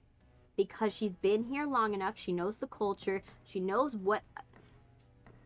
exactly the video, like, she knows exactly, like, the funny parts of the video. She would know exactly the funny parts of the video, and she has a really good rapport with people that are new. It's a lot required. Like I said, if I were to ask it of anyone, she's also been here she's one of the people that have been here the longest. That's also another reason why I would choose her. And she knows this. That's why she knows this very well.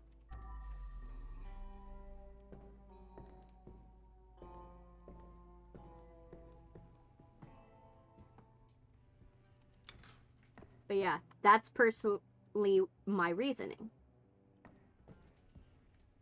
Because I know how much work goes into being a mod. My cousin is a professional mod. My cousin, she does a lot of work being a professional mod for she's one of 6 mods for another streamer. And she does a lot of work. And she does not get paid.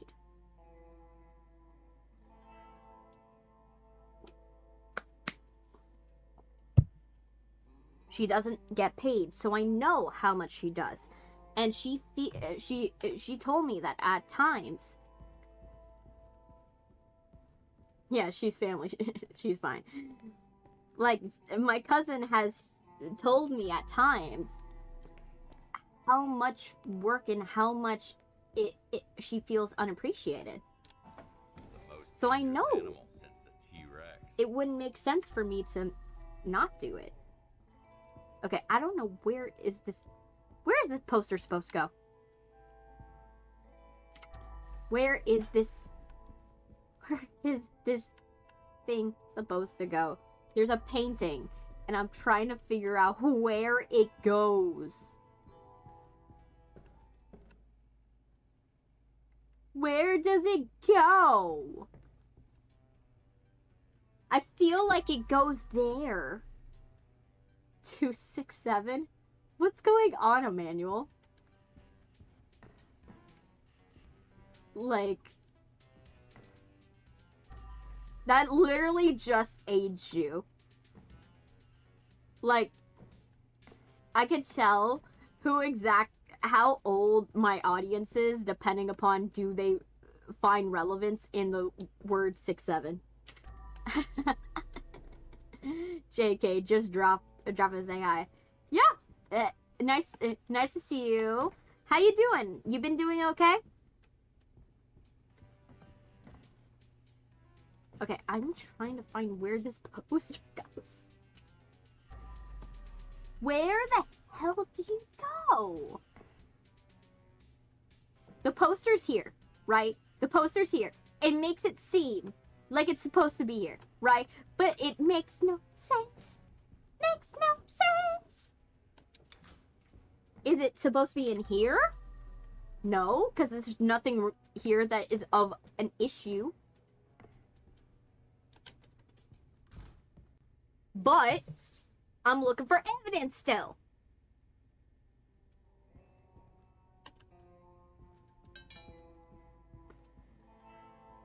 Did Ollie leave? I don't know. I can't tell. Merry Christmas or Happy Hanukkah. Yeah, Merry Christmas. Emmanuel. I never know when you guys leave. I only know that when you're here. That's the only thing. It doesn't tell me how many people are in my chat. It doesn't tell me if you left the chat. I just know from when you're chatting. If you're here by you chatting. So, if I don't see you for a while, I presume maybe you're watching and didn't feel like it. Feel like talking. Or if you are like someone that is like, oh, you've said that you're popping in and out. You probably popped out for a second. You know, I'm not gonna get mad about it.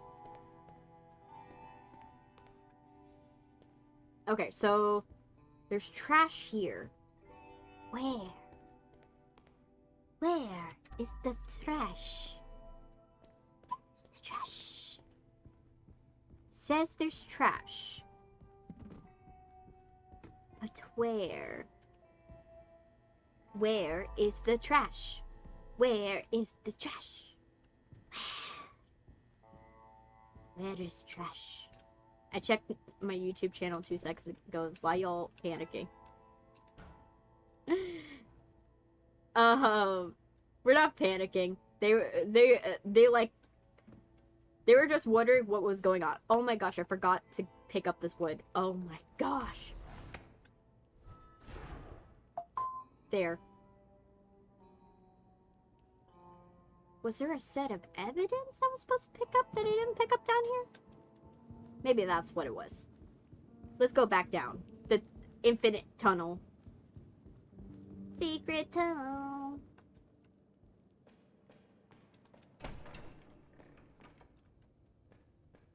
Does he count as evidence? Does his skull count as evidence?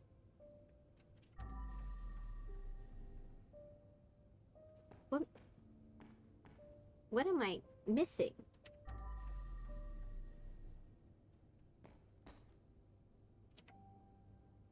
I'm looking for, like, what I possibly may have missed.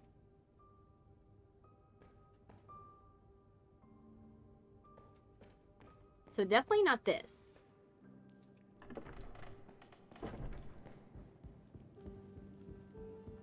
Let me see. So it's definitely not that. If you scratch your nose and your VTuber bugs, wave your hand really fast in front of your face, I want to see what happens. It's literally like... You can't see me! I just waved my hand in front of my face, if you guys were wondering what I did. My nose is this.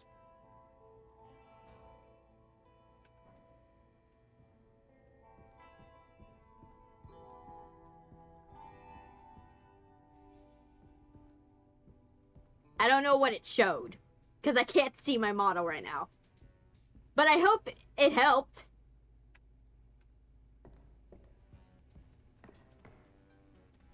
Okay, I'm missing a piece of evidence. Like, what am I missing? I'm missing a piece of evidence, but I don't know what it is. What am I missing?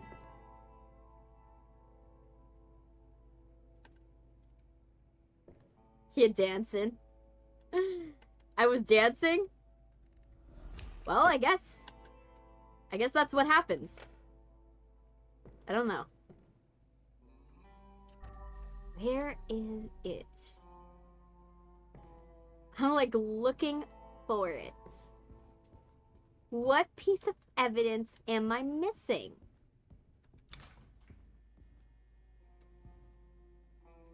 That's a towel. Is it on the floor? And I missed it? Is it in here? I feel like it must be here or something. Like somewhere so stupid that it, like, I'm not gonna notice, right? Oh.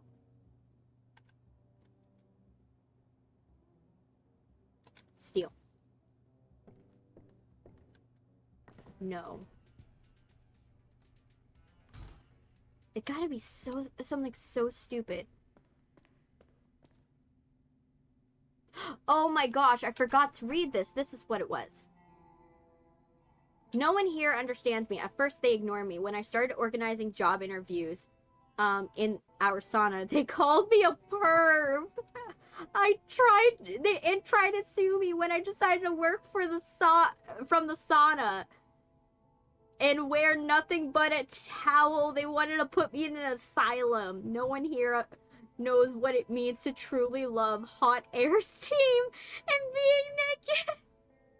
It's the best thing since my mother's womb. No! No way! Oh my gosh. No wonder no wonder you got, like, stabbed and thrown off a building, thrown down the stairs, and, like, choked to death. Jeez. No wonder. I had no idea that using a Sonic can invoke such strong emotions. Wait, that wasn't it? That wasn't it! Okay. Then, what is it? Because I'm missing...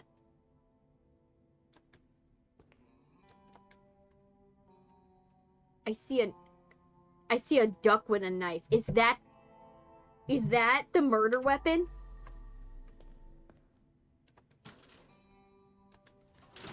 Is that a murder weapon I should worry about? I'm, like, trying to figure out genuinely, like, what am I missing? Like, I fear it's gonna be somewhere so stupid. Worst case scenario, if I still can't find it, I will look up the guide. Because that's the one thing I like about this one. They actually have a decent guide for this. But, like...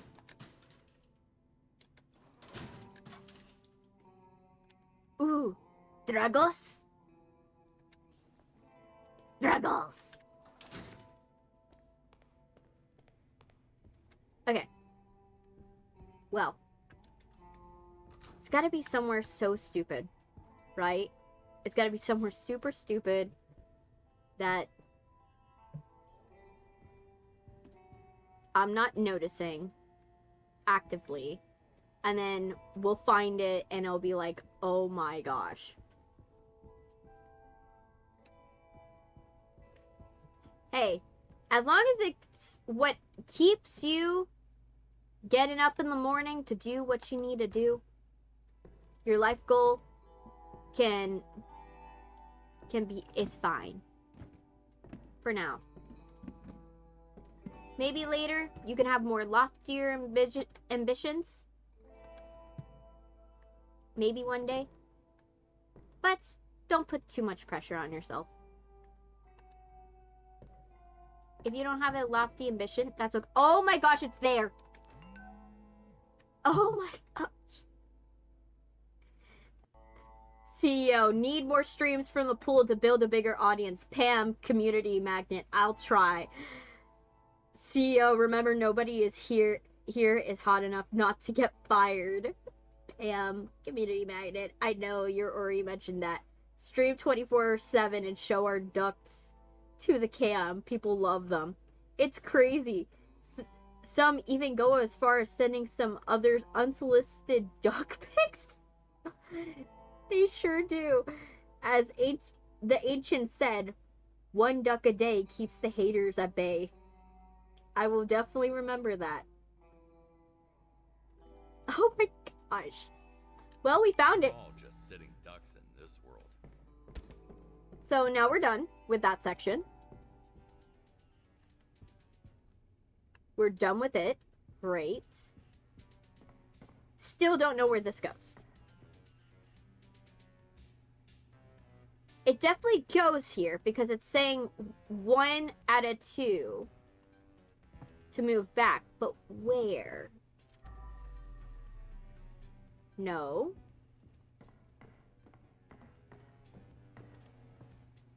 I also need to clean this. You know what? Let me get the pressure washer.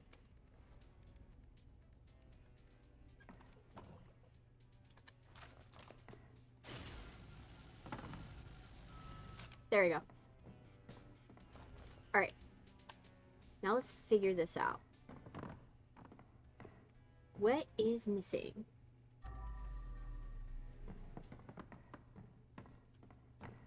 Oh, it's here. There we go. Well, this part's done. Stairwell is done.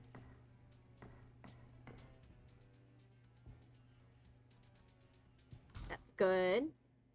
We got the bottom done. We got the top done. So I think the only thing we're missing is delete the correspondence. and move furniture back. Okay.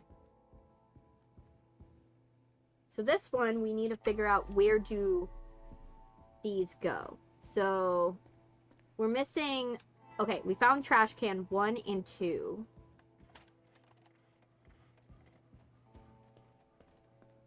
One goes here.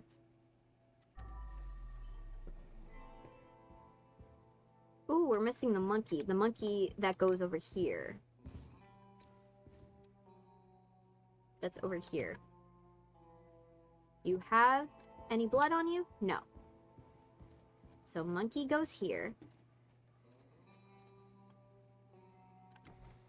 That one's good. Okay.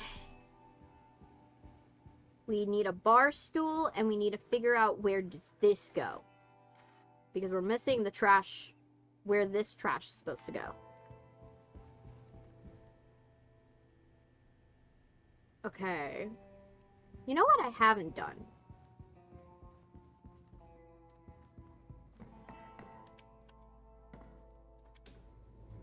Go in here. I'm not done yet. Oh, that's where that goes. Okay, so now we know that answer.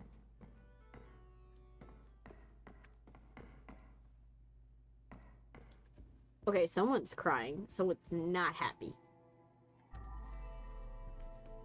Okay, I hear someone not happy. Okay. Okay, so not that. We have chairs here, but they're not, like... We'll throw away the pizza boxes because even though they don't count, might as well. For my sanity. Okay.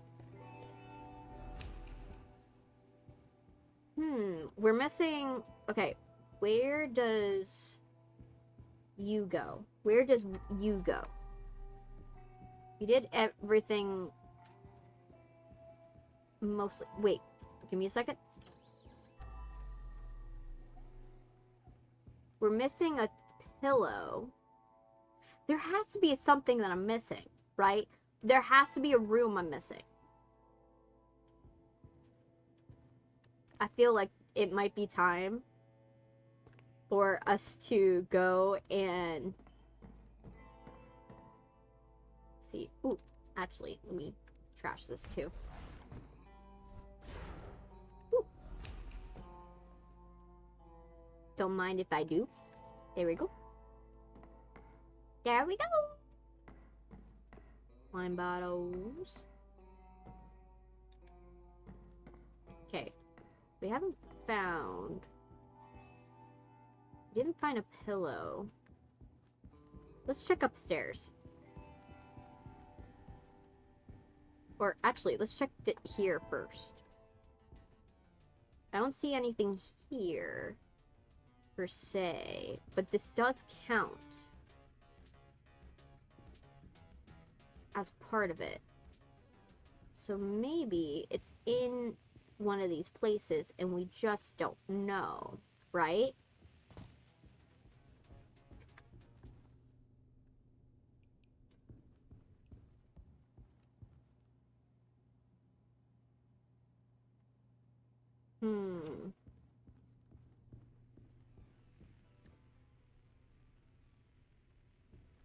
Really stumped. I'm like trying to find it and I'm like, I'm coming up blank. Okay, we have that.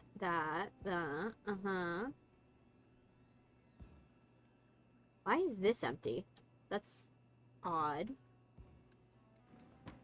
Anything in here? No. Anything in here? No.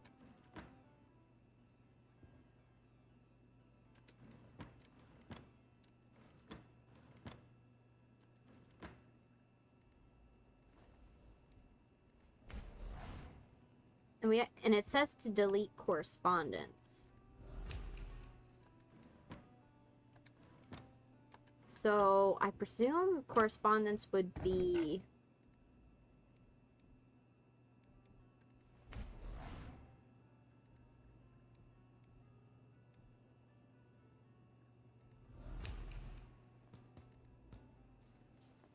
It's not on the security guy's computer.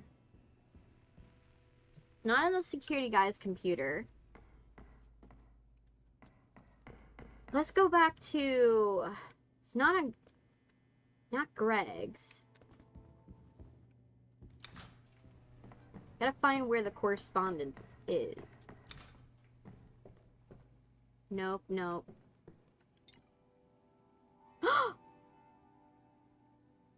Wait. Okay, Wild at Heart, New Path Forward, draft. As part of an unwavering commitment to growth, we decided to reduce the number of our employees. We're implementing a deep restructuring of our site location, smoothing out game production, and effective. We need this super easy, barely inconvenient decision to better the position for us in the future.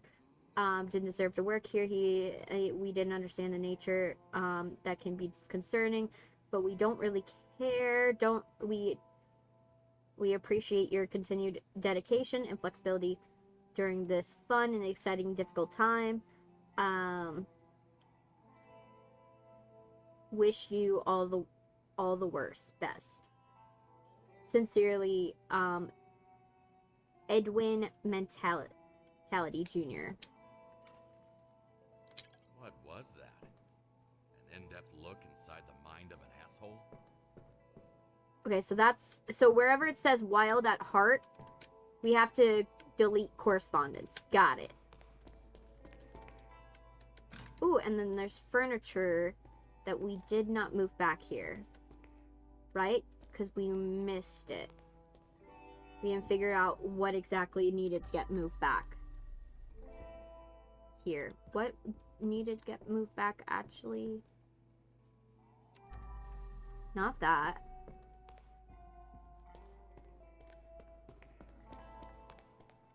Let's see. Maybe... No, not in here. This one didn't need it.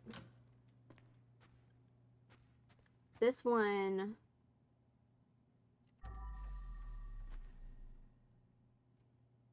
Nothing. Dream big, yada yada yada. Wild at Heart. Here it is. Okay. Tony Miller, the coder, to Sailor Fortune Marketing Master. What the hell is that in my ear? Please, for the love of Cthulhu, stop overhyping our game. We're running on fumes here. You keep lying about every single element of this. And buying tons of useless merch when we are starving and hallucinating. What is wrong with you? No company in the world is able to create something even remotely close to the thing you're selling to investors and gamers day after day. 1,000 devs working for 1,000 days won't make it. Just stop. Okay. Marketing teams only want one thing, and no one can stop them. Okay, so we found that one. Okay, so let me see. Anything? Nope. We're missing something, but I can't tell what it was.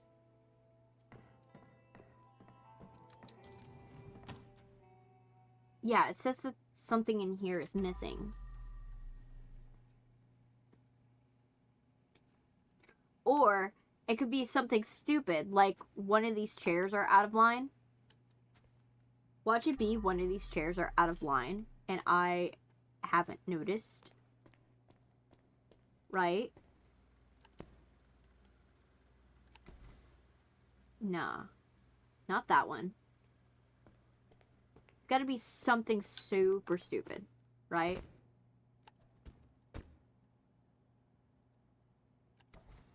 There.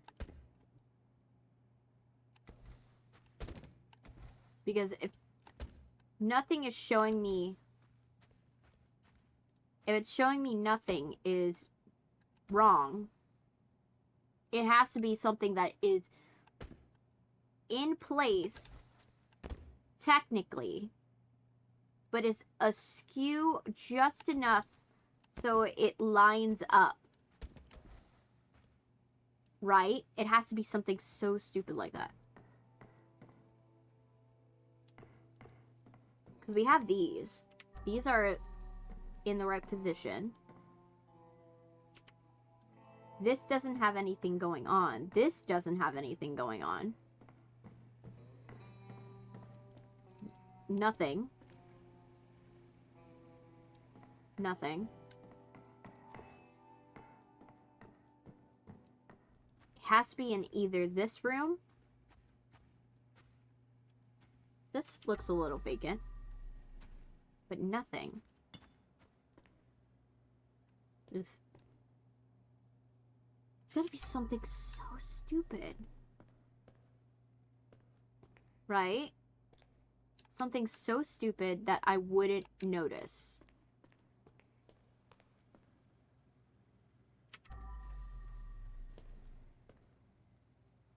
I think I'm gonna have to consult the guide.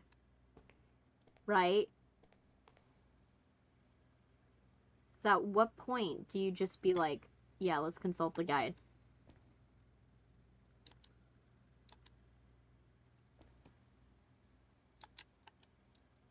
Because you can't open this.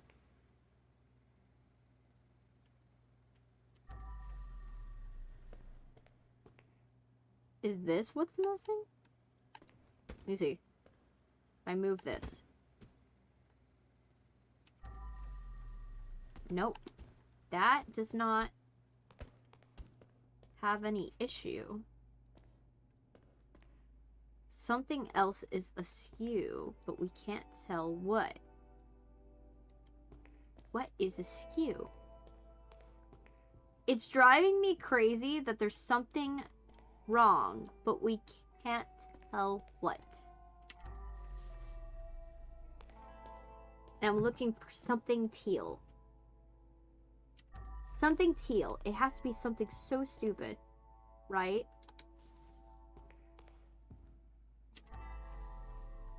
It has to be something where I am just like totally missing it. Right?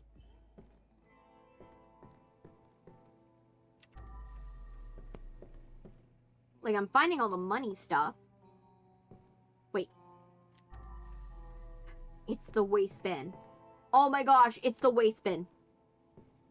It was the waste bin. Oh my gosh. I was right. It was stupid. It was the waste bin that was like slightly askew. Oh my gosh.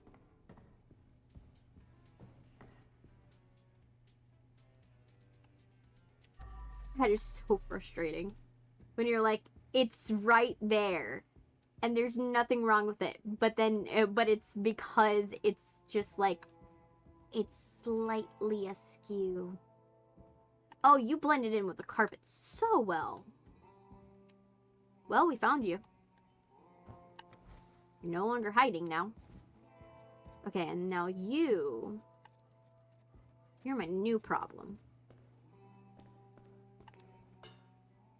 Because where do you go? Effectively, I'm missing one.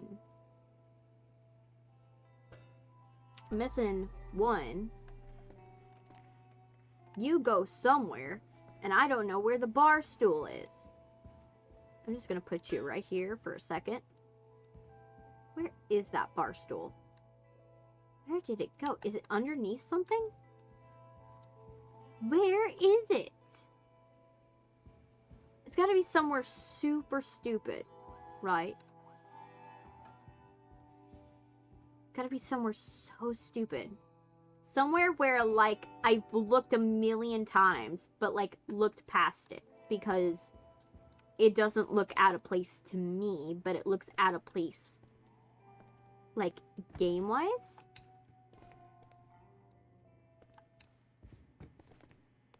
Nah. It's gotta be something super stupid, right? Real stupid.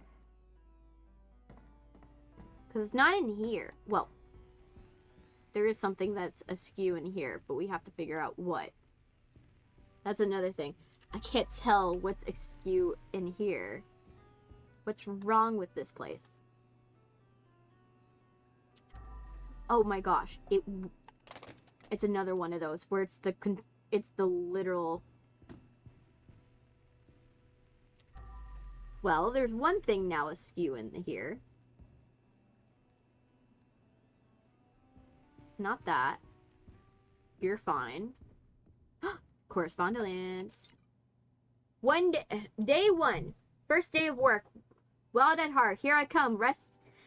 Ready to do some serious testing. All the bugs will get squashed. Day 31. This is harder than I expected. Last night I dreamt I transformed into a giant insect. All my coworkers started screaming, "Not another bug! Not on launch day! No good! Please, no!" Day 281. This is my last entry. Everything went to shit. One of the programmers went on a killing spree. I got hit. It's bad. I'll climb up the vent. I hope there's someone upstairs that could save me. Nope. No one was there to save you, bud. It's almost like God was testing him. Oh, this poor man. He didn't know even the half of it. Okay, is this a waste bin situation? Is it a waste bin? Is it a waste bin situation? Why is there a computer but with no computer here? How you doing, Ollie? How did everything go? We're still trying to find stuff that's missing. And I'm so frustrated. I'm like missing stuff, and it's frustrating because some of it actually was like it was there, but it was askew. So we're right now trying to find what is missing. Let me see. What is the missing thing? Is it it's the game award. That's what it is. Ollie, are you outside again like I told you not to be? Because if you're complaining that you're cold because you're outside, that's a different story. Wait, is this it? Tell me that that's it. Please tell me that's it. Please, please, please, please. Where is that gaming award? I saw it somewhere. I saw it somewhere. It's gonna be somewhere so stupid that I'm gonna be like, oh my gosh, it's there. You know, it's gonna be somewhere like I will notice. I've told you and Chance, hey, make sure and don't, you know, being cold, well, okay. Just remember that you need to warm up. There it is. There it is. I can go and put this back. Where do you go? You gotta go to where you belong. Let's put you down. Win your spot. Let's put you in your spot.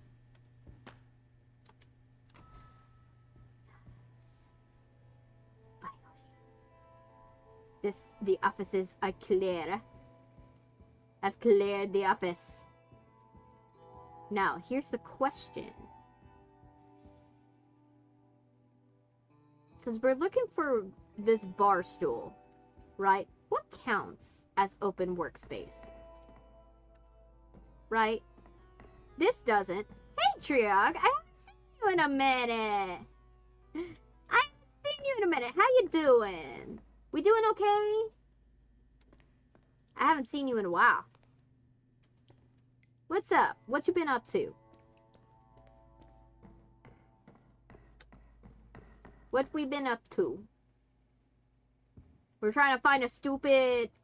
We're trying to find where this stupid trash can goes, and we're trying to find a stupid stool that I have somewhere, but I don't quite know where. And the system is not quite letting me know where. There's where you go. Okay, now we just need to find where the stool goes. Now we need to find the stool. Watch the stool be somewhere stupid. Like in front of my face or something. Like I've been chronically missing it. Right? Right? Life's been hectic this side. Couldn't watch your streams. That's okay. I don't get mad at people if they don't. I know life is hectic. Heck, life was hectic to me. For me. And I'm right now dealing with the ramifications of that hectic day, like life.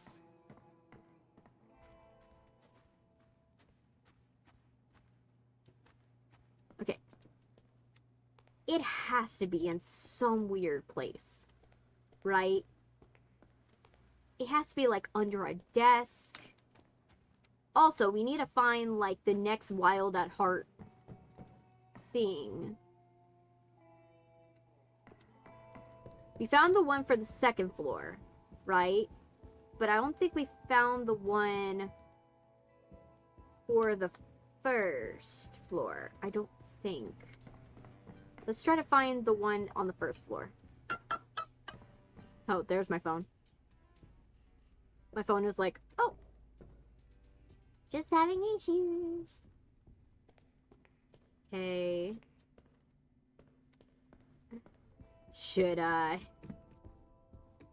Might go inside the building. Whatever helps you and helps me finish this. Barstool isn't in here, I don't think. And I think if there is another Wild at Heart entry, I wouldn't be surprised. Like, watch it be, like, in this dev's, room. In this dev room.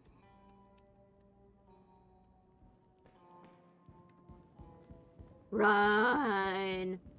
Running down the infinite staircase. It's not really infinite. Oh, wait, my phone died. My phone just died. Because I forgot that I took it off the charger. Give me a sec. Let me get my charger on. But my face is going to be, like, frozen for, like, a hot second.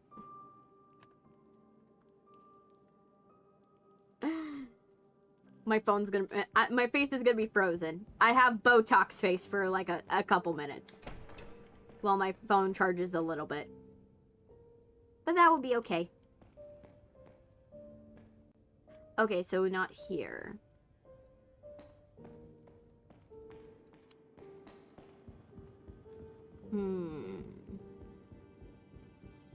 Now I'm stumped.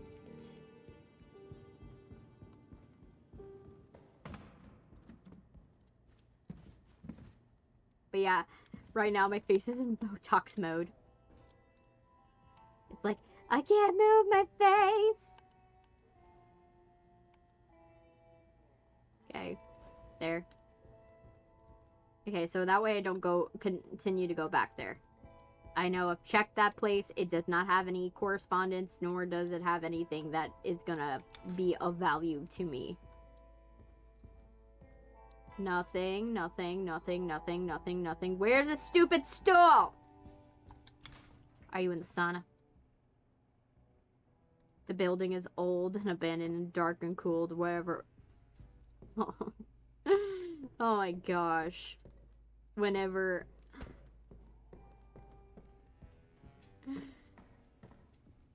Oh my gosh. Where's the Wild at Heart? I'm trying to find, like, where's the last entry? Where's the last entry? No. Where's this? Where's the stupid last entry? I'm trying to find the stupid last entry. Yeah. Don't go to an abandoned places at night. Watch other people do it.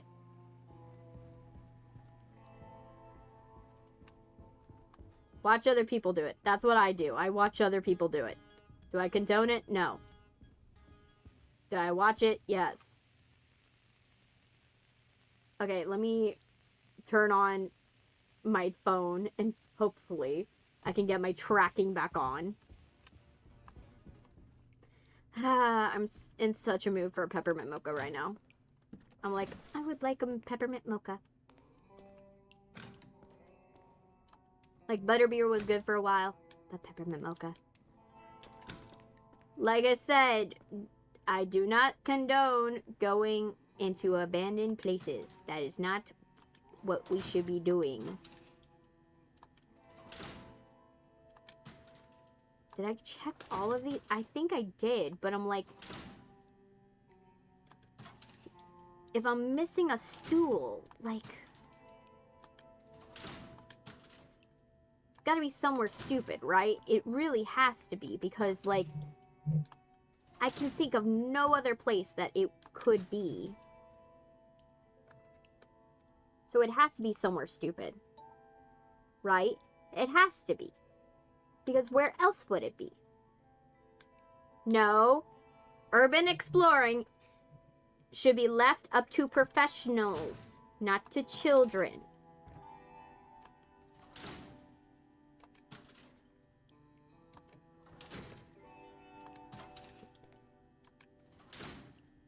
Let me see. There's people upstairs. Again. Urban exploring is not for children. Let me see. It's not there. Where did it... It could also be that I put it somewhere. Right? I put it somewhere and I was like, oh yeah, let's make sure I don't lose this. And then I lost it. Watch it be exactly that. I was like, I don't want to lose this. Let's make sure I don't. And then I lost it. This one I think I did. Yeah, I did this one. Did that one. I wish it would tell me. Like, oh, you didn't do this one. Right? You didn't do this area where it has correspondence. You know, I wish it would tell me. Because then, that would make life so much easier. Oh, here we go. From Jackie the Artist to Jill Front Desk Pioneer. I don't want to start panic, but something is really wrong that's going on with Wild Heart lately. Let's start with the coders. They've always been weird and socially awkward, but now, why are they moving around on all fours and communicating with grunts? Why is there fire in the middle of a room? I mean, what's going on? Then our dear CEO, who hasn't left his office in almost a week, is he still alive? Give me the truth, Jill. And don't even get me started on Greg. He knows he's an intern, right? Then why is he acting like he owns us? Is there something you're not telling us? Is he a illegitimate son of a board member or what? The point is, I don't feel safe here anymore. Things are getting too wild. Jackie. I really hope Jackie,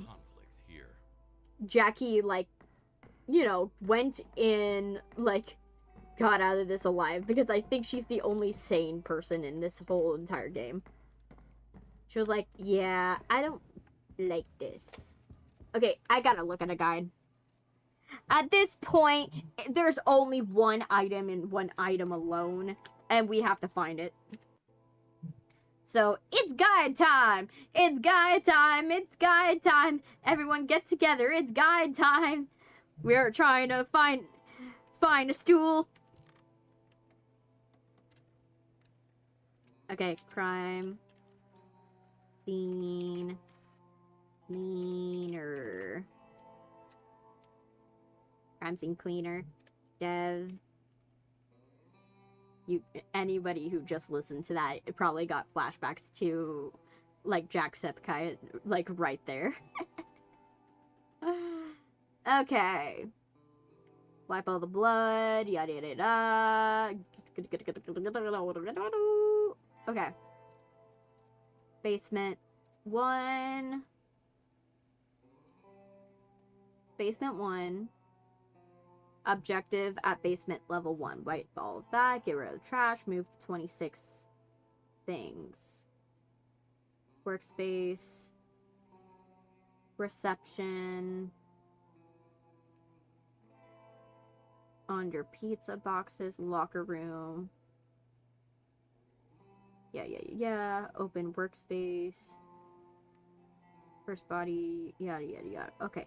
What we're trying to find is the stool.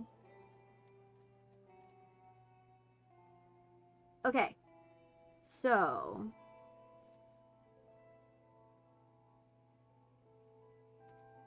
couch, bed, backrest. Access card for glass doors. Keypad, black pillow, brown side table. Globe. Monitor.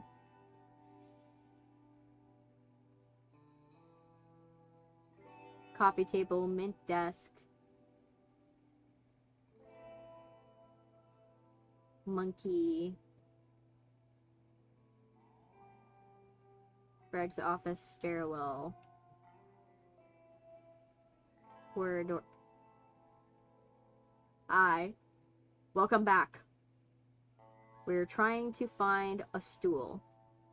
Okay, there's 3 stools that are present. One is on top of the kitchen. One is on top of the ceiling lamps. Use a pressure washer. So wait, I had to look up? Wait! No, you're telling me that I didn't expect I was gonna have to look up. But apparently we have to look up because it's on the ceiling.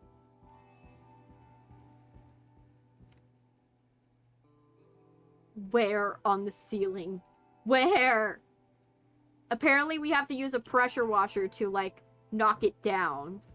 But where? It's in this room.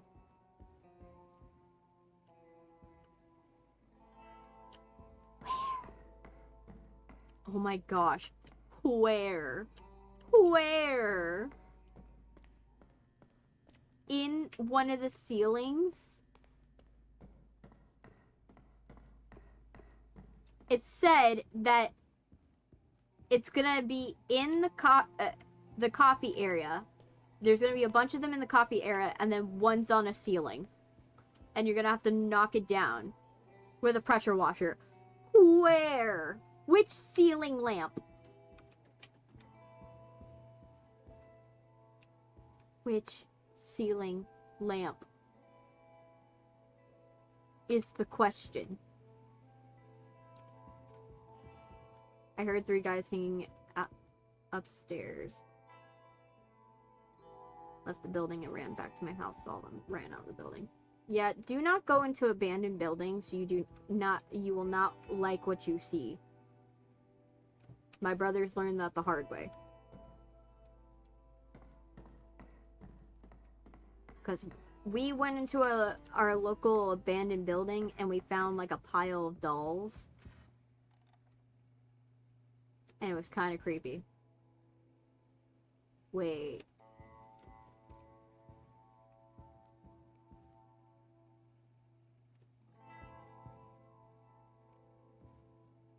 Is that it? Okay, wait. I'm gonna take my pressure washer and I'm just gonna start spraying lamps. And seeing which one... Fruit proves fruitful.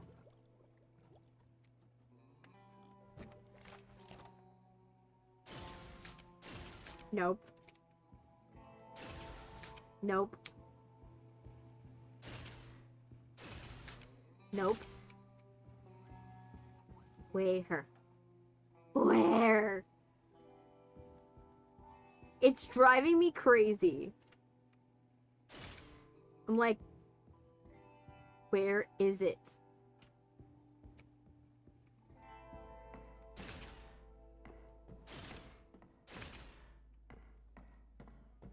Where?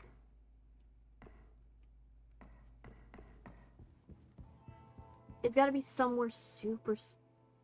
Like I said, it said one of the lamps. Right? This is what it says. 3 stools. 3 are present. 1 is on top of the kitchen. 1 stool is on top of the ceiling lamp. Use a pressure washer.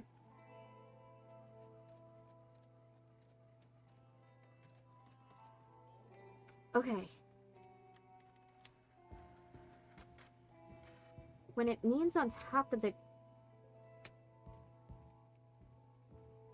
Do they mean that we have to go... I'm gonna go to the 2nd floor. Does it mean we're going to the 2nd floor? Because this is on top of the kitchen. Right? No. I'm like trying so hard to figure it out. Figure this puzzle out. It says 1 is on top of the ceiling lamps. But it's implying it's in this room. Right? It's fully implying it's in that room.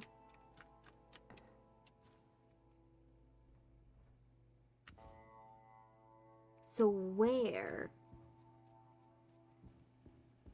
It's straight up driving me crazy. I know, I still got Botox face.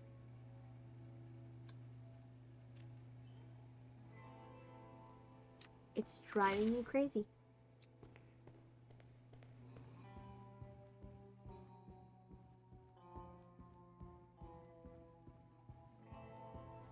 Maybe in here? I'm gonna try going upstairs. Maybe? Nope. Wait. This is driving me nuts.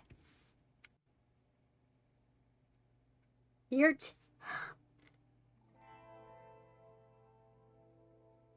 oh my gosh. Stool. Stool. It must be a common problem. It has to be a common problem. Right?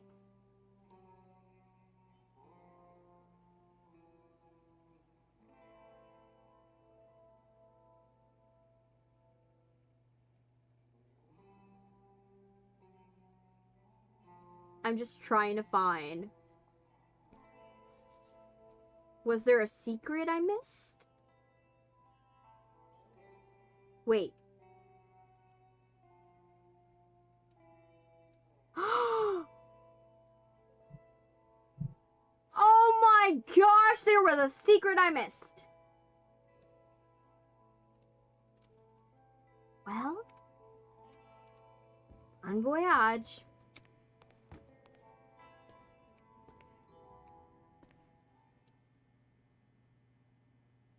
It's behind one of these.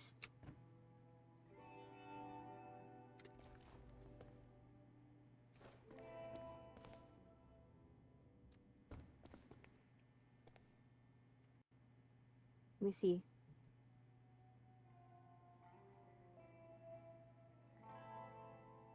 Yeah. Okay, I'm behind the wrong green screen, but right idea. Right idea. Right idea. Where is this stupid green screen? Oh my gosh.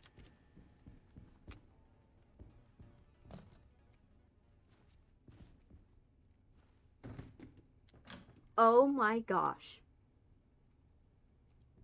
What the hell this? Why do I suddenly feel 100% plant-based? Oh my gosh. I missed this whole area.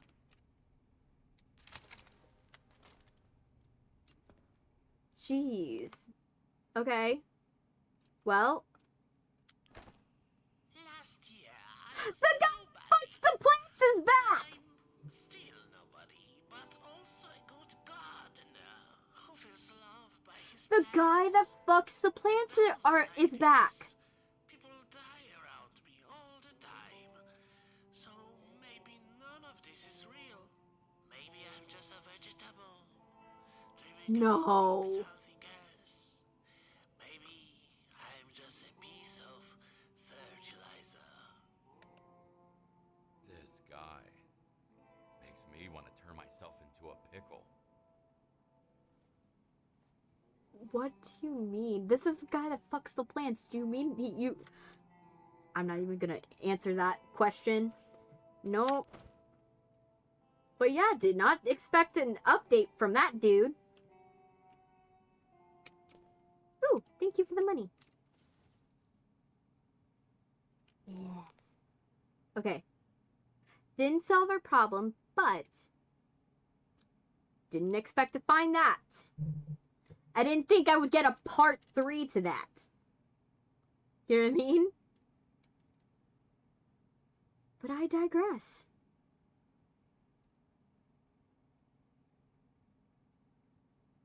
You see, Annie, what's the other thing?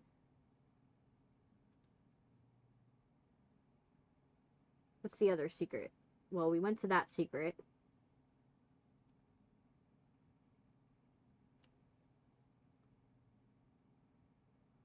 I'm trying to find what am I possibly... Wait, what?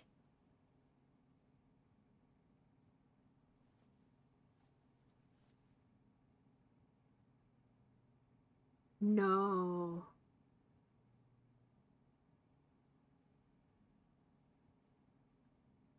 There's a game we could play in here.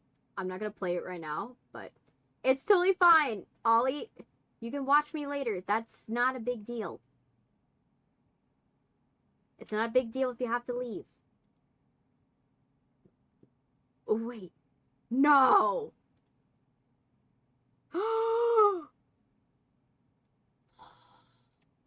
Okay. I have to go in there now. Well.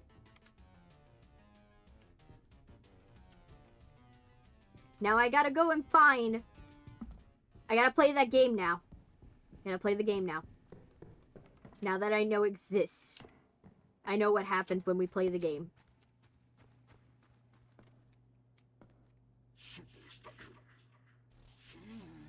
Okay.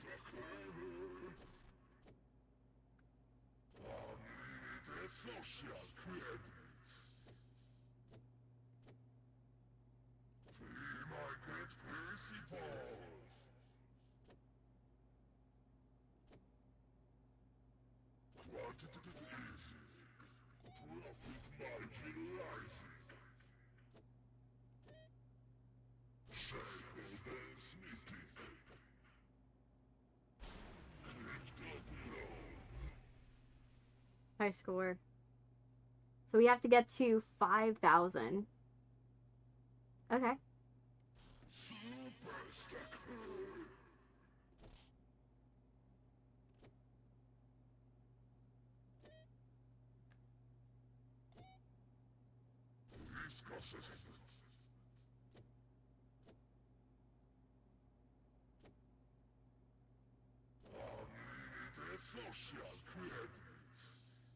Hey, Helpful Pog, I haven't seen you in a minute. How you doing? Merry Christmas to you as well.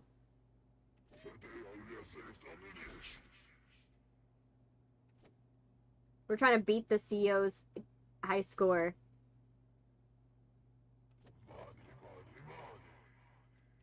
Because I know...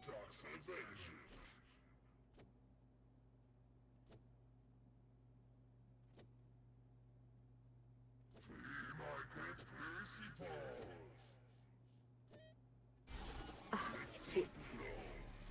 Play this again. Okay. I'm doing good. You know, I'm like trying to like, you know, chill out, and this is the last game of Crime Scene Cleaner. So we're like trying to like, I'm trying to make sure we finish it like good.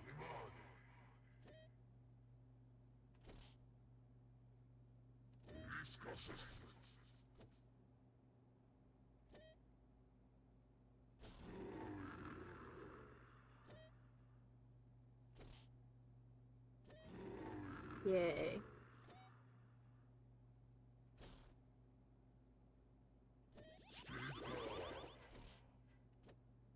I don't need to... Oh my gosh. Epic gameplay, right?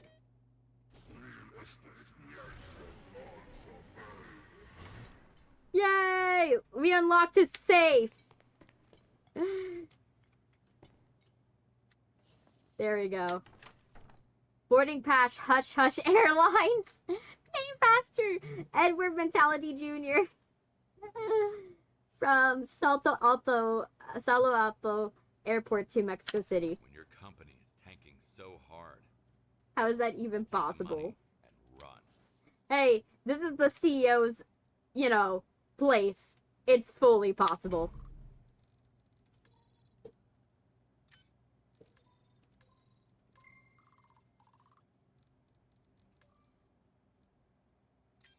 Okay.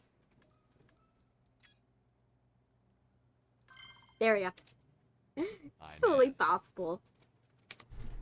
But yeah. I haven't seen you in a minute. I think the last time we chatted, it was...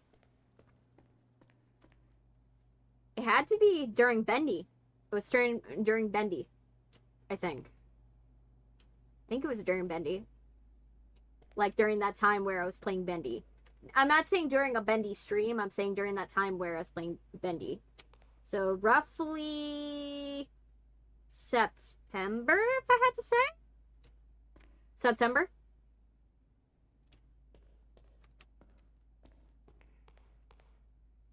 Where is it?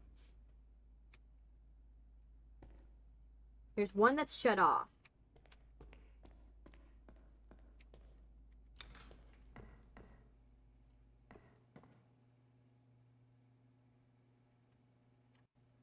But yeah. Let me see. Let's see. Okay. So we got that one. Let me see what's next.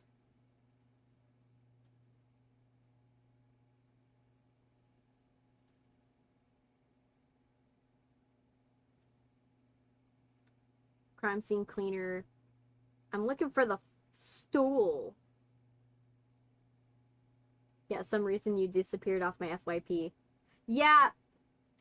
I haven't been doing shorts videos, so that's probably why. I haven't been doing shorts videos for a minute because I had to do a lot of stuff for the movie, and so because I had too much on my plate, I had to pull back on doing shorts videos for a minute, which kind of sucked because, you know, I love doing those for you guys, but I had to take a minute to like stop and just give myself a second to breathe. Where is the stool? Where is the stool?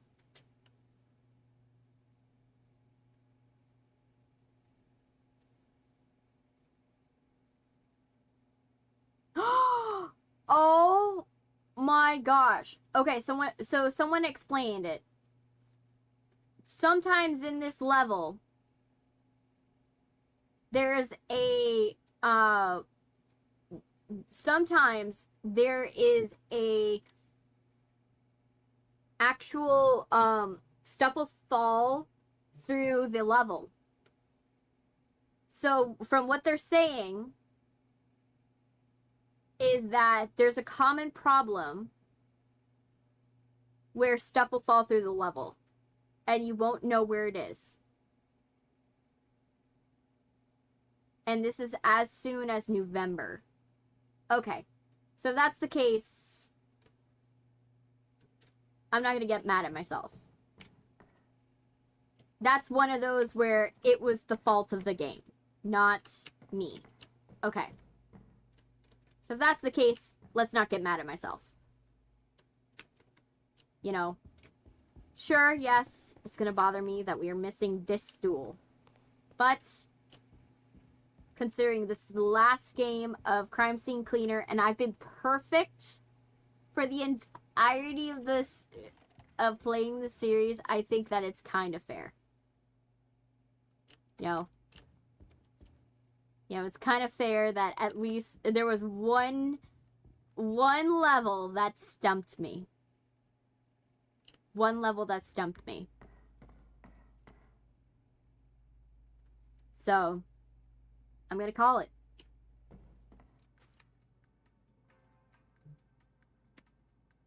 Yes.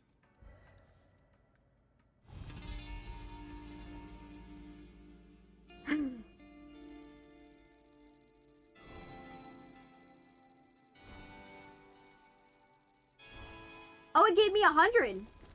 So I was on point.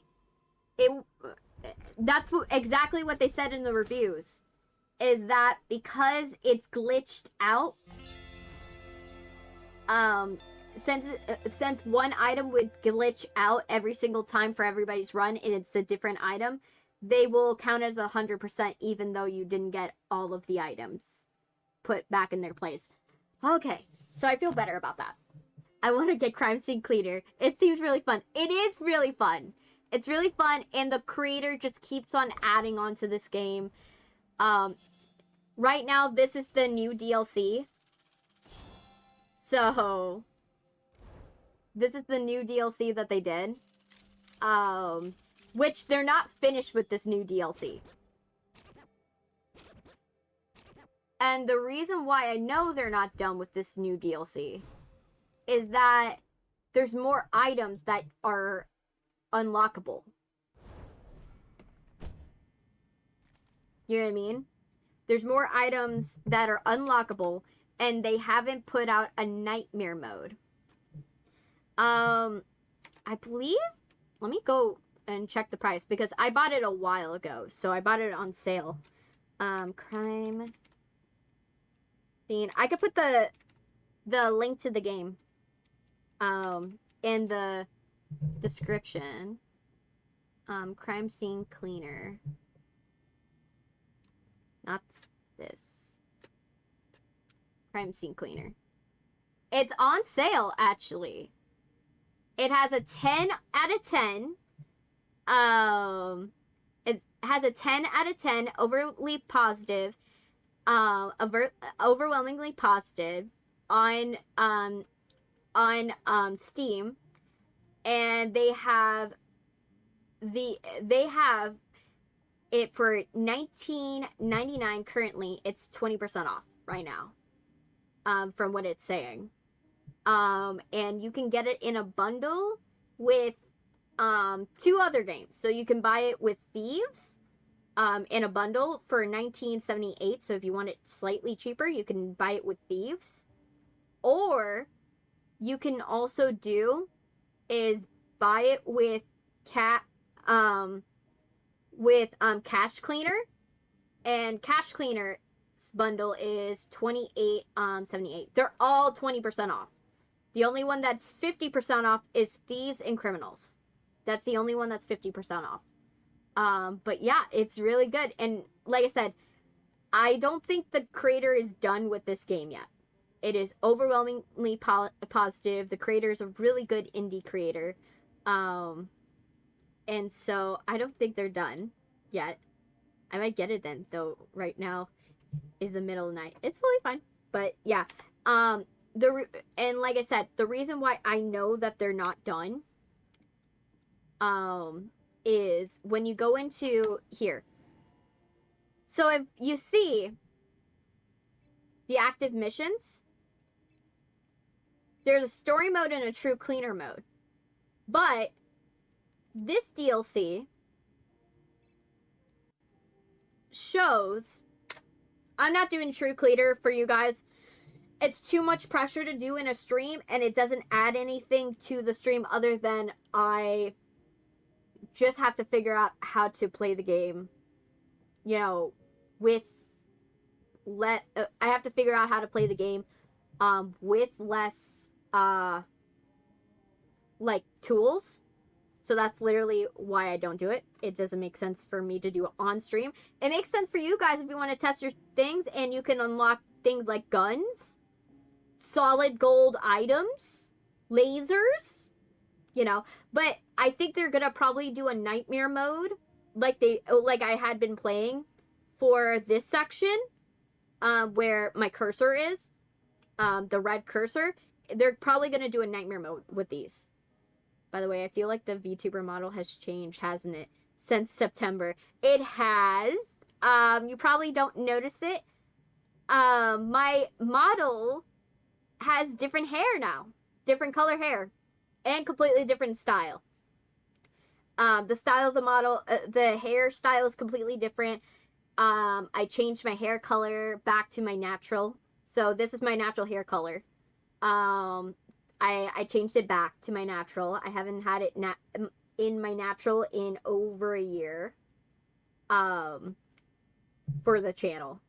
So, in perspective of the channel, I haven't had my natural hair color in over a year. So I brought back my natural hair color to the model. Let me go into just chatting because, you know, it makes more sense. Yeah, I really like the VTuber model. It is cool. Yes. But yeah, I changed that about my model. Obviously we're in the Grinch outfit. So this is the Grinch variant of the model.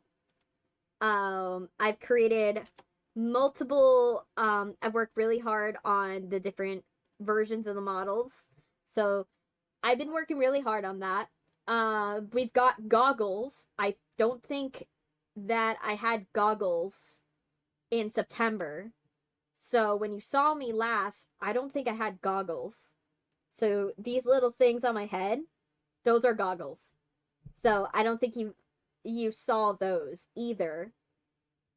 So that, and I gave myself eyelids. So my model now has eyelids. That's another thing I added to the model. And I also added the ability for you guys to put stuff on my body. So you miss the fact I added the feature you guys adding stuff to my body. So you're able to add like different characters. I have has-been hotel characters. I have characters from the Straw Hat Gang. I have characters from K-pop Demon Hunters that you can put on my body. I have a rabbit because one of my chatters created a PNG rabbit that they wanted to have on my body. So there's so many things that you can do with my model now.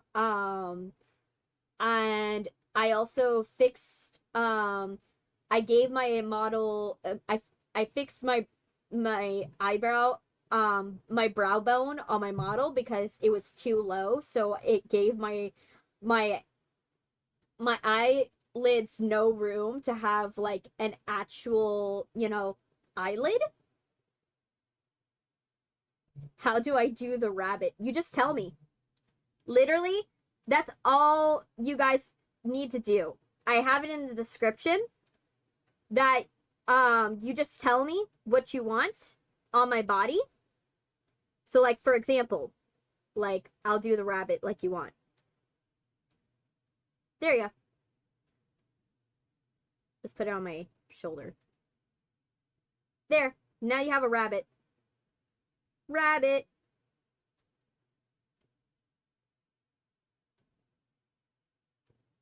The rabbit. See? Very simple. You guys just ask for it, but you have to tell me. And then tell me where on my body you want it. I have people that will ask to put stuff on my head. asked me to put stuff on my shoulders. Some people that they wanted, I've had people ask me to put stuff on my nose. So I do that. I do that for you guys. That is an option for you guys that I provided. And then the other thing I added, because I added a bunch of stuff, since September. Remember, I don't keep things. I keep changing things, innovating my model, fixing things on my model, and just trying different things, different makeup, different, stuff for the most part. I also, you probably notice that I also changed the arrangement of where everything is on my stream because I had to change that. And then I also did a color cast. So everything is color cast to look like a movie. So all the blacks are made to look blue, and all of the highlights are made to look yellow. So, yeah. So I have a bunch, I did a bunch of stuff to the model, the channel. I did a lot of stuff in terms of, like, setting stuff up for things. Like, you missed a lot, but it's totally fine. That's why I tell people, make sure that you have your bell clicked on, and make sure that, so that way it notifies you when I do live stream and when I do go and put out videos, because otherwise you guys don't know, and they won't let you know. Like, they won't let, like, I know only about 14% of people have the bell turned on. Only 14%. So I have to let people know, hey, only 14% of you have the bell turned on, and I need you to put the bell on.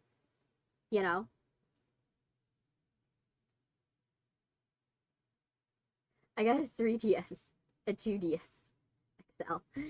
Yeah, like I said, just make sure, like, however you do it, you could do it through, like, doing it through a computer. You can do it through your phone.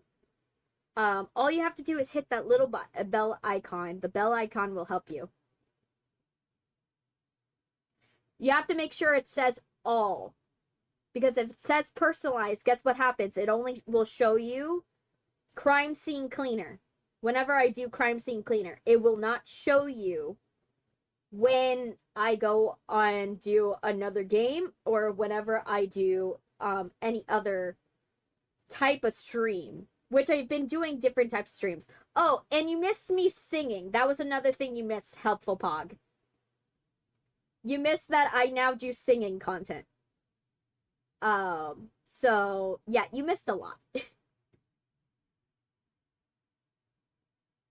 Yeah, we should be going live on Friday for the Christmas stream. I'm doing it on I'm planning on doing it on Boxing Day, so that way my family, I can help my mom with Christmas. So I'm planning on doing it on Boxing Day. So just know I will probably be doing it on Friday. But make sure the bell icon, you have it selected, so it will let you know immediately. I'll go back and find the singing. Look at the Thanksgiving stream. The Thanksgiving stream was when I did singing content, and I will be putting out a heartbreak medley later on. So you guys will get some heartbreaking Christmas music at some point, because I'm extra. I am very extra. I have watched a bit of Stranger Things, but I am been, I'm not finished on the season, but that's what it is. But yeah, I'm gonna have to call it for today, because it's the end of Crime Scene Cleaner. We finished Crime Scene Cleaner. I've also been going for, oh my gosh, like 5 hours, and you guys know that 5 hours. I do 5 hours max usually. I don't like going beyond 6. And so I have to like call it now because it's like, actually no, we've been going for 7 hours. Damn. We've been going for 7 hours. Well, we're gonna have to go for, I'm gonna have to go and, you know, yeah, I need to go. But I will see you guys on on Friday. I'll see you guys on Friday. Bye. Have a wonderful day.